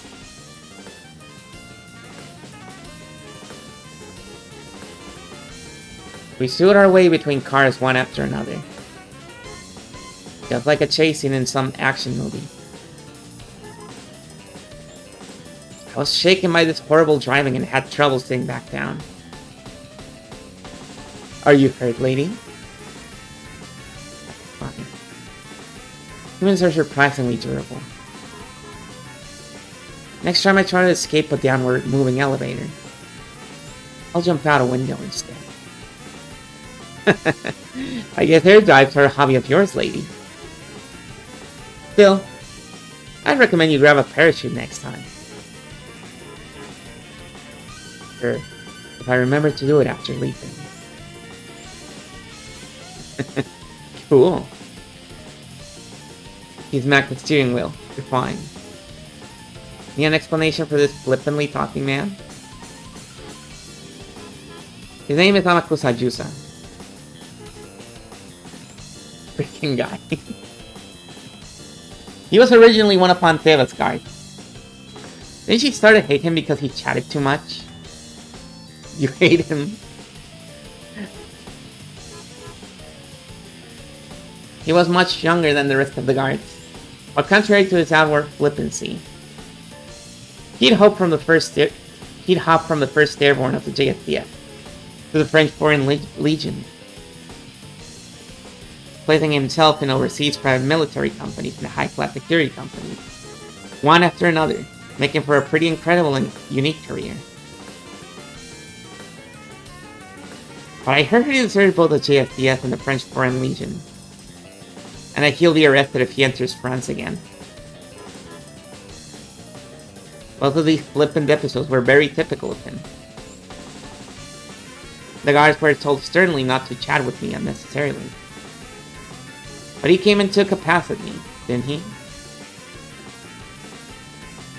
Anteva was apparently particularly put up by that, and had supposedly dismissed him shortly before she died. It's been a while since I've heard that carefree tone. What happened after you got fired? I was coaching some people at Blackwater. When I came back to the country during my time off, President Tokunogi offered me a high wage. Will you desert again? I wonder how a man like that can be useful for anything. It doesn't count as desertion as long as I come back by next week. I talked with him yesterday.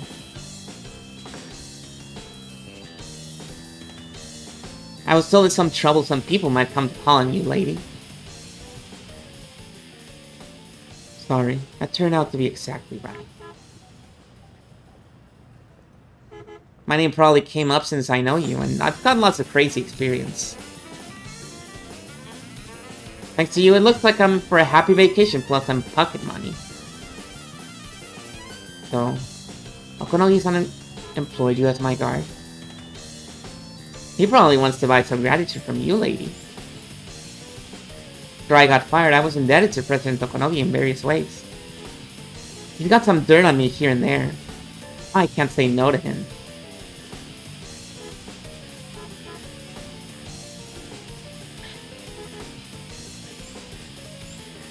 Man, this is so strange for me, because I know Okonogi from a different place because he's a cameo character. And a lot of times I'm like, is he just the same guy? Because the fact that he knows Amakusa and even has dirt on the guy makes me think that it might just be the same Okonogi from the other story.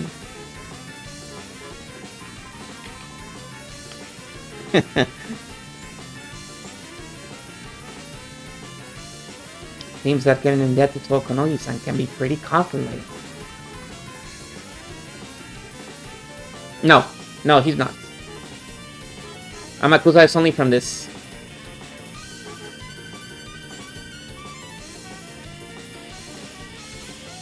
But considering what he does in the other story. So, where are you planning on taking me?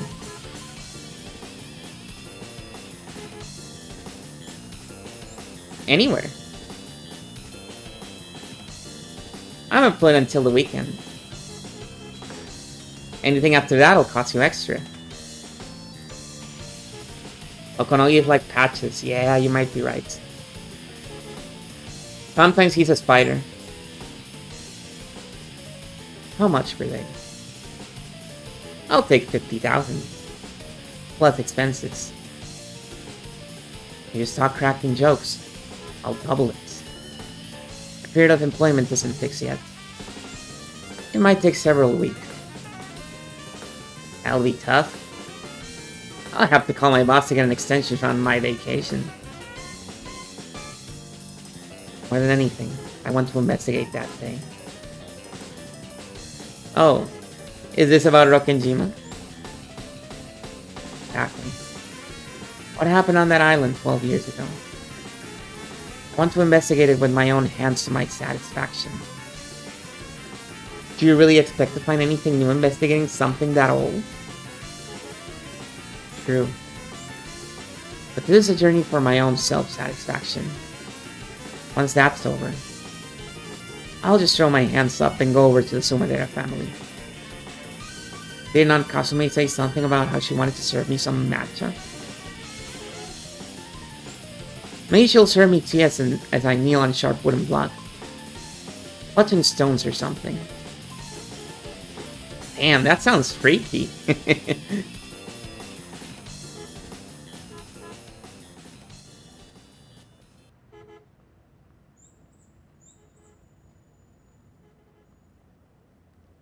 My apologies, we lost sight of them. A single man thought to be an associate assisted in her escape. Judging by his possession of a stun gun and his driving skills, he's no amateur. I see. Thank you. What a shame, Okonogi. Shall I take this as your answer? Letting her get away was your blunder. It has nothing to do with me. I do wish to prepare some matcha for you as well in the near future. The next time you're in Kyoto, please stop by. I'm going.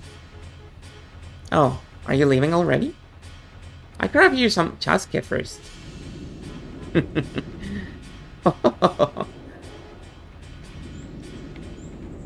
her back still facing Okonogi, she laughed softly, but on an increasingly shrill and hateful tone, using that as a substitute for her sharp, barking remark. Just as she stopped laughing, her features suddenly changed to look like a demon's. But because her back was facing him, Okonogi couldn't see that expression. Okonogi watched her go, laughing coolly. His secretary whispered over his shoulder. Are you sure about this? Milady Angie is our company's primary stockholder. If the Sumadera family becomes her guardian, I get it. But you know, we're the world-famous Ushiromi, yes. We can't let them take us lightly. Still, looks like that guy managed it pretty well. All that's left is to let Angie-chan do as she pleases. I'm counting on you, Amakusa. Kasumi-sama, the escaping car was a rental. Oh. The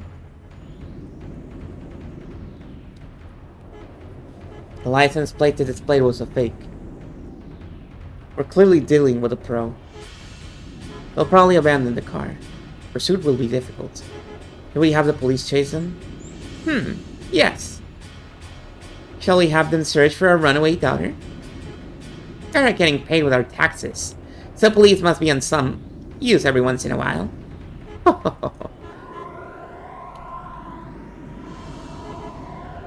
When I left the mansion, I boldly told Mother to leave it to me, didn't I? Do you intend to embarrass me further? It looks like it might be better for me to serve some matcha for everyone at once, doesn't it? Our underground tea room is cramped, so you'll have to wait in line. No, we will search with everything we have. She really is a good hit, just like Nessan. Especially the way she freewheels and does as she pleases. Now I can't see anything but Nessan. I'm truly looking forward to it. If only I could invite Nessan's daughter to my tea room, right?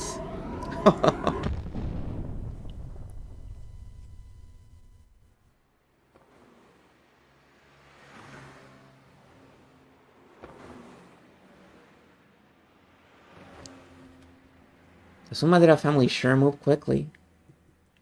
Did Okonogi-san sell me out? You're joking. He's my client. If he sold you out, he wouldn't have hired me, right? Yes, that's true. So that's why you got off the elevator at the 3rd floor? Him having a car waiting in the underground parking lot was just too convenient. I figured Okonogi-san sold me out. Though I guess by now, it's impossible to prove whether there was an ambush set up in the parking lot or not. I see. That poor president guy. Looks like you don't trust him a bit, lady. That car in the basement was mine. Oh.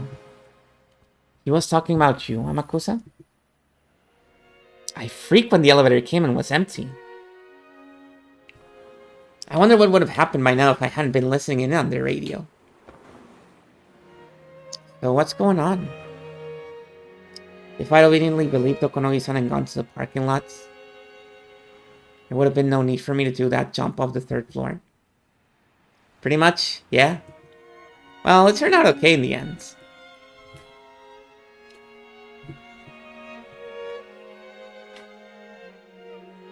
What the hell? If I hadn't suspected President Okonogi, I could have easily escaped without getting caught in a tough spot.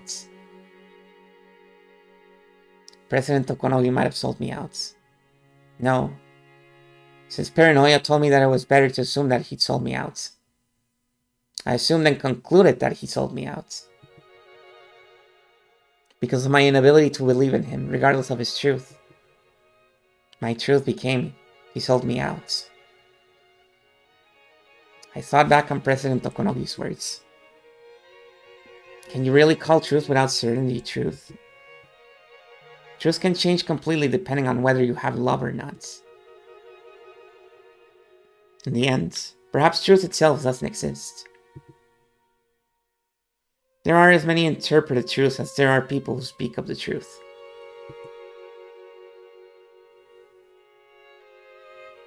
If I can't accept something that fluid as truth, where does the truth that I really want to find exist? And is something I'll be able to see with my eyes? Even if someone sticks the truth right there in front of me and says it's the truth, I might not be able to see it. Without love, it cannot be seen, huh?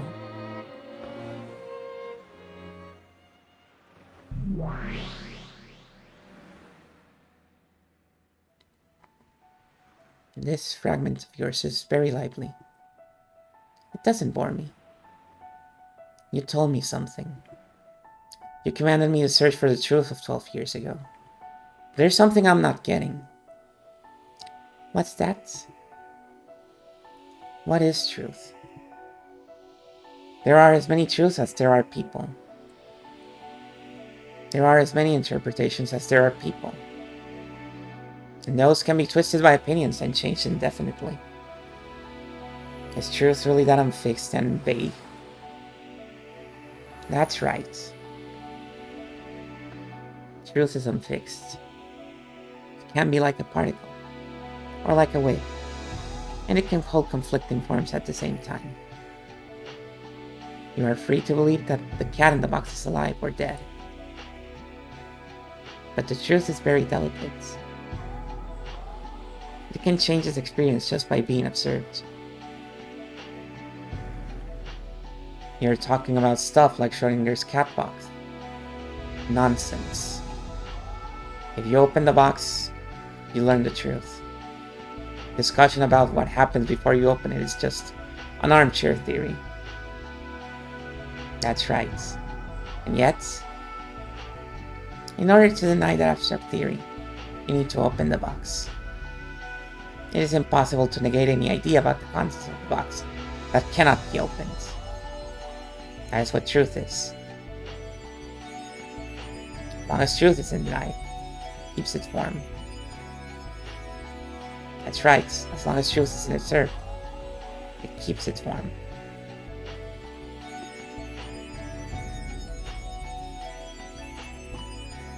In other words, if it isn't exposed, any reckless statement can suffice as truth.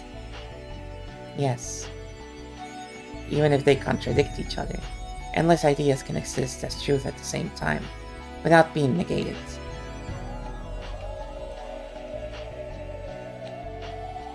So even something as screwed up as my family being captured by the Rokkenjima witch and shut up 12 years ago for all eternity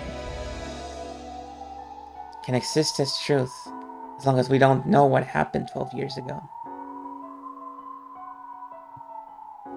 The witch called Beatrice possibly made room for endless imaginings in the Rokkenjima of 12 years ago, enveloping all of it inside a cat box.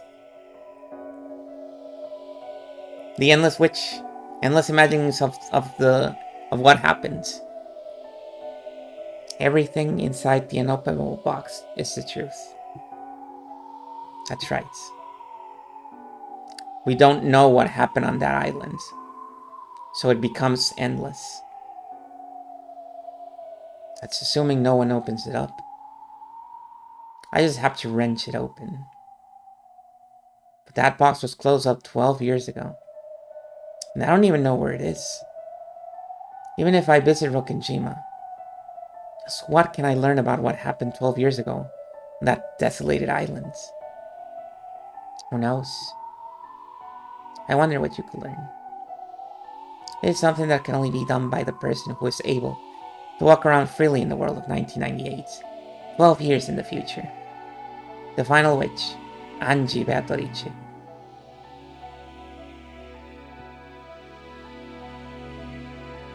Beatrice's game board lasts 2 days, from October 4th, 1986 to the 5th. In other words, you're a piece who can move freely outside the game board. And even Beatrice cannot influence his future that lies outside the game board. If you say it like that, it sounds like I'm a pretty overpowered piece. The future of 12 years later in which you are placed certainly is distant. However, the further a piece is placed in the future, the stronger power it holds. I told you, didn't I? Yours changes its appearance when it's disturbed.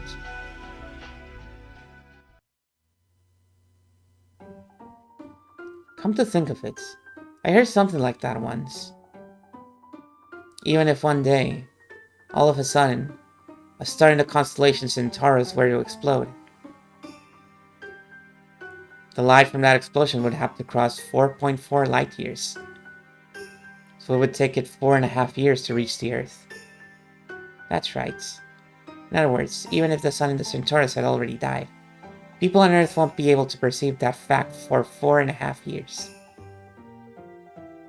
Because no method of perception exists that is faster than the speed of light.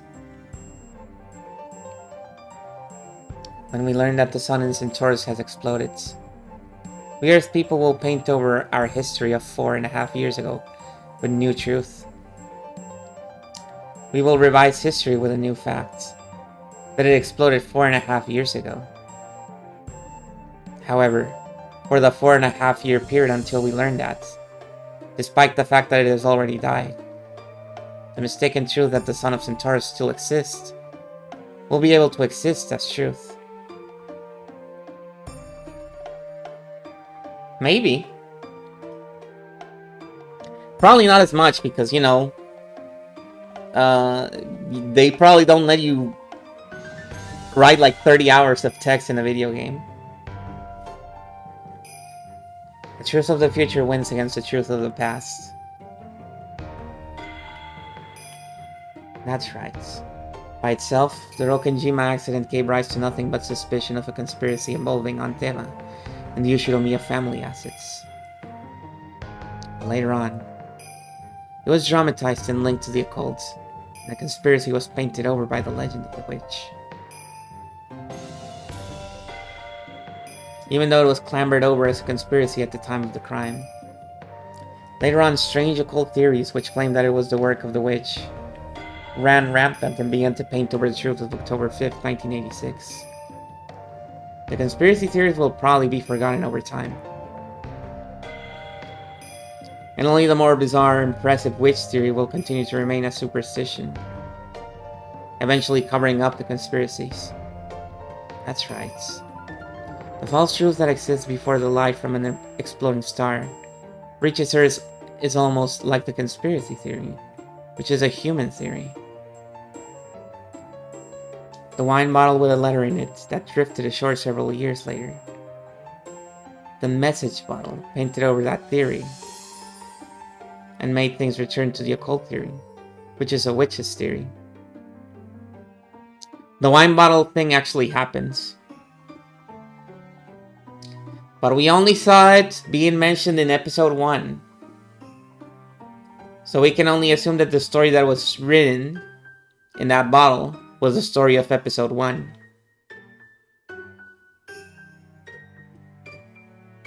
That's right. A witch didn't exist during 1986.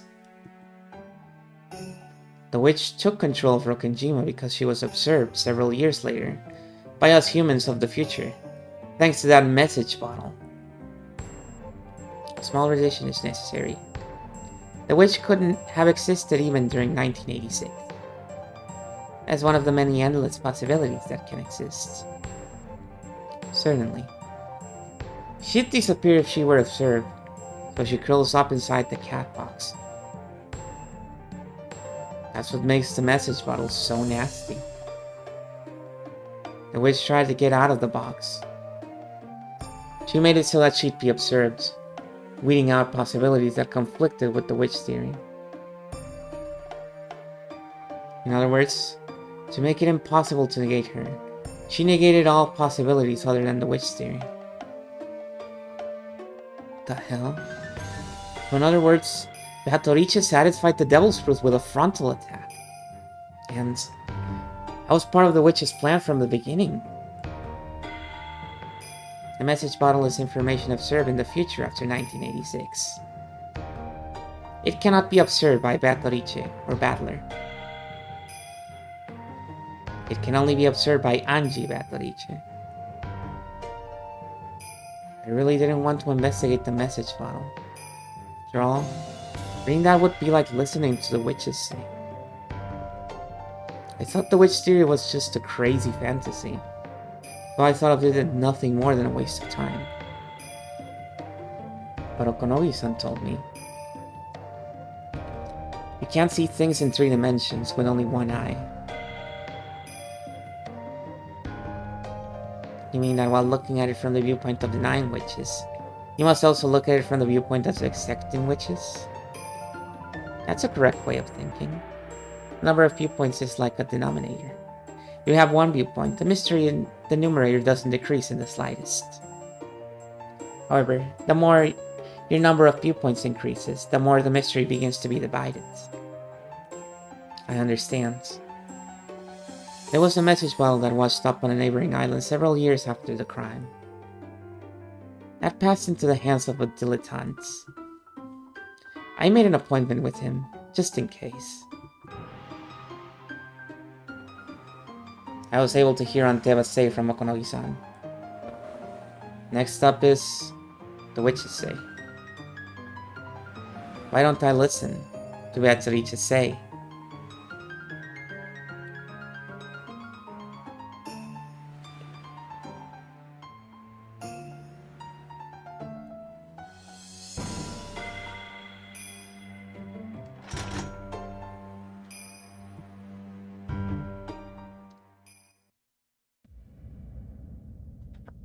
And we're back. We are back.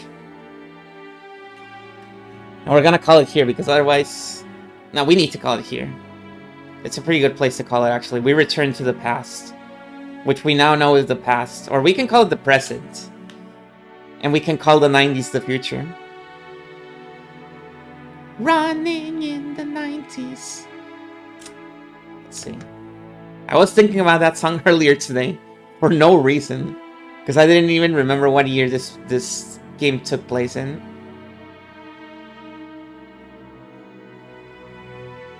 Actually, I think it's 2024 currently. Well, if you say so.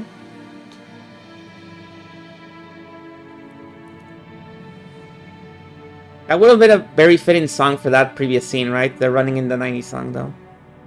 You gotta admit. Although it would be a very literal needle drop. It would be the kind of needle drop you see in a very bad movie. 。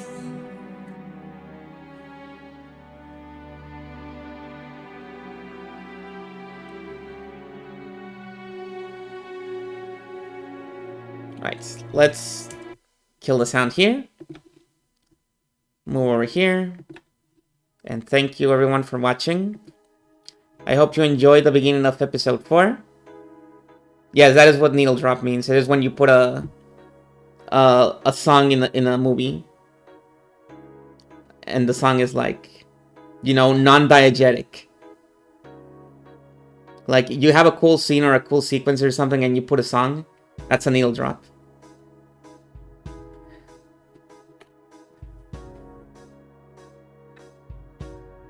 And I guess it's called needle drop because it is evocative of like what are they called? A turntable? Thank you, Harmless.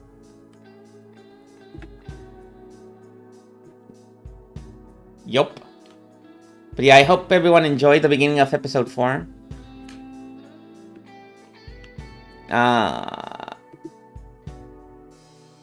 Yeah, it's that kind of needle.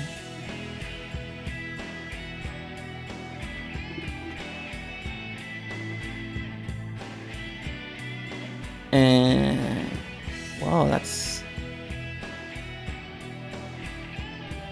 What is this?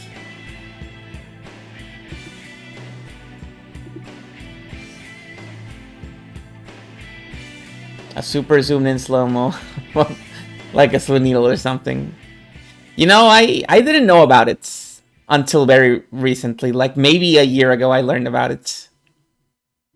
I learned it from a Terrathiel stream. So it's not like I'm an expert in it or anything.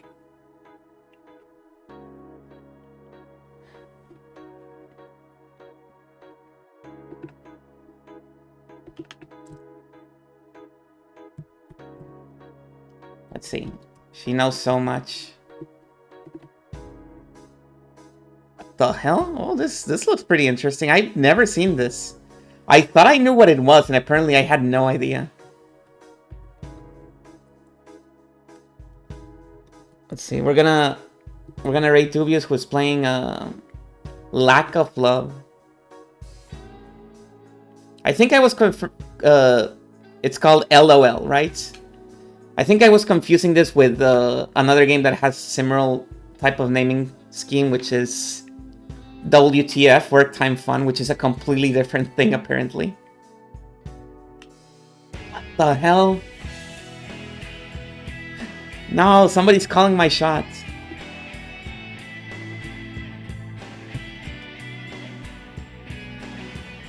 Okay, I'll see you guys next week.